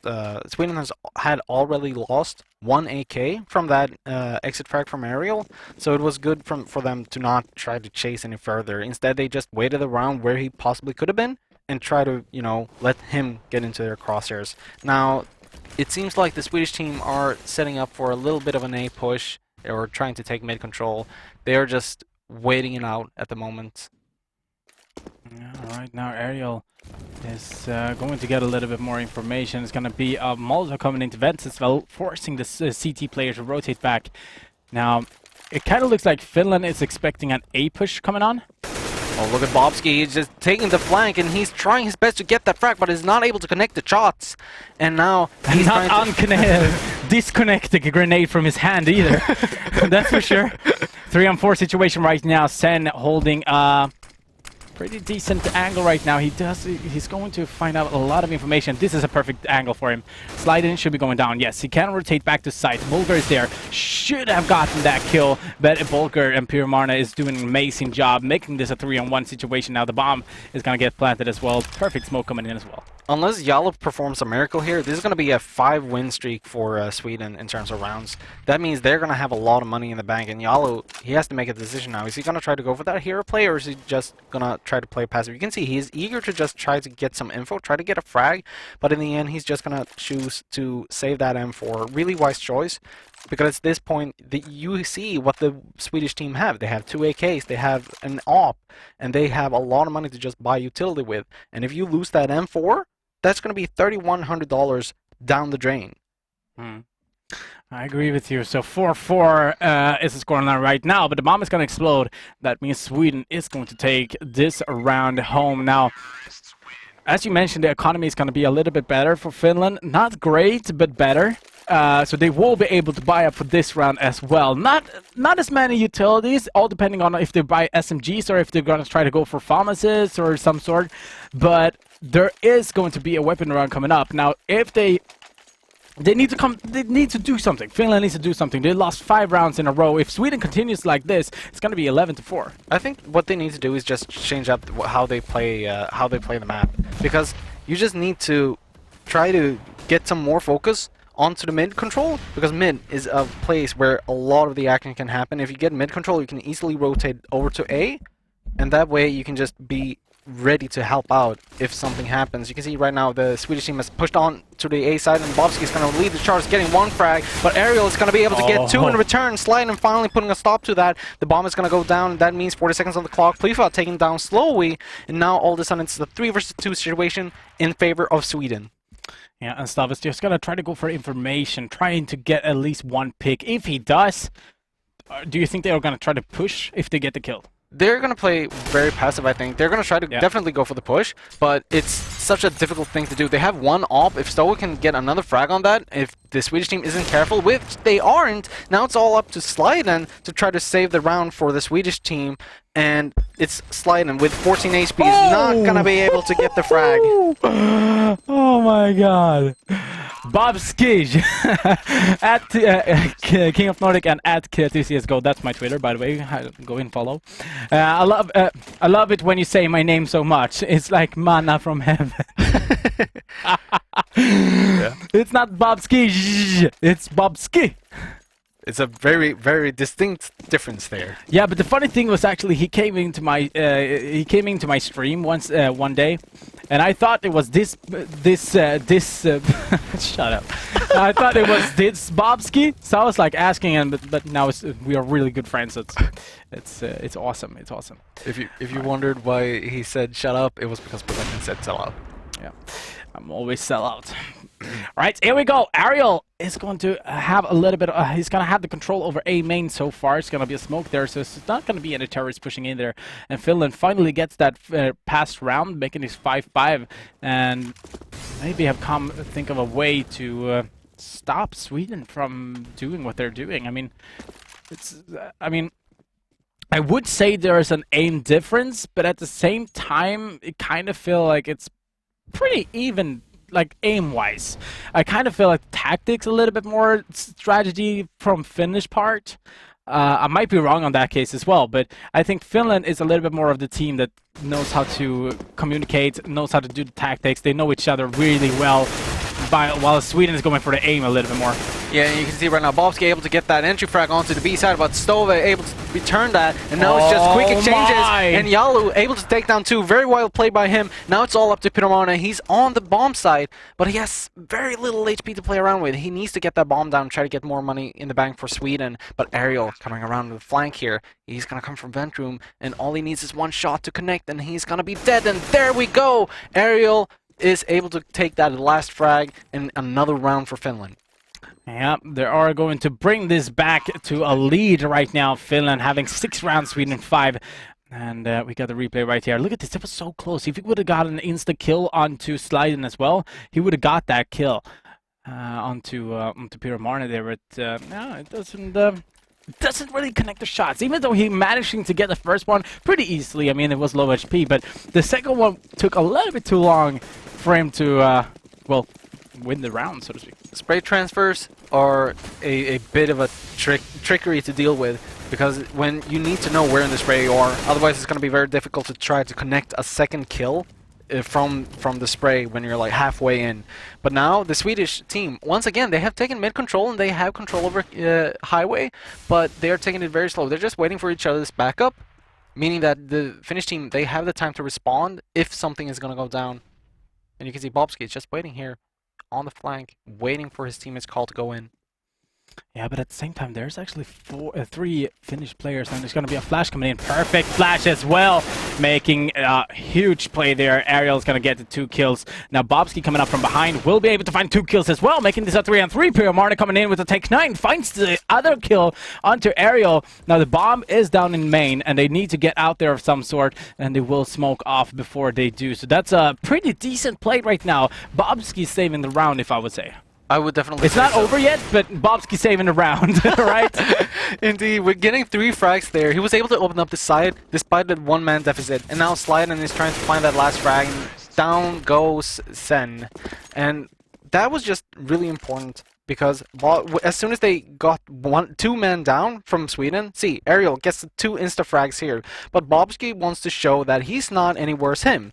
So all he does is just go into the A-bomb side, he gets 2 frags, and just get a 3rd on after plants, and all of a sudden that results in another round for Sweden.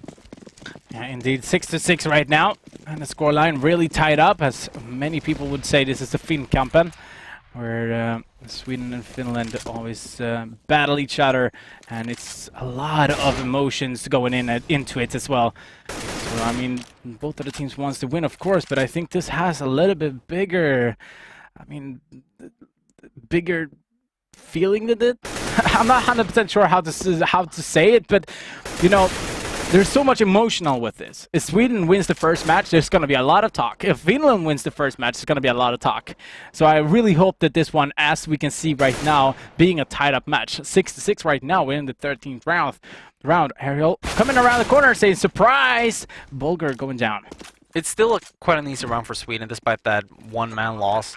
They were just able to clean up everywhere because of that eco. And now Finland is a bit of a spot. They only have 2 rounds left to play after this one, and they have to figure out how to just retake those last 2 rounds. And Sliden just looking for the last frag, and down goes Ariel.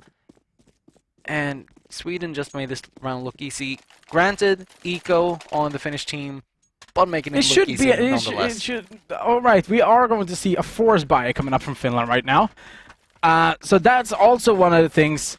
They want to keep this as tight as possible, and I can understand that. But if I were in the...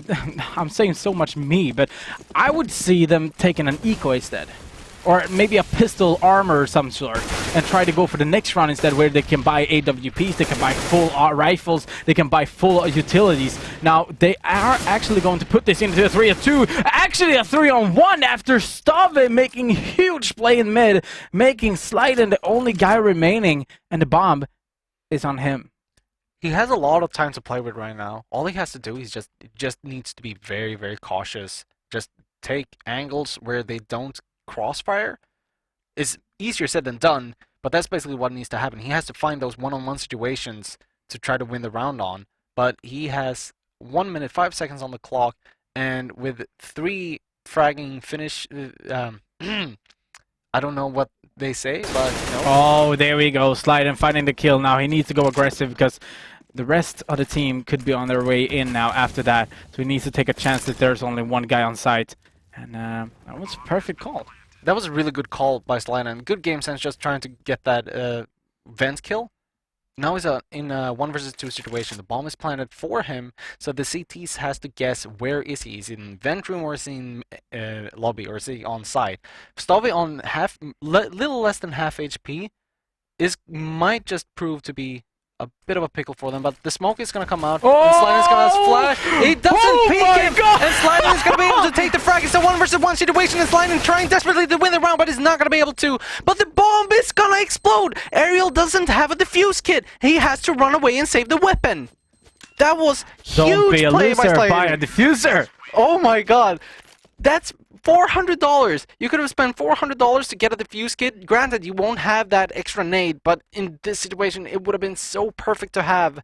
And they lose the Or round. at least have the communication for it. Like, buy maybe two defuse kits. Have one on A site, have one on B site. That you always know. Like, okay, I died here. There's the bomb. There's the defuse kit, and they can just try to go for it instead. But I agree with you. Slowly has definitely learned his lesson there by buying the diffuser, and Flufa is going to be able to take down Jalu. That's a huge blow to the Finnish team right now. And they just need to play more passive, I think. They've been trying to go for the aim duels, but it just hasn't been working out for them. The Swedish team has been able to win every time now and again.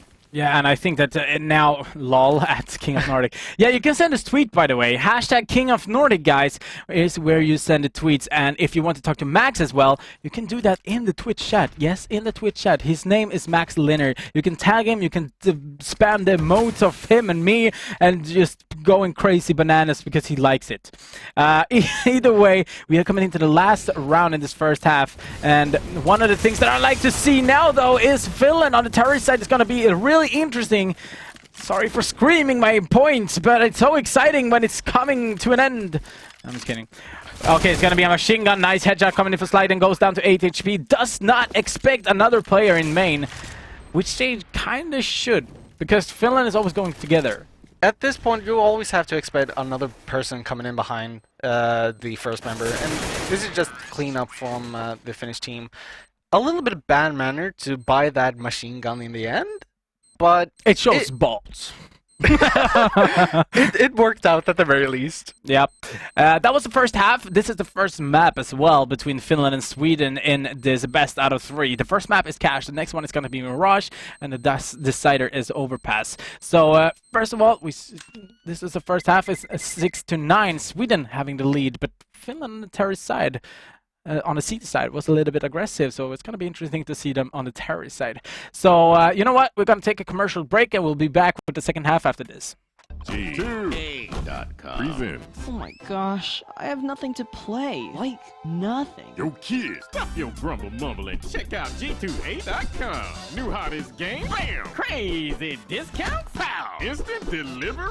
Man, this site's crazy. G2A.com, a global operating marketplace. Games, software, time cards, and all that your sweet gamer's heart can desire. Buy digital goods, sell digital goods, go crazy.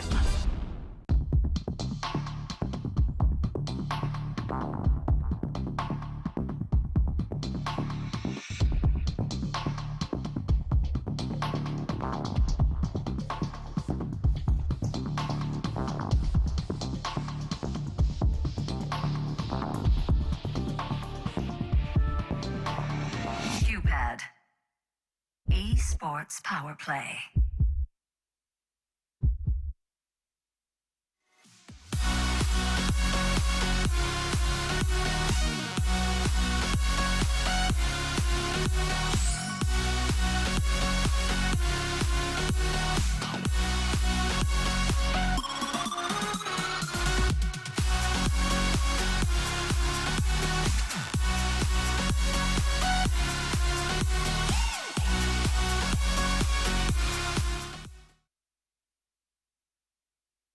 I don't know what it is, but it's big. Whoa, heads up!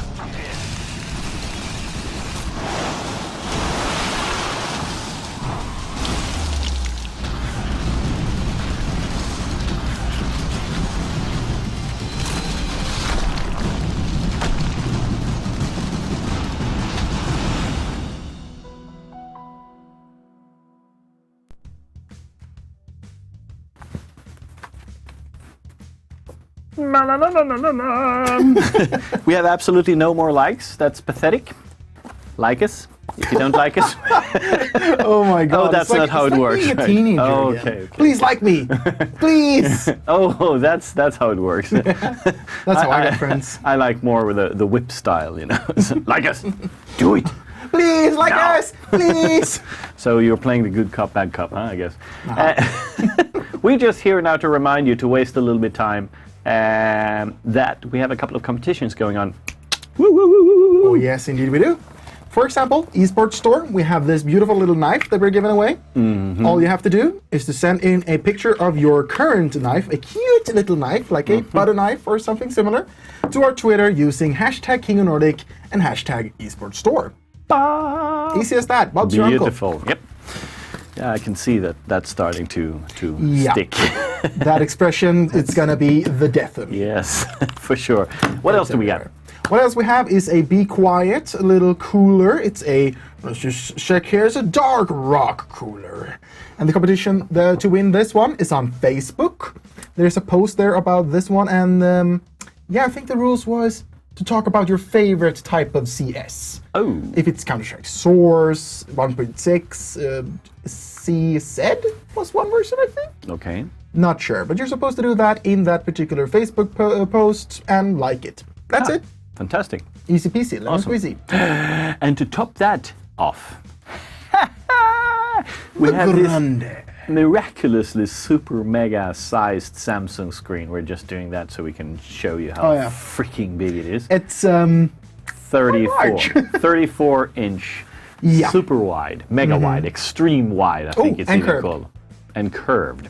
Yeah. It's worth over 1,000 euros, and we're handing one out tonight after the final of these two clash between Finland and Sweden.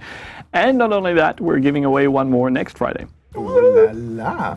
So they should really keep an eye out on our Facebook, because that's where we do this giveaway for this monitor. And while we're at it, should we add something more to it? And that's not all. But we are also giving away one knife also for the subscribers tonight. It will happen between the maps after this first battalion there. So we're going to hand out one knife there. Subscribers only. It's going to be it's the Shadow Dagger Safari Mesh coming up, because the Huntsman has already been thrown out. So it's a Shadow Dagger Safari Mesh coming out. Awesome. Really, really cool. But you want to see something really, really, really, really awesome? Oh yeah, it's our grand finale knife for next Friday. Take a look at that. Oh my god! Boom! I feel like I'm Jesper right now, because all I can think of is, oh my god! Oh my god!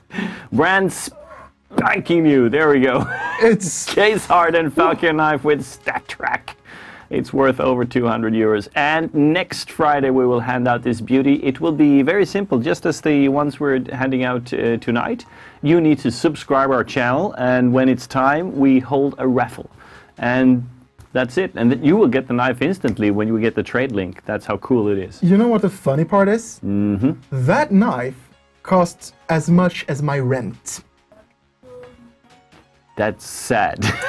I pay that amount in rent. That's sad. That's in rent for my living place, my living quarters.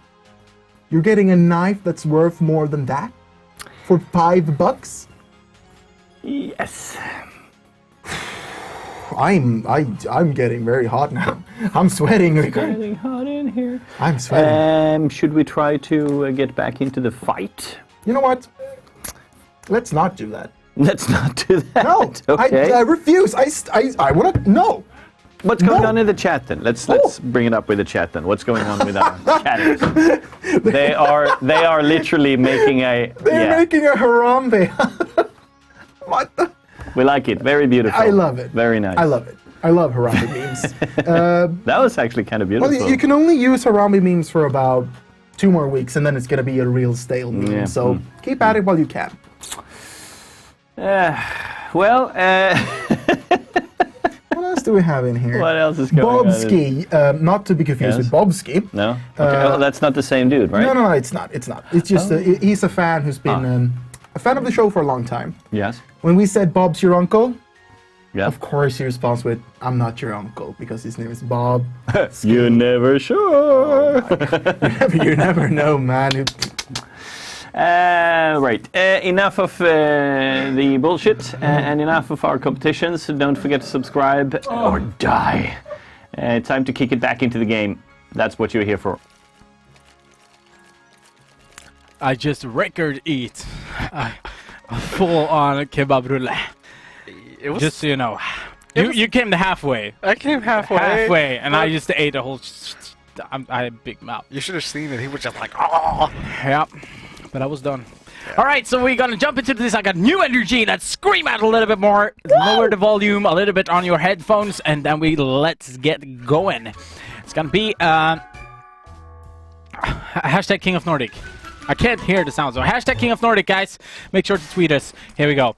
All right, so we are gonna see Finland on the Terry side now. This is something I was looking forward to.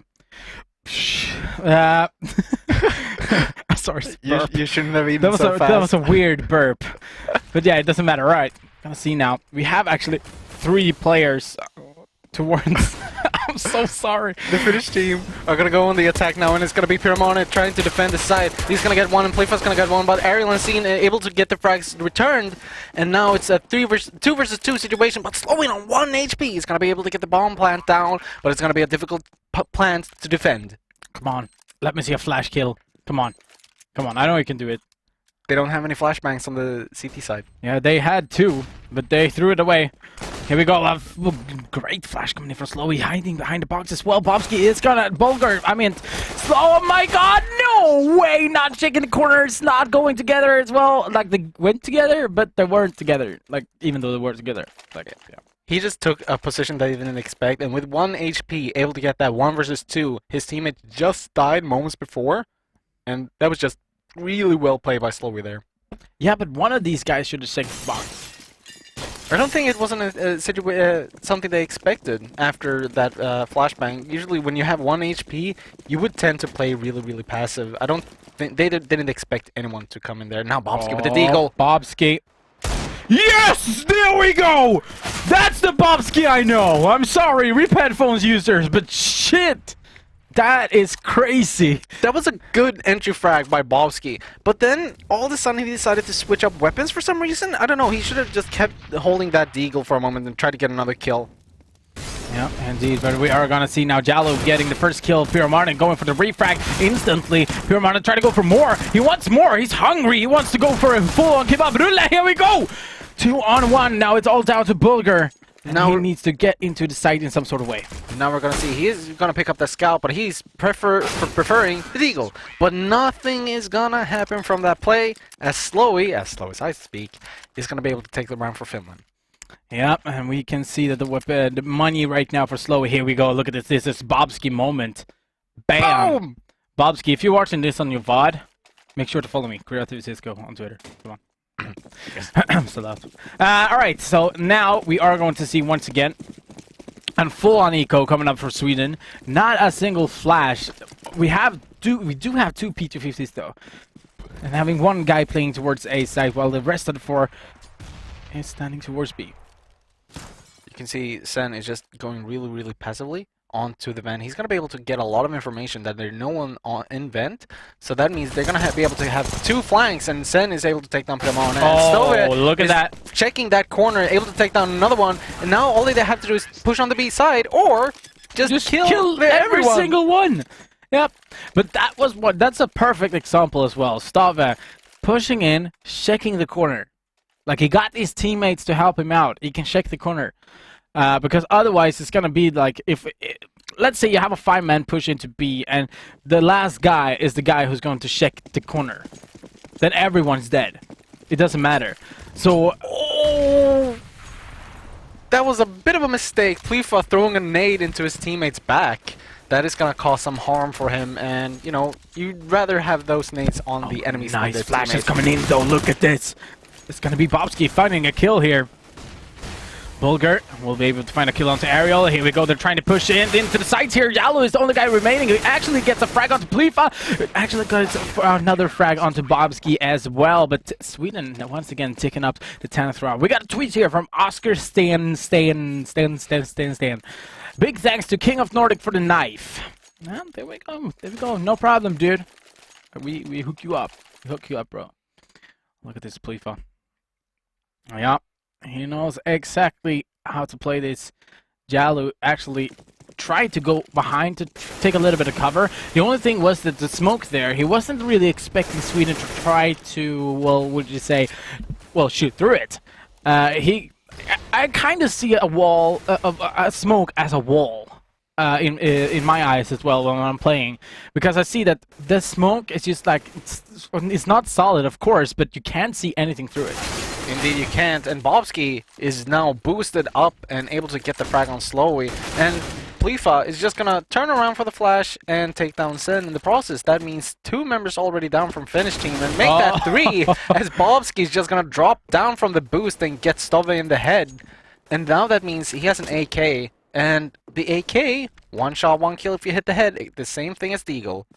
Yeah, and now it's all down to Bulgar as well on the east side. He's gonna lose the battle, lose the duel against the Jalu, and the bomb is up in T-spawn, and we still have 1 player up there. It's gonna be, I think it's Bobski up there holding the angle from Squeaky, but it's gonna miss him. He's not looking, there we go, he's actually looking, got the information now. But the bomb is actually coming in main now, so they do have a little bit of information. Bobski has the door open as well. This is perfect for him. He can go for a full-on save for this round, and just gonna go or finish off with the 2 nicely done headshot, and that makes the scoreline 11 rounds for Sweden right now.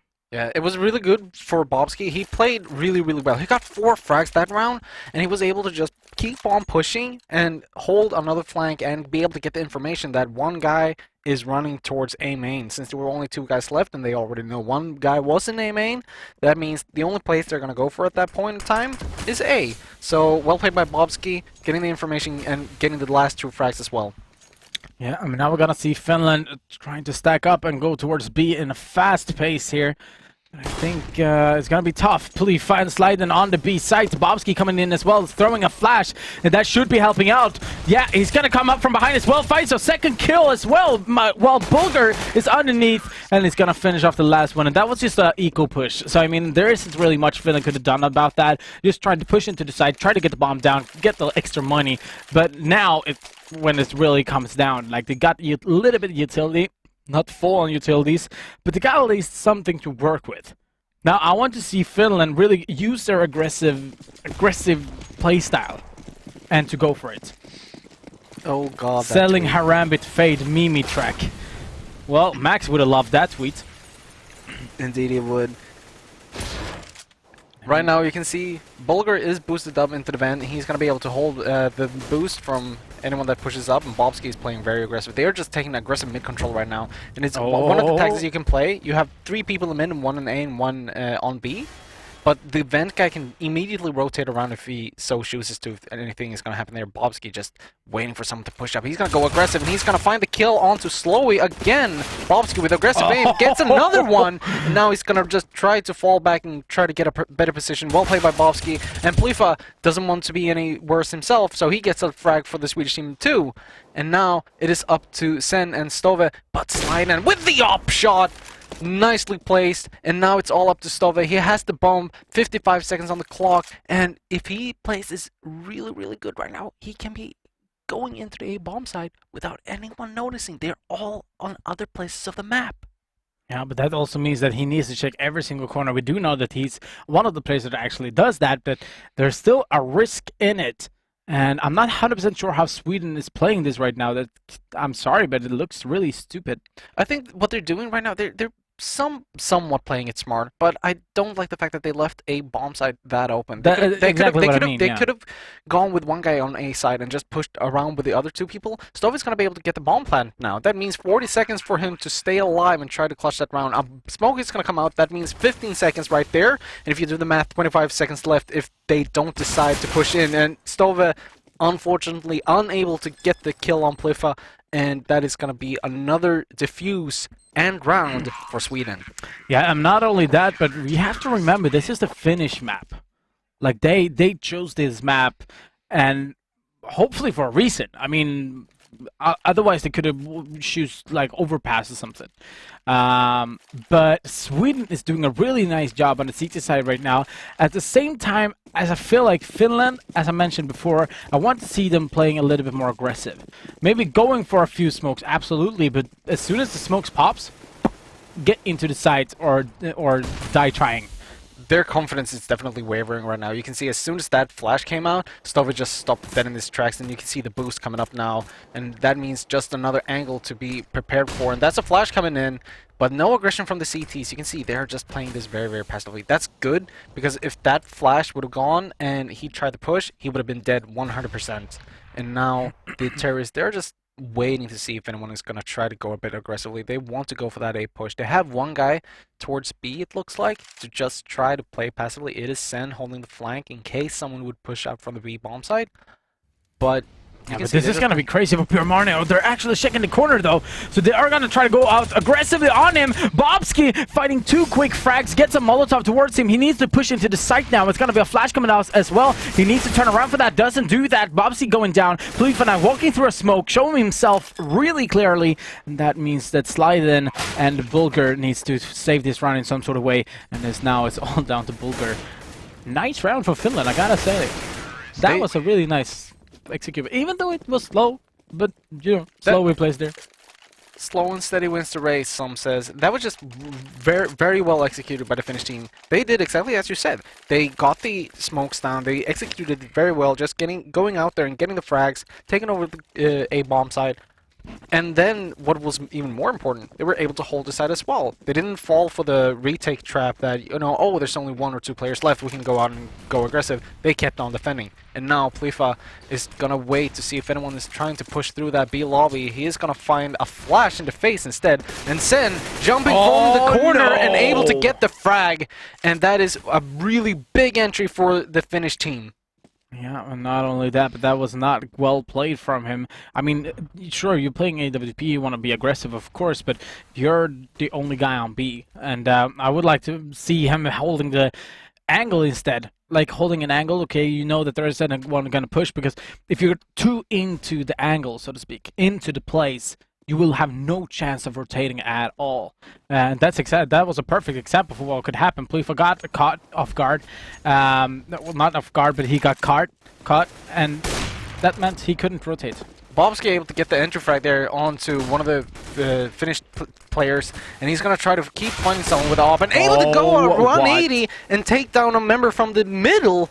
And that means it's a 2 versus 2 situation as Bulgar takes down Stove. And now the Swedish team, they still have a smoke left. They can decide to do anything they want with it. But Bobski goes down and it's a 1 versus 1 situation, and Yalo has to defend this bomb. He's not going to be able to do that. Wow. And Bulgar is going to be able to clutch the round for Sweden. That is 14 rounds. Now Finland, they have to force by this. They have to try to go for the win. Otherwise, it's going to be a terrible situation for them right now. Yeah, and did not catch the AWP as well, so it's going to have to be either Slide and buying an AWP and playing without armor, but he's going to buy an M4 instead, so that means that it's going to be a full-on M4, all except for Pure Marno playing the UMP. So this is going to be an interesting one, because the Finland needs to win this now, otherwise it's going to be a match point. Yeah, you can see immediately. I don't like that. Yalu just spent one of the smokes going in the middle, and he doesn't do anything with it. It's just there to create some sort of distraction, I guess. But that smoke could have definitely been used more to like in a better... wall of smoke, like play together, wall of smoke in the middle. Yeah, that could have worked better. Exactly. But now instead he just threw it out there, and it doesn't have any effect whatsoever. And now Plifa just waiting in the vent room, trying to wait for that exit into frag. This is perfect. Look at this. Ariel doesn't have the aim towards there, though. So if Plifa is going forward, I guess there he goes, but it was too slow. And now it's only one single CT on the site, and it's going to go down immediately as well. Look at this. This take, I'm not 100% sure, but Finland is really, as Mika would have said, bulldozer. Like, this is crazy. Just going into the site, taking over, showing who's the boss. But I'm not sure. At the same time, it feels like Sweden could have got done a little bit better there. Absolutely, they could have. But Ariel, that's what great aim just do. He had the feeling that, okay, something is gonna happen. He wasn't, how to say, he wasn't fully focusing on the box, but he had some sort of a reaction to, okay, if there's gonna be someone there, I can at the very least be ready for it. So I think he was having a little bit more focus towards the box in case someone would go out. And that was just well played by Ariel and well shot by him. I would have hoped to see Plifa getting that frag, but this is CS. Sometimes the better aimer wins. Go Team IKEA. Yeah, that's one way of cheering for your team. Alright, so we're gonna see now if Slyden, he's standing perfectly here. He should be able to surprise him in some sort of way. If Yalu now... Slyden is doing a pretty decent job right now. If he opens the door, though, he's gonna open towards him instead. That will be... Oh, nice. It doesn't really matter. Jalo is prepared for that one. He's going to give it the information as well. Stav is going to get that kill. Now it's a 5-on-3 situation on site. This Plifa is completely white as well. Nice! What? That flick shot gets that one. Stav is going to go for the refrag. And not only that, but it's going to be Bobski, the only guy remaining. And the spray from Ariel is going to take down both Bulger and Ariel. Now, we need to see... we are going to see another eco coming up from Sweden, since they didn't get a lot of kills and get a lot of money out of that, and they forced by the last round. This is the moment where you have to... This is one of the things that you have to have down in CS. Because right now you have 14 rounds for Sweden. They only need 2 more rounds. They need to close out this game right now, because now they're just giving Finland more and more room to play with. You can see Stove boosted up, gets that entry frag, and now it's a 4-man team for Sweden to play with. And that's not good. I don't know how else to express it. That's not good. You can see 2 members pushing out from Squeaky and going down in return. And now it's up to Slide and make it Plifa to save the round. But with a P2000, what is he going to do?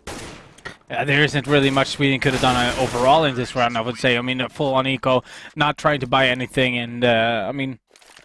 basically, Sweden gave them this round just to buy up for this round. So I really hope that we will see maybe the aggressive Bobski up on boost again, like the counter boost, maybe having someone smoking, like the way that they played, like go back to the standards instead of trying something new. Indeed, indeed. One would argue, though, I would definitely argue for the boost. Because at one point, it's something that has worked very, very well, but at this point, they might just be ready for it. Instead, Bobsky's going to go aggressive into A main. He isn't going to find anyone there, though. They've all just been outside of A main, trying to get some boost, trying to get mid control, and now Yalu is just clearing out corners everywhere he goes. Yeah, and Yalu now is going to smoke, flash off highway. Now he's actually waiting for a teammate to get there first, so we can actually go a little bit... Here we go, the flasher coming in. Look at this though, they have 3 members on A side of the Swedish team. Bobski is just waiting towards the highway. He's gonna find someone. Stop it with a beautiful shot! Is able to take down Bobski. He had no chance there against that AK. Stove just went out and one-tapped him, I would say. That was a beautiful shot from him. Yeah, and that could probably have saved the round as well, because now it's going to be towards B, and it's going to be Slyden, and it's going to be Plifa. Plifa is already down on low HP. It's going to be smoke coming in, a flash coming in as well. Through that smoke, it's going to do a little bit of difference, but it's not going to matter, because Sen is going to shoot through the smoke. Bulgar will be able to find the first one, gets a little bit of help from Pierre Marne, but he needs to get out fast now, and does find another one as well! This could actually work out. Now, the bomb is inside B, so Sweden needs to get in some sort of way, but at the same time it kind of feels like Finland is a little bit scared of jumping in. We'll get that kill. We'll get that bomb down. Now the Swedish team has a bit of a trickery. That nade is gonna do huge amounts of damage though. Now it's only one member left. It's Slowy. He's gonna find the 2 frags to win the round for Finland. They have tied it up, and now the Swedish economy is in shambles. They have to force this up in order to win. Otherwise, the Finnish team are just gonna be able to mount that comeback. Yep, and it's gonna be Team UMP. It is going to be Team UMP. I kind of like this, though, because the UMP is very, very dangerous at close distances. You only need to have 2 shots, one in the head, one in the body, to kill someone. And you can play these close quarters with the UMP very well, even though the enemy team has AKs. If they miss 1 shot and you have a UMP, you should be afraid. Yeah, indeed, and there's like the fire shots that's going away as well. Like it's really fast fire range. Is that how you say it? They have a quick rate of fire. Yeah, exactly. Yeah. So that's also one of the things. 14-14 now though. It's tied up exactly as I wanted it to be, but it kind of looked like Sweden have an upper hand a little bit a few time ago. But look at this Yellow in a perfect position as well. Primarna wants to push in. Yep, he's gonna get caught off guard. Yellow did have the information right there. And Finnish team, they're playing very disciplined right now. They are not making any sort of unnecessary peaks without help of another teammate, it feels like. But as I say that, Stove just goes out on boost and is able to take down Bulgar. Now it's only 3 members left of the Swedish team. They have 2 UMPs and a scout. But they have to do huge plays if they want to win this round now. Yeah, here we go. The pressure coming in right now and is on site. Who is it? Is Bobski on site? He needs to do something about this. He's completely flashed, gets caught, and that means a 5-on-1 situation for Slyden with a UMP. Rush through the smoke, will be able to find the first one, but Stav is going to be able to get that one in. 14-15 right now. Finland in the lead. And that also means that we are going to have some Mission Impossible going on for Sweden. And this is just the first map. You have to remember that. This is just the first map. Even though you don't think like, alright, so maybe Sweden will go out now. There's not gonna be... This is not the original King of Nordic for those of you who wonders. This is King of the Kings. The King of Nordic's longest streakers from each country are fighting for $1,500. And of course this trophy that we have on the desk right here. So make sure to share for your team on #KingOfNordic and of course in the Twitch chat. And let's get this one going because Sweden needs to come up with something. Bobski's going to go down immediately, 15-14 still. And it's just going to be tough for Sweden to get this one down, I think. Bobski just going aggressive right there? I don't like it. You have weapons, but you don't, like the rest of your mates don't. You don't have to go and try to play the hero at that point. Try to play with the team. Now, 4 versus 5, Slyden is probably going to have the first contact here as the terrorists are trying to push out, and one goes down, that's Stove, and now Plifa has to defend this side as his teammate just went down from Sen, and with the UMP, like I said, it's a dangerous weapon as Sen goes down too. But look at this though, their rotation. A is completely open, and if they hurry in, they will be able, to get it fully on control on A side without any doubts. And this could actually mean that Finland is taking map number 1. The rotation sensation as they have 40 seconds left of this round to try to make something happen as the Swedish team are just scrambling towards the A side. But if the Finnish team is able to defend this, indeed they are going to win this first map.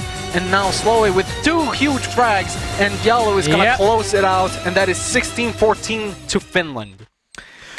Yeah, and that means that Finland winning the map number 1. Next map is going to be in the Mirage. And that is one of the... We have already seen one match on it. But I think that one might be the one for Sweden. Indeed, it might be. Cash, it was insane to see the Finnish team just coming back from that. They just took advantage of the fact that the Swedish team couldn't close it out. They had 14 rounds and they had a 14-7 lead or something like that. They had a huge lead, but in the end it wasn't enough because the Finnish team were just clawing their way back. The Swedish team, they gave them a finger. The Finnish team took the whole hand. Yeah, and I think that's one of the things that Sweden was thinking about in just my thoughts.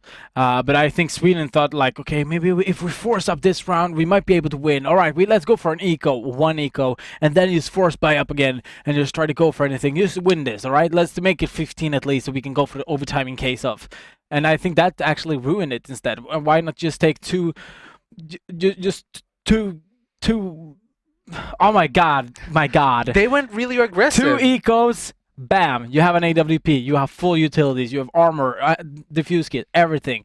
Just focus. God damn it. The thing was that the Swedish players, they were playing really aggressive. They weren't patient. They were just trying to go for those, aim duels that they were really successful with in the first half of the game.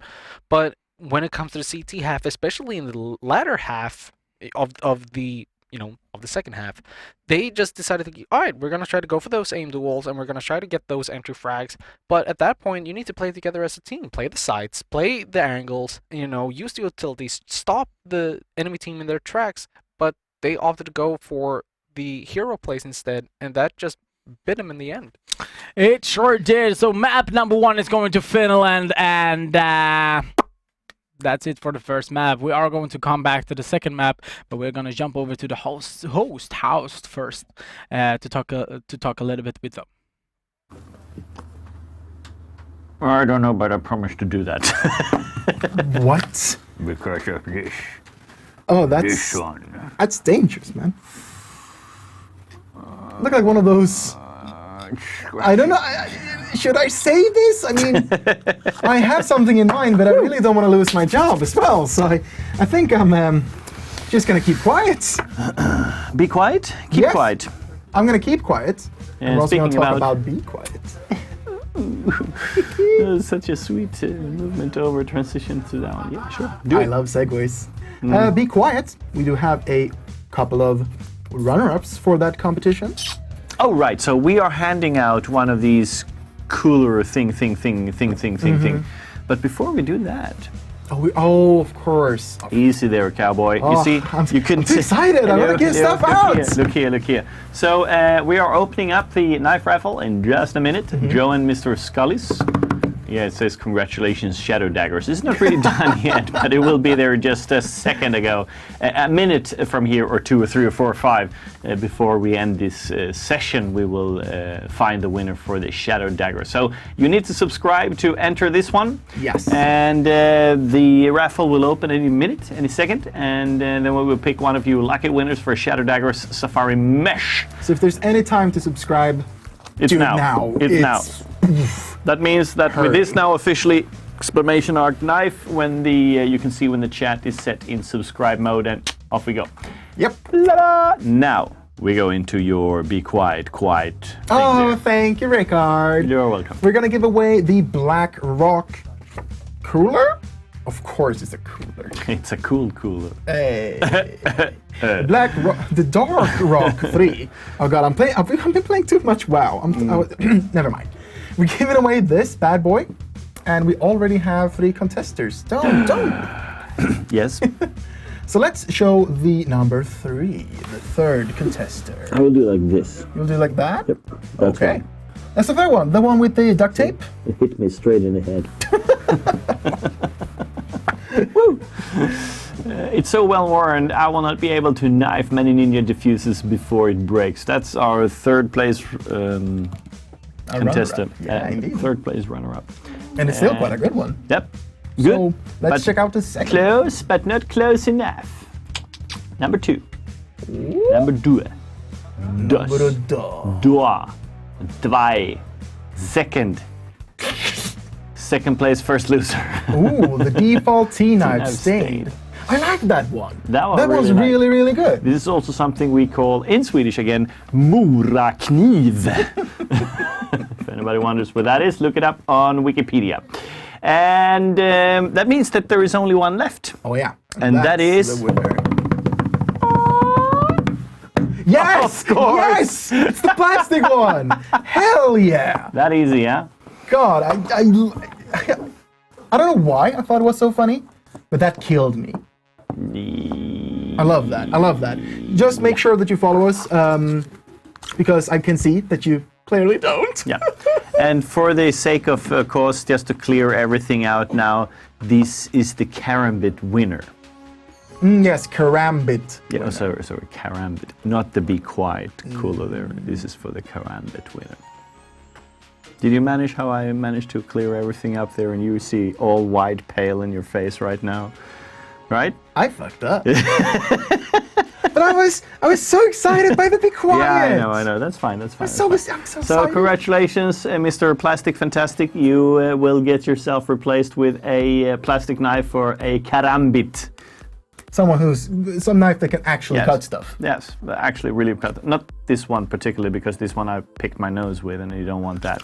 But we're going to send you, or actually eSports Store is going to send you a brand spanking new one.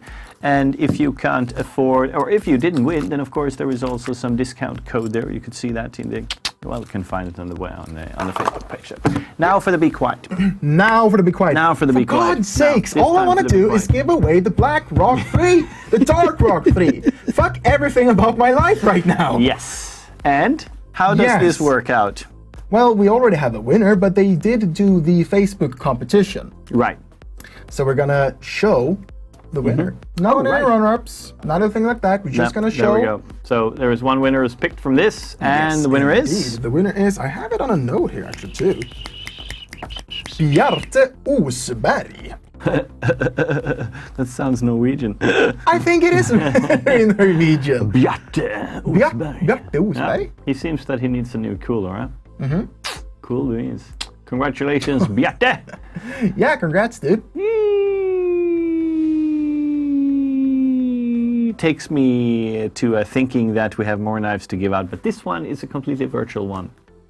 Oh yeah, no more real life. No more. Okay, actually we can put this one away now, because that's I will pack this one down. So it's going to be a perfect Christmas gift for a grandchild or something in the future. Oh my god, it depends on how small it is.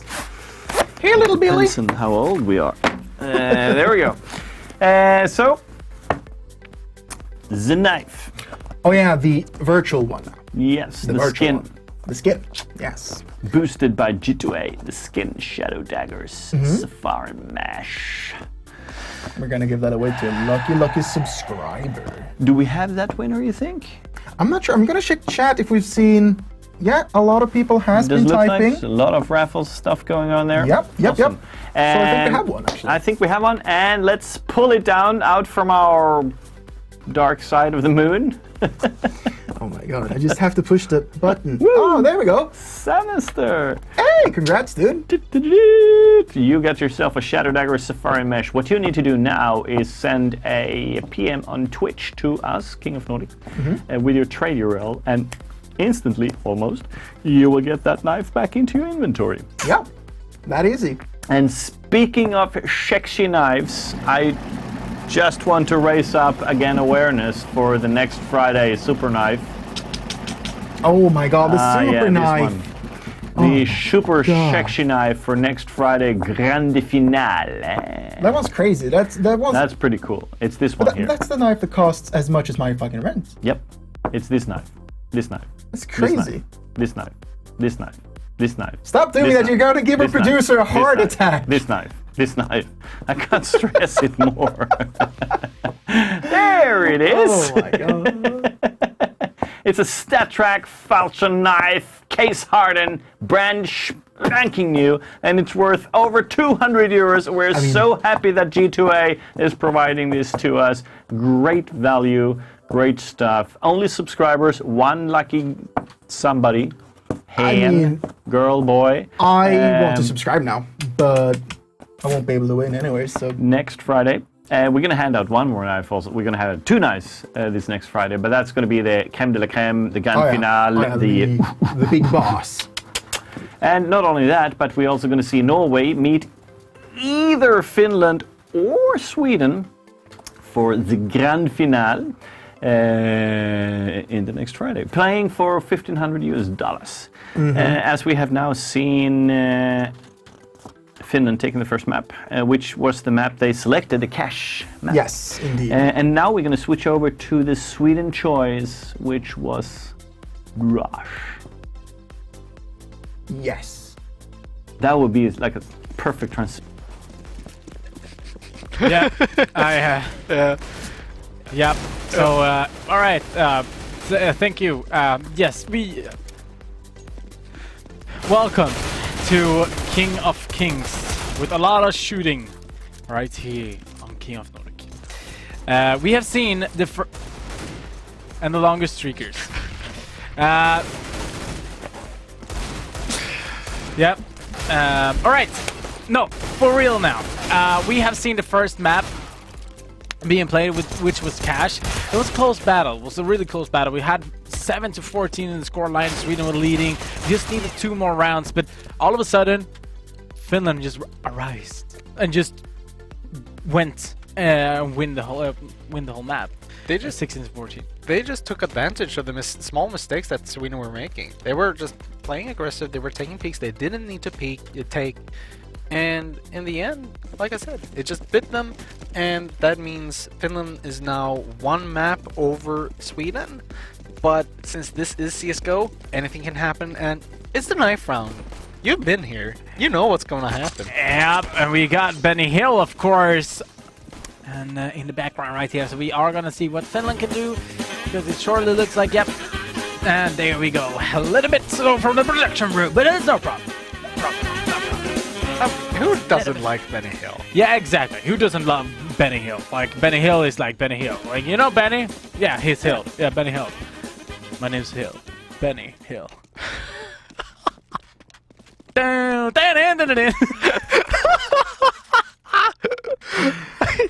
Alright, so we see Finland winning the 9th round, and they are going to start on the CT side. So let's see what Sweden could do on the terrorist side. They were a little bit aggressive on the CT side on Cache, so now hopefully we will see that aggression being transferred to this map on the terrorist side. This map is a bit more balanced than Cache, I would say. This is really 50-50. It depends on how well you can execute the strategies on the terrorist side. If you do it well, then you will be able to get control over that site, unless the other team has some really good counter strategy. But you can see Pliffa just walking up in that apartment. He was going to try to find some frags, but Yalu is going to be able to find something. He finds 1, finds 2, finds 3! Well played by Yalu, getting 3 important frags, and now it is only 2 members left. Get 4! And he's going to be able to get the ace! The bomb has been planted. He does have a defuse kit, if possible. He doesn't have a defuse kit, but he's looking for that final frag. He's going to get it! No, he's not going to get it! Not going to get it! Stolen away by Stove. So, I think whoever is controlling the soundboard, can we like fast just jump into Jalu's the Finnish TeamSpeak after Stave just took his ace from there.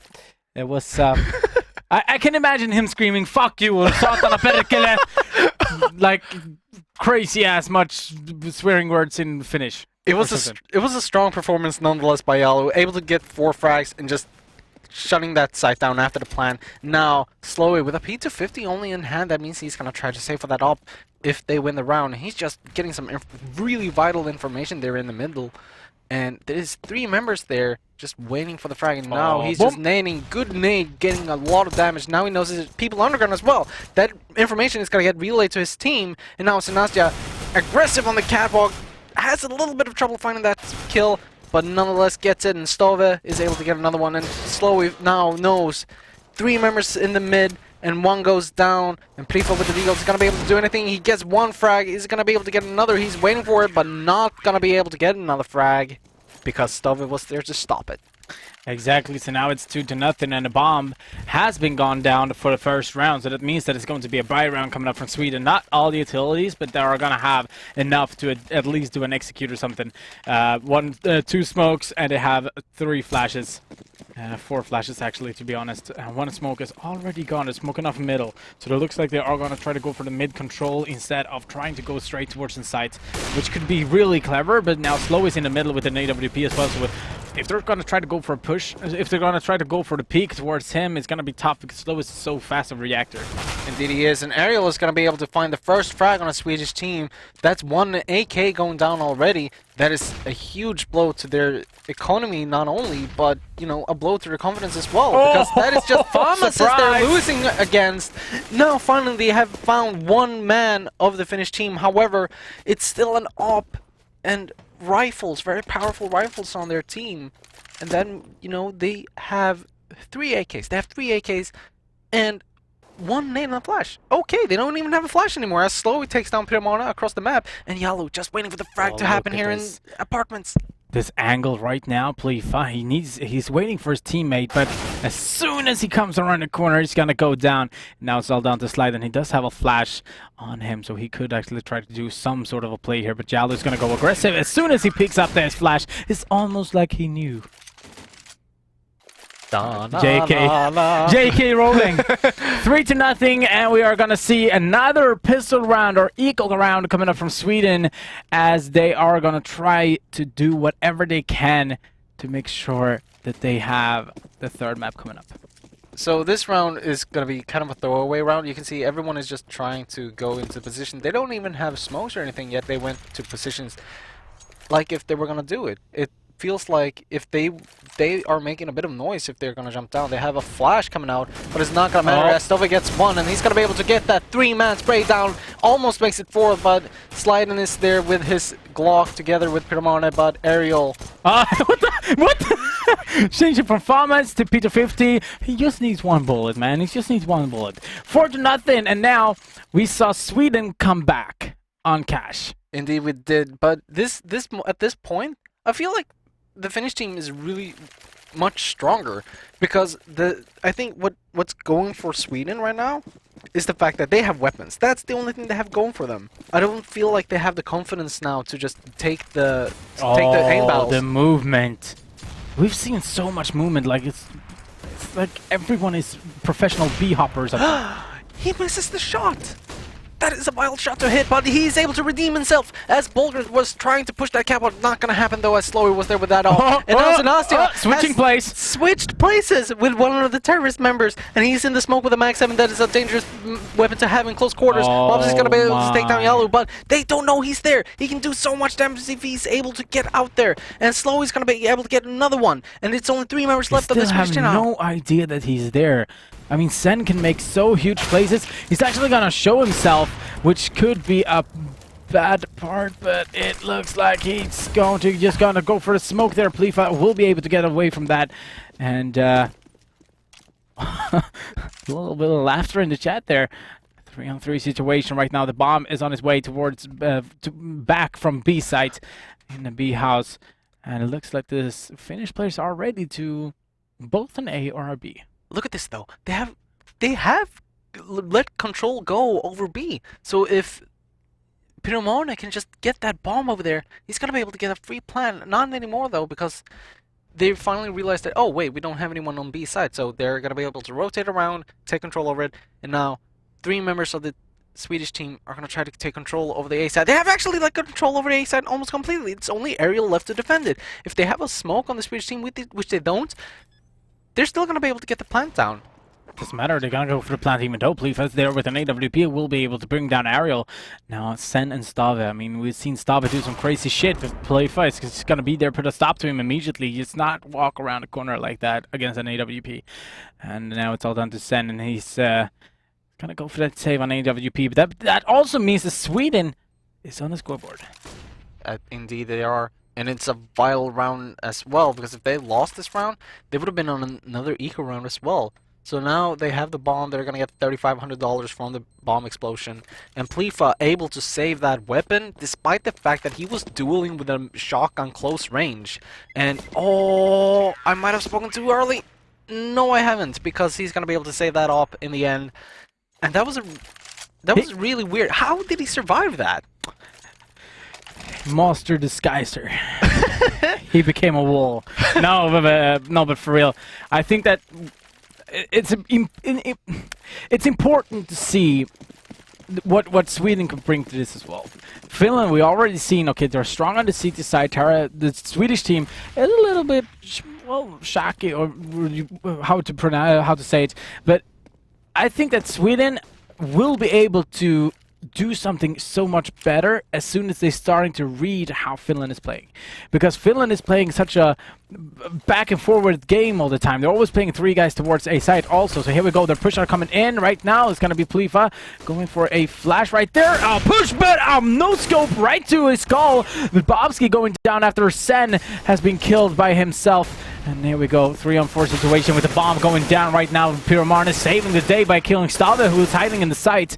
That means a 2-on-4 situation with Plifa down on really low HP and Pyromarne on 35. It's 2 members of the Swedish team really low on HP, but slowly with an AWP it's going to be a little bit more difficult because you would rather have the rifle in this situation. Because with the AWP, you have to make that shot count. With the M4, you have a little bit more leniency, but they're just going to opt to back off, find an AK, and if Yellow isn't careful right now, someone might be able to backstab him. Yeah, sliding is there, but Yellow is keeping track though. But here we go, the person coming in. Yep, there's a headshot. Slowy is the only guy remaining now. He does have an AWP hiding on B site, and there's no one even near him. So that means that Sweden picks up their second round, and once again, climbing the scoreboard, as we saw in the second map, the first map as well. It was 4-0 for Finland. All of a sudden 4-4. Then Sweden takes the lead, 6-4. Then 6-6. Then it's so close on the combat on the scoreboard right here for both Sweden and Finland. I think that as soon as Sweden is starting to realize how Finland is playing, they're going to have a little bit of easier walk in the park, so to speak. Right now, the Swedish team, they just reset the economy of the Finnish team. And slowly able to get the tag down on 1, but not finding the kill. Does find Pyromarne, does find Sliden, and he's gonna try to go for more. He does find Bulger! And now it's only Plifa left on the Swedish team with the bomb down in B site. 17 HP, he's able to save that round. But Plifa with beautiful shot onto Stave there. And now all he has is an AWP and a dream. Yeah, and some angry Finns player. Oh, Kobe! Let's go! Here we go. So Plifa now needs to try to get into the side in some sort of way.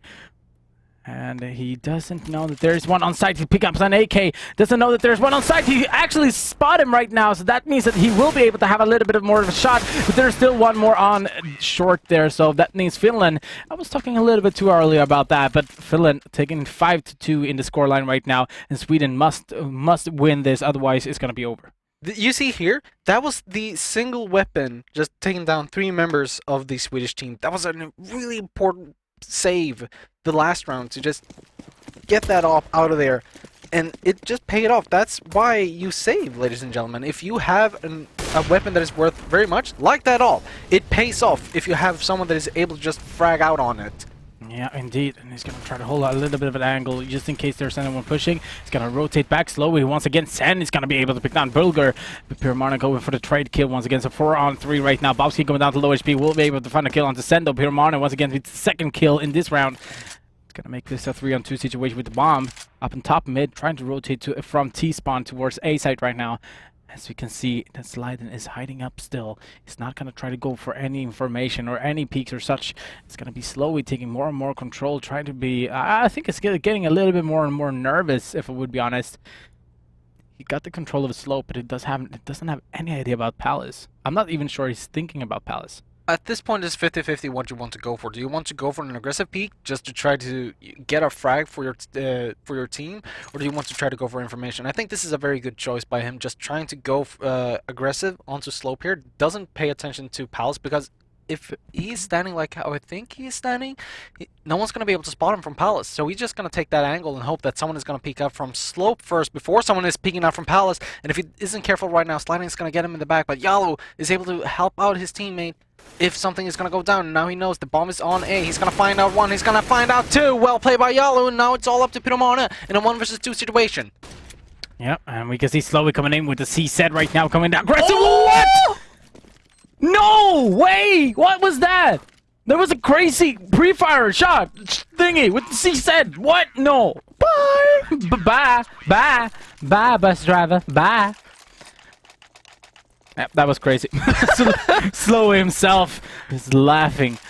Nice shot. Yeah, there's a big possibility here. Look at how Jalu is thinking right here. He goes up now, so he sees one more terrorist, goes for the first one, and try to go for a second one as well. Get both of them down, which means that the CTs are 100% sure to almost win that round. I just like that he decided to rotate to help his teammate, just to try to stack aside. That's really good. In case someone would die, he would be there to at least do some damage to the other team if something were to happen. Now the terrorists have bunched up for a B push, it seems like, but a Molotov can put everything in danger. Yep, look at this. It's going to be our counter smoke though, but it's going to be more than that. It's going to be Jalu and Sen. Polifa will be able to finally get him down, but Slowey is there with the CZ. Once again, it's going to try to go for that free fire, I guess. Bobsky getting a really nice headshot, and there we go, Slowey with the CZ. That was just a quick push from the Swedish team, or an attempt to. That Molotov did a huge amount of damage, and they weren't able to get away from the window. So they had 3 angles they had to worry about at that point. It was from short, it was from market, it was from car, the main angles. Then you probably have one inside sight. But it wasn't anything left for the Swedish team to do after, you know, they've used up what utility they had. And you have to have utility to win games. I agree with you, Pure Mana will be able to find a Sen actually finds a second one as well. That means a 3-on-5 situation right now. It's Ariel. He's gonna go for a flash. He will be able to get 1, 2, and the one is above him, and he's gonna try to go for him as well, and he will. Plifa will be able to get the kill onto Stave first, but it doesn't really matter. Pure Mana turning his back towards CT spawn. He's just gonna find him out, and there we go. Jalu 8-2 right now in the scoreline. Finland is just running away with the scoreline. Look at this flash that's going to come up, or that flash that he threw. I thought he was going to throw it before, but that was a really good flash. That would just instantly shut everything down on the side. It just flashed out Palace, it flashed out Slope, and he was able to get those 2 first frags just because the Palace guy couldn't come down to try to refrag. He was flashed as well. He didn't know where the other player was. And now slowly trying to go for the peak. He's not going to be able to find anything. Actually, Permona down on 79 HP. But Bobsky with the deagle now. We've been hyping up his deagle for quite some time now. I want to see another one shot. Oh, it's not going to happen though, as Sen is able to take him down. And now only 4 members left. They all have deagles though.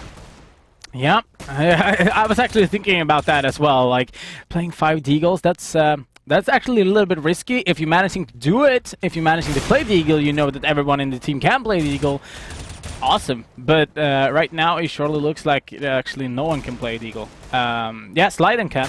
He actually finds a headshot, but 9-2 right now, and the economy for Sweden right now is going to be a buy-up. They will be able to afford the utilities, but now they really need to start thinking about what do we want to do, because I've seen in this game, this particular game map.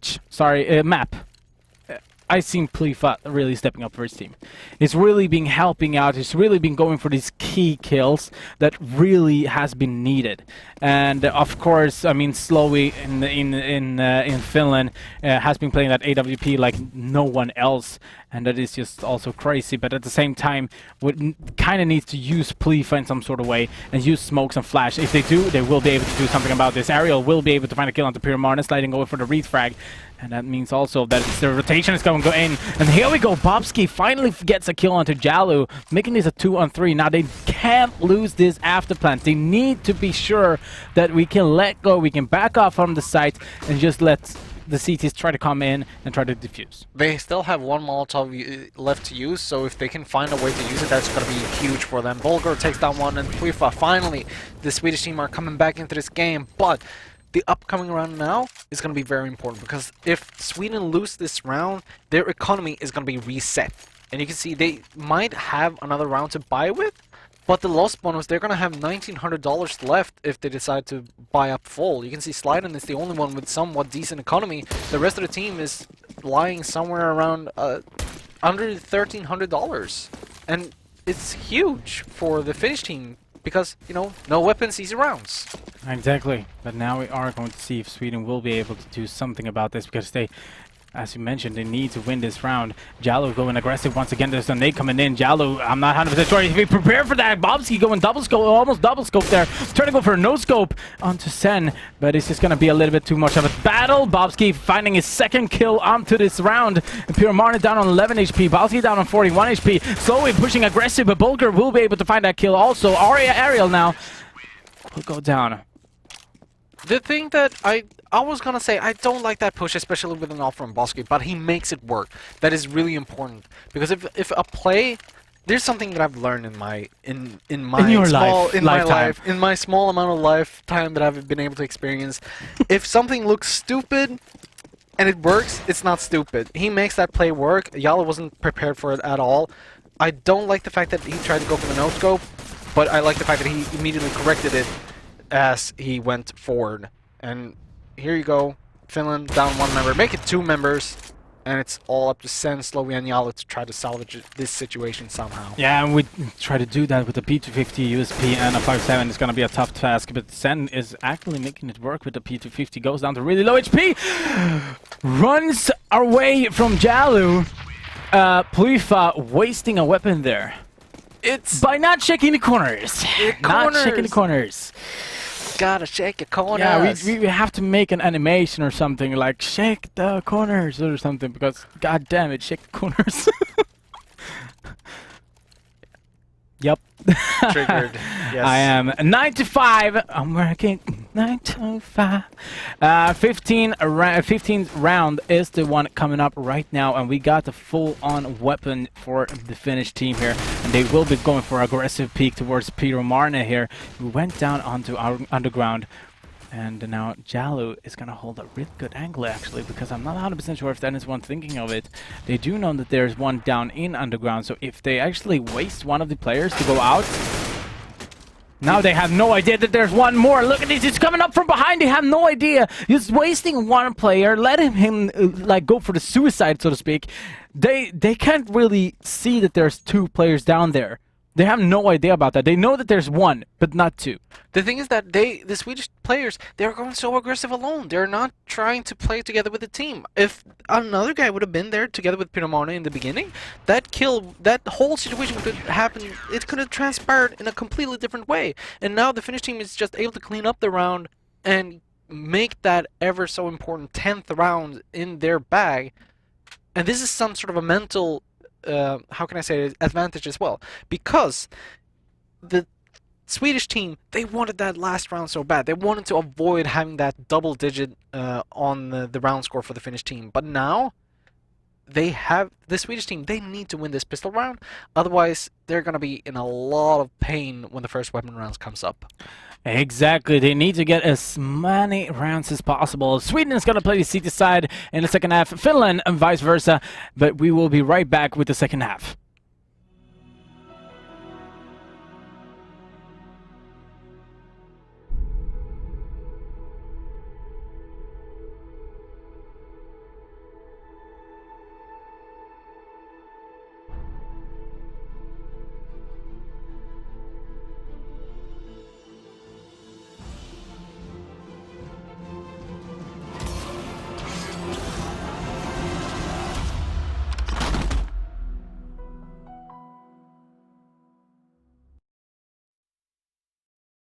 G2A.com, the best video game store ever! Fast as lightning, solid as a rock, cheap as duck. What's more, you can sell on it because it's also a marketplace. Remember G2A.com, the best video game store ever!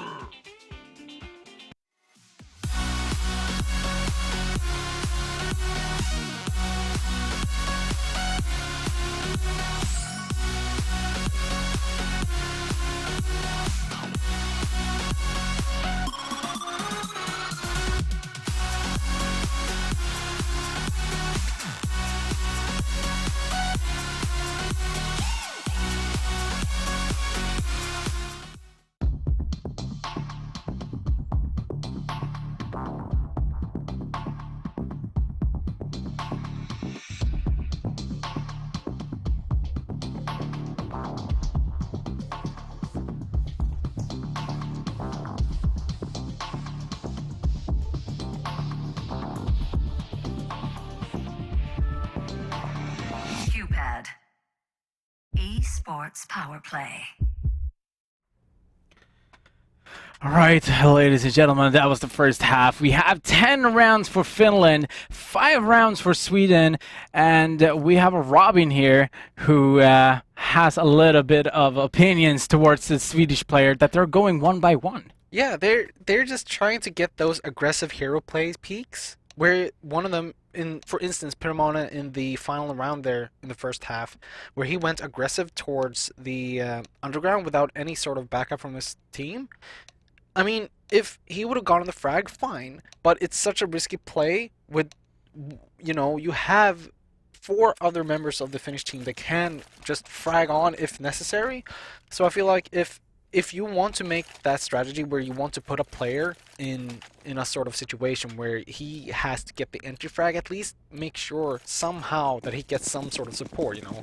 Yeah, flash down middle, Molotov, or just wait for your team to do their stuff, get attention in the mid before going down into underground, or have a member of your teammates to just help you out. It's aggressive peaks. If it doesn't work, then it's just going to be a big blow back to the team. Yeah, indeed. And right now they're pushing into the site here. It's going to be a fast round coming in for Finland. Look at this Plifa through the smoke door. He has to have a little bit of peak there to be able to go for something. Goes down to 1 HP. He's going to go down for completely now. 3 on 4. It's going to be a retake coming in. Ariel was peeking behind him. Now going for another peek once again. Not shaking that corner. He's once again just letting it go for a corner. Gets that just lucky headshot in my opinion. That was just like he got a little bit lucky there. And here we go, Slide, and we'll be able to make this a 2-on-2 situation. Now he should be able to know that there's at least 1, or he should be able to see that there's 2. I think he saw the gun there. And here we go, Slide and holding the peak, and that means Sweden picking up the pistol round. And now, what do you want Sweden to think about winning the pistol round going forward from now on? Don't get too aggressive. That is the biggest point I can do, and always try to play together with your team to the best of your abilities, because now you have weapons. You have a couple of rifles. You have 1 rifles and 4 SMGs. Just try to stay on a distance and try to get the frags that way, because there's no need for you to try to go aggressive now and try to get those, you know, frags, because you just let them come to you. Use your utility when they're pushing in. Yeah, indeed. And now once again they're gonna push in aggressively. Once again, Sen is gonna get a little bit of damage. Look at this grenade though! It's gonna do a massive damage. And not only that, but Pyramon is gonna help out. He's actually gonna go for a frag onto the side instead, which means that this is a 3-on-3. Right now a 2-on-2. How does this happen? They already lost 3 players in the Swedish team. Jalu now trying to go a little bit more aggressive. Yeah, there's a great flash coming in. Sliden's gonna be able to pick down Ariel though, so that means it's a 2-on-1. Jalu should be able to do something about this. He does have the information where Sliden is, but he has moved position, so now he needs to, in some sort of way, or at least get to the bomb or something. Here we go. Trying to go for the peek. Trying to go for the Tech 9 headshot. 1 taps. He's gonna pick up an UP. This is what I'm talking about. The Swedish players right now, they're just playing very aggressive. Play passive. I like the fact that, who is it, Sliden? He's just playing passive. Now, Bulgar is also playing passive. You see, you hear the bomb going down, you can start moving forward. And now Bulgar is going to be able to find that kill. Despite the fact that they got the bomb down, the Swedish team were able to win the round. And now they are going to be able to have a lot more money to just buy up with. This is just a moment that they have to take into account, the Swedish team. They just have to burn this moment into their minds. Like, how did we win that round? Oh, we played passive. We waited for the bomb to come down. You see here Pirmona with a beautiful nade and is able to get 2 Look at this. players. He gives up the player up there though. It's something that you have to make a choice. It's like split-second decisions that you have to make. It's really difficult. Yeah, but here we go. Jalu will be able to find 2 quick frag. Bobski's gonna actually be able to go for the trade frags at least. But then after that, he's gonna go down. So that means a 3-on-2 situation already. Once again, there's only a few seconds. It's already 4 players that's gone from Sweden. And the last one is, well, out of control, so to speak. He doesn't have any information, doesn't have any idea where there might be, doesn't have any control. This is exactly what I was talking about. Why would you push up extremely aggressive there in mid? You just threw the round away, but you know, by letting the enemies take advantage of your mistake. Despite the flash coming up there, Actually, there wasn't any flash even. Yellow was just able to take down 2 members immediately as soon as they had pushed up, and then there was sliding at Catwalk, I do believe. Bobski. Was yeah. it? Okay. And he got 2 quick frags after that. So that was the trade frags, of course. But then once again, when he went down, it's all of a sudden 3-on-2. Indeed, and it's just I would really love to see when they can just utilize this change of pace correctly, because right now what you need to have a lot of momentum to use that, because if you don't have momentum to use this change of pace, then you're just going to be playing into the enemy's hands. Yeah, and now we are going to see a defensive Swedish play. They're trying to have a little bit of information in the middle. We see Bulgar is going to get a little bit of information up here. No, he's actually going to get smoked off, so he's expecting a push right now. Tells the teammates, and the rotation has already begun. See, this is what is happening right now, because the Finnish team, they can just play however they want to, because they know as soon as they make a movement on some other side, they're just going to react. But Flifa with a very important frag there, nicely done with the USP, but Ariel and together with the rest of the Finnish team is just going to shove into this side and slowly take down 2! What? He gets the frag out through the smoke, and now it's all up to Sliden with that USPS, and there's nothing he can do at this point. Pick up a Deagle, goes down to 13 HP. It's one thing to do. Yeah, but it's not something that you would like to do. I mean, saving a Deagle, it's good if your team doesn't have money.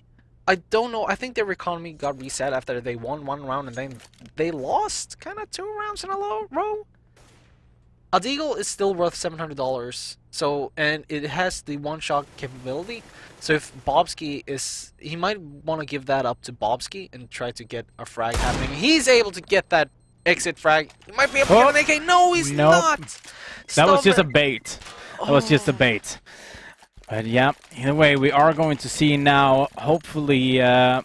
Alright, Bobski's going to play the C set instead.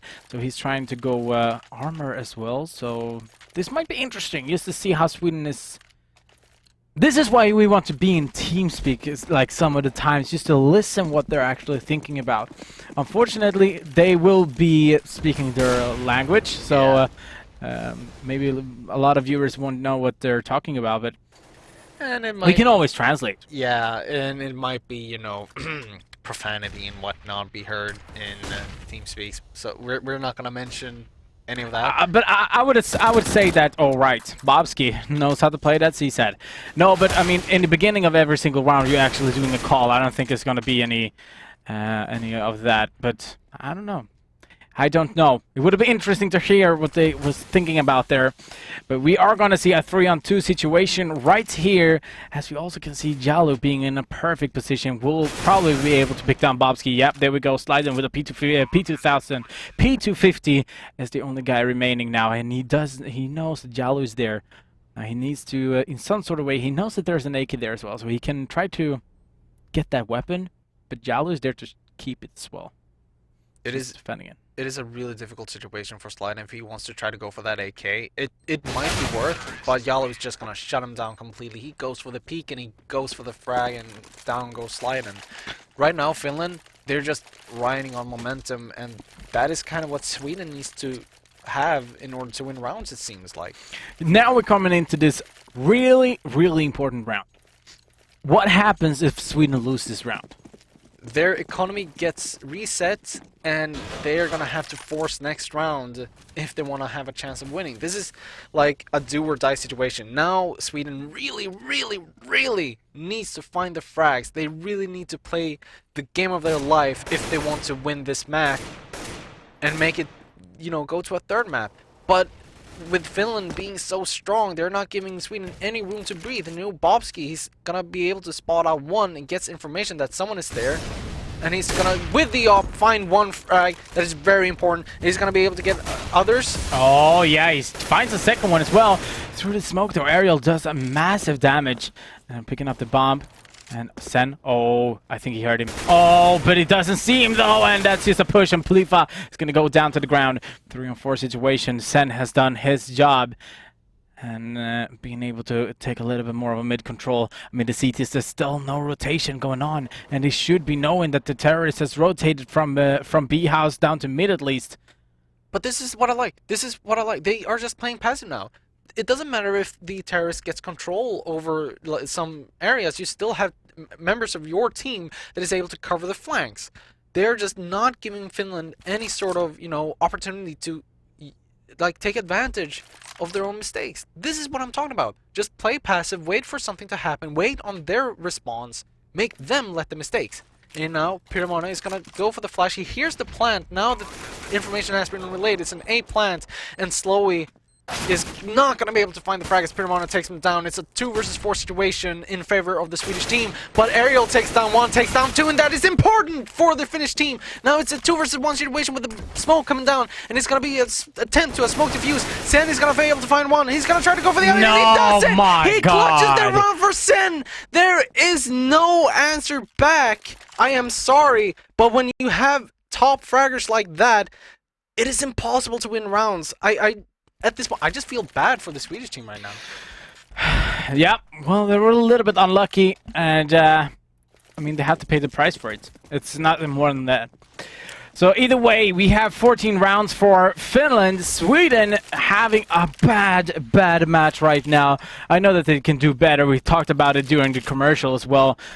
We know that Sweden can do it better as long as they're starting to play together a little bit more. Ariel, look at that one once again, one single push. Bobsky trying to go in there. Sen is the only guy who just jumping in, getting the kills immediately. Now it's all down to Piramarne, and it sure looks like this is going to be match point, ladies and gentlemen. It all depends on Slowy now. Piramona able to get that important exit frag at the very least, taking an AK back, but Sen is going to be able to stop him dead in his tracks.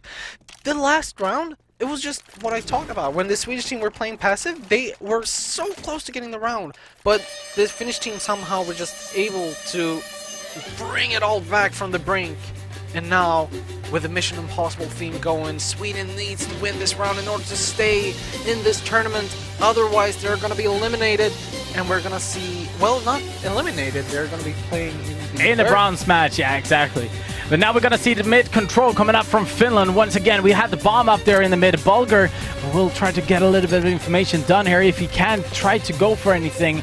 Terrorist is still playing very passively, trying to just hold angles instead. Bobsky playing the playing the scouts in the middle, might be able to help out in some sort of way. Missing the shot to Stave. That means Stave is going to get a free kill onto Plyfa. Now they smoked off the middle as well. Bobsky's just going to jump down. Stave having everything. Bobsky already typing GG. Piramarne finding the kill onto Ariel.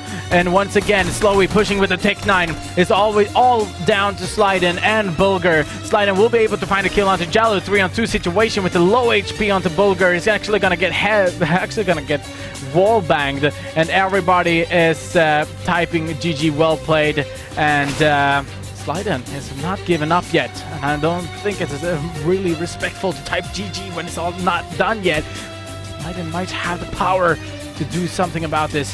He's trying to go in with the farmers. There's going to be a little bit of angles holding right there. He should be able to see the terrorist. There's a little bit of angle there. He misses actually. Will be able to find a kill. Will be able to find the guy.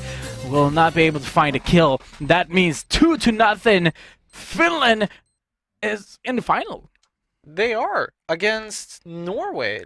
Or was it? Yeah, against Norway. So it's going to be Finland versus Norway in the finals, and Denmark versus Sweden in the bronze final. Yeah. But we need to talk a little bit about this first of all.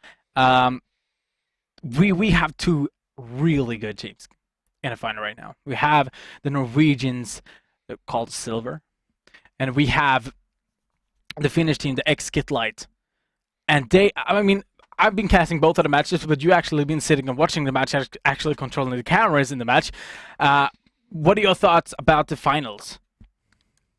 I just feel like it's going to be a team, like a clash of strategies. Which team can, surprise the other outthink? Which team can outplay their opponents?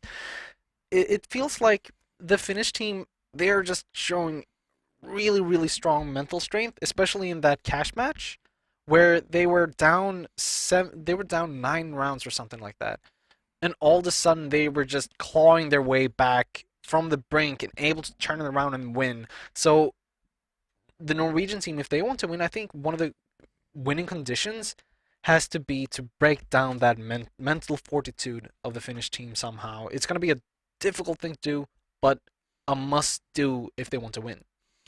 Yeah, I agree. We're going to talk a little bit more about this and look at some highlights from both of the maps. But first of all, we just want to say congratulations to Finland and play their national anthem.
All right, so congratulations to both Norway and Finland for going to the finals, and I feel bad both for Denmark and Sweden actually. I mean, we saw that they were able to play good. There was just a few mistakes, small mistakes that actually ruined the game. Not ruined the game, but you get my point. Like that's why they lost. They had a few smaller mistakes that actually made the match go as it went. Indeed it did. I mean, I don't have much to say in terms of the Norwegian versus Danish teams, but I mean, I've said a whole lot about this matchup, and I still feel like I can go over and over back to the point.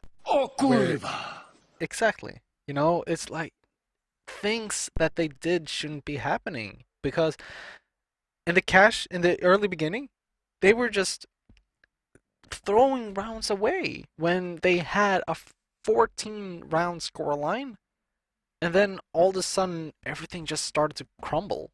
There wasn't much that the Swedish team can do after that, and I just think that they lost out to their own emotions. You saw Bobsky in the end. He just tossed it all away by jumping out with that P250, a desperate play. I mean, I know this guy. I know Bobsky. He's a really good player, but I feel like somehow he needs to learn how to calm down when things are heating up. Yeah, indeed. I think that we have, as someone mentioned, we have two really good teams up in the final here for $1,500. And of course, the honor to hold this King of Nordic, King of Kings trophy. Either way, this was a really good game overall. It was good matches, and hopefully you viewers thought that as well. We have been giving away a little bit of nights and stuff. Here's a little bit of highlights, of course, also from the match so far. I mean, let's talk a little bit about the cash as soon as, like, now we have this one on. I mean, Jalu was one of the players that really sticked out. He was one of the players that really could go for these entries and really defend the sites and all such. But if we're gonna talk the Swedish team, felt like Pyromarna was one of the players that really could try to get the team up a little bit more, maybe going for that, you know, a little bit more risky play, but even though winning it, and I mean the momentum from winning that kind of play is just gonna make them, all the momentum is just going up in the roof. But it's just not enough. As soon as they're starting to lose round after round after round after round, they're up at 14-9 as I'm seeing now on the screen. Since Finland didn't get more rounds after that, and they just came back more and more. Like Finland starting to read how Sweden was playing. Sweden starting to get, as you mentioned, also a little bit more emotionals into the game, trying to, you know, just get it over with. Like, we have 14 rounds. We only need 2 more. At least 1 more, we can go for overtime. We don't have any money. Let's force up. All right, so next round, we have the bonus. but let's force up. We have 3,700 bucks, for example. Let's go for SMGs. Let's go for farmers. Let's go for scouts. Instead of trying to actually save one of these rounds, they had 9 easy math here, 7 rounds to actually just waste 2 of them instead of 7. So I think that they need to start thinking, if they're still playing as a team, if they're still talking a lot and so on, I think that they need to start working as a unit and try to really have that in-game leader, so to speak, take control of the team. Actually saying, no, we're actually going to play this as an equal right now. We're not going to try to go for anything else. So that's what I felt. And then on Mirage, from my part, Polifa were really stepping up for the team, as he really wanted to win that map. I could see that in his playstyle. He was trying to play a little bit more defensive, maybe holding an angle. All of a sudden, Bobsy goes away. All of a sudden, then Pyramana goes away. The rest of the teams just go away. He's trying to do something about it. Sliden as well. He was one of the players that really could try to get at least 1 or 2 kills each single round. I mean, when you have players like Slowy, Stov, and Yalu up there as well, it's just a difficult thing to do when trying to play. If you are the lone member of your team alive, it's difficult to do something against these players. So I'm not gonna downplay how the Finnish team played because of Sweden's mistakes, but I would definitely want to see Sweden learn from this, you know, and just, okay, how are we gonna improve ourselves and for something else like this kind of tournament? And I feel like the most important factor to just take into account is learn how to play from behind and learn how to just stay cool and not, you know, try to go for those hero plays, because I know it's fun when those kind of plays happen. Yeah, of course. But so many momentum. It's a competition, it's a tournament, you don't win on your own, you win as a team. Yeah. And I feel like despite Sweden losing, you know, I feel like they definitely tried. Yeah. And they definitely showed that they wanted to win. You could see it in their play. They wanted to win, but in the end, Finland was the stronger team. Indeed, indeed. So right now, I just want to say thank you for our part. We had one more caster. Yes, we have switched out. We had a little bit of, what can you say? Rotating. Yeah, exactly. Rotation. Exactly. Switch. Right. So we had Michael, of course. Thank you so much for casting with me. And then we have Robin, of course. Fatman and Robin. Come on. Animation. Are you ready? No. There we go. So Fatman and Robin. We just want to say thank you so much for sitting with us today and watching these games. And next Friday we are having more. We have the grand final and we have the bronze match as well. But right now I just want to say thank you for my part. And thank you from me as well. Yeah, thank you. You know, thank you. Take it away, host. Sorry. What? No, I don't know why. It was just Are you a getting moment down of with brief. the sickness? Yeah, it was a moment of brief, something like that. It was, that slowly is moving is very weird as well. 5,173. We have managed to get 3 likes tonight. Good job. Well, those 3 people are awesome. Yeah. Speaking of, what are you guys? What have you guys done to Murder Magic? Where's Jennifer? I've also been thinking about that actually. I love that picture, by the way. Yeah, meme picture was. Where is Jennifer? Look at that. Well, yeah, Jennifer. we are not. Yeah, if you guys at home don't know Jennifer, the now redhead Jennifer. Yeah, the now redhead Jennifer. Yeah, she's a biker babe, and she decided to go for the track and put me old fart in this chair instead. So I'm gonna repay her with I don't know. We miss you, Jen. See you next Friday. It's gonna be joy. We have given out lots of stuff tonight. We have? Coolers, knives, more knives, and even more knives. But there is one thing we have not yet given out what tonight. could it be? What could it be? I don't know if I could put my finger on it. Really? How big is that thing you're putting your finger on, by the way? Well... 34-inch big? Maybe it's 34 Is that big enough for you? I mean, it is quite large. We are handing one of those out tonight. We have selected a winner, and if you didn't win this more than €1,000 expensive Super Duper Mega 34 Ultra Wide Premium Curved Monitor, yes, it's curved, almost like a banana, we will give out one more next Friday. Why are you always stucking on the word banana? No, it's the word curved that gets me. Oh, really? I'm not so I don't want to sure talk about that anymore. All right, I'm not so sure about that either. No. Anywho, shall we rip that band-aid off and present the winner of this super curved screen? Yes. This time you didn't laugh. Of No, the banana curved screen. No, okay. The winner of the screen. The Facebook Yes, let's competition. bring out the winner of the King of Nordic, King of Kings, we should almost say, because that's what we're true. into. Bring it, bring it, bring it! Oh, wow, what a dapper young gentleman. Ooh, Oscar Janks. Hey. Oscar Jankes. Janks, how do you pronounce that? I think it's Oscar Janks. Oscar Janks. Every time you say it, you talk with a normal voice, but then you will see his name, you go down. Janks. So it's, hey, the winner is Oscar Janks. Congratulations to Oscar Janks for this awesome super mega ultra wide 34-inch Hell yeah. curved like a banana screen. Yeah, like a...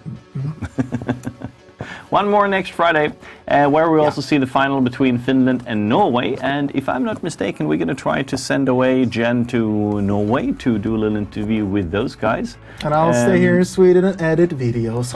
And of course, we're also going to try to do some more deep investigation with our Finnish guys, which is the former Skitlight guys, which holds, not any longer, but for a long time they were holding the super record of most times in a row. But the Norwegian team actually passed the record. But still. This means that this is two actually best teams statistically, which is in the final. That's kind of cool. You know what? That's going to be awesome. It's going to be freaking awesome to see the clash of the titans next week. Don't forget Overwatch on Wednesday. And who won last Wednesday? Last Wednesday it was... My brain shut down. I've already forgotten. Seriously? I edited the highlights video, so I really should know this. Seriously? I mean, Seriously? Don't look, I'm not using the computer to go on the interwebs and have a look-see-loo. That's not what I'm doing right now. Oh, God. I'm pretty sure I love how the studio is hearing us and they won't help us. That's just my favorite part about all this. And do you want to know the scary thing? I'm pretty sure I know it's Norway who won, so that means that Norway is not here this Wednesday. I'm not surprised if I'm actually right. Are you seriously looking into the... No, I'm not looking it up right now. Anyway, Overwatch on Wednesday, you don't want to miss that one out. That's really kind of a cool, fun thing. It's a cup we're doing in a little bit different format as we're used to do. It's half of it is like a King of Nordic, where we try to find a best team from the Scandinavian region. Iceland is also here. And last time Norway won, by the way. It's just information that I just remembered in my head. I just remembered that Norway won last time on Overwatch. Was I right? No, you said Denmark. You were like, oh, Denmark won all the time. I did not say. And the second half we do invite, and then we clash those two together. So that could be pretty interesting, actually. But we're still into the segment where we are pulling out the... We have two more. Yeah, so we're pulling out the representative for Scandinavia.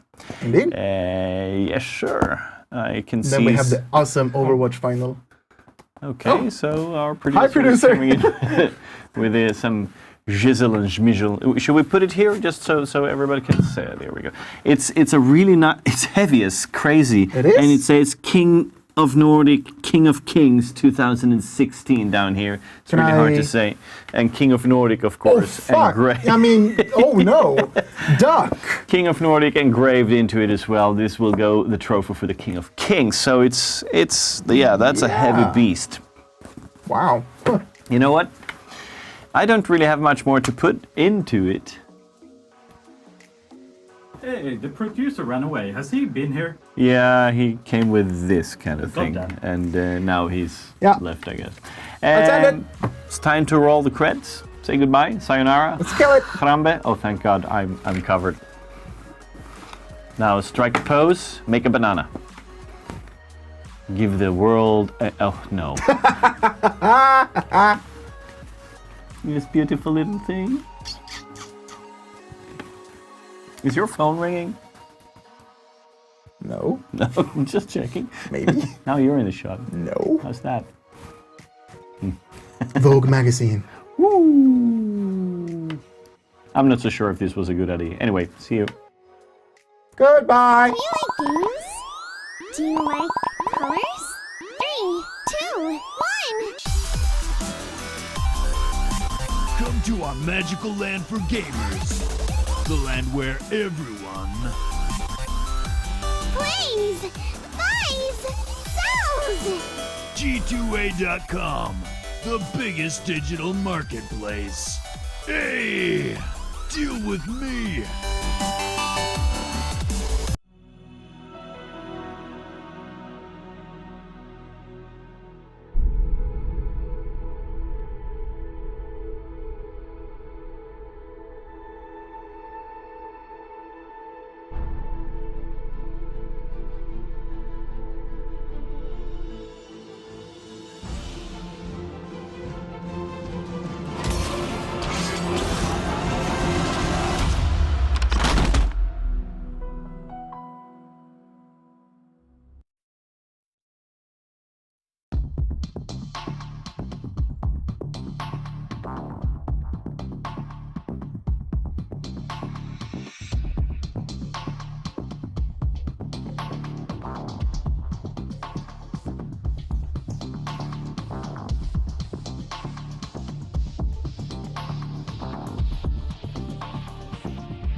QPad. Esports Power Play.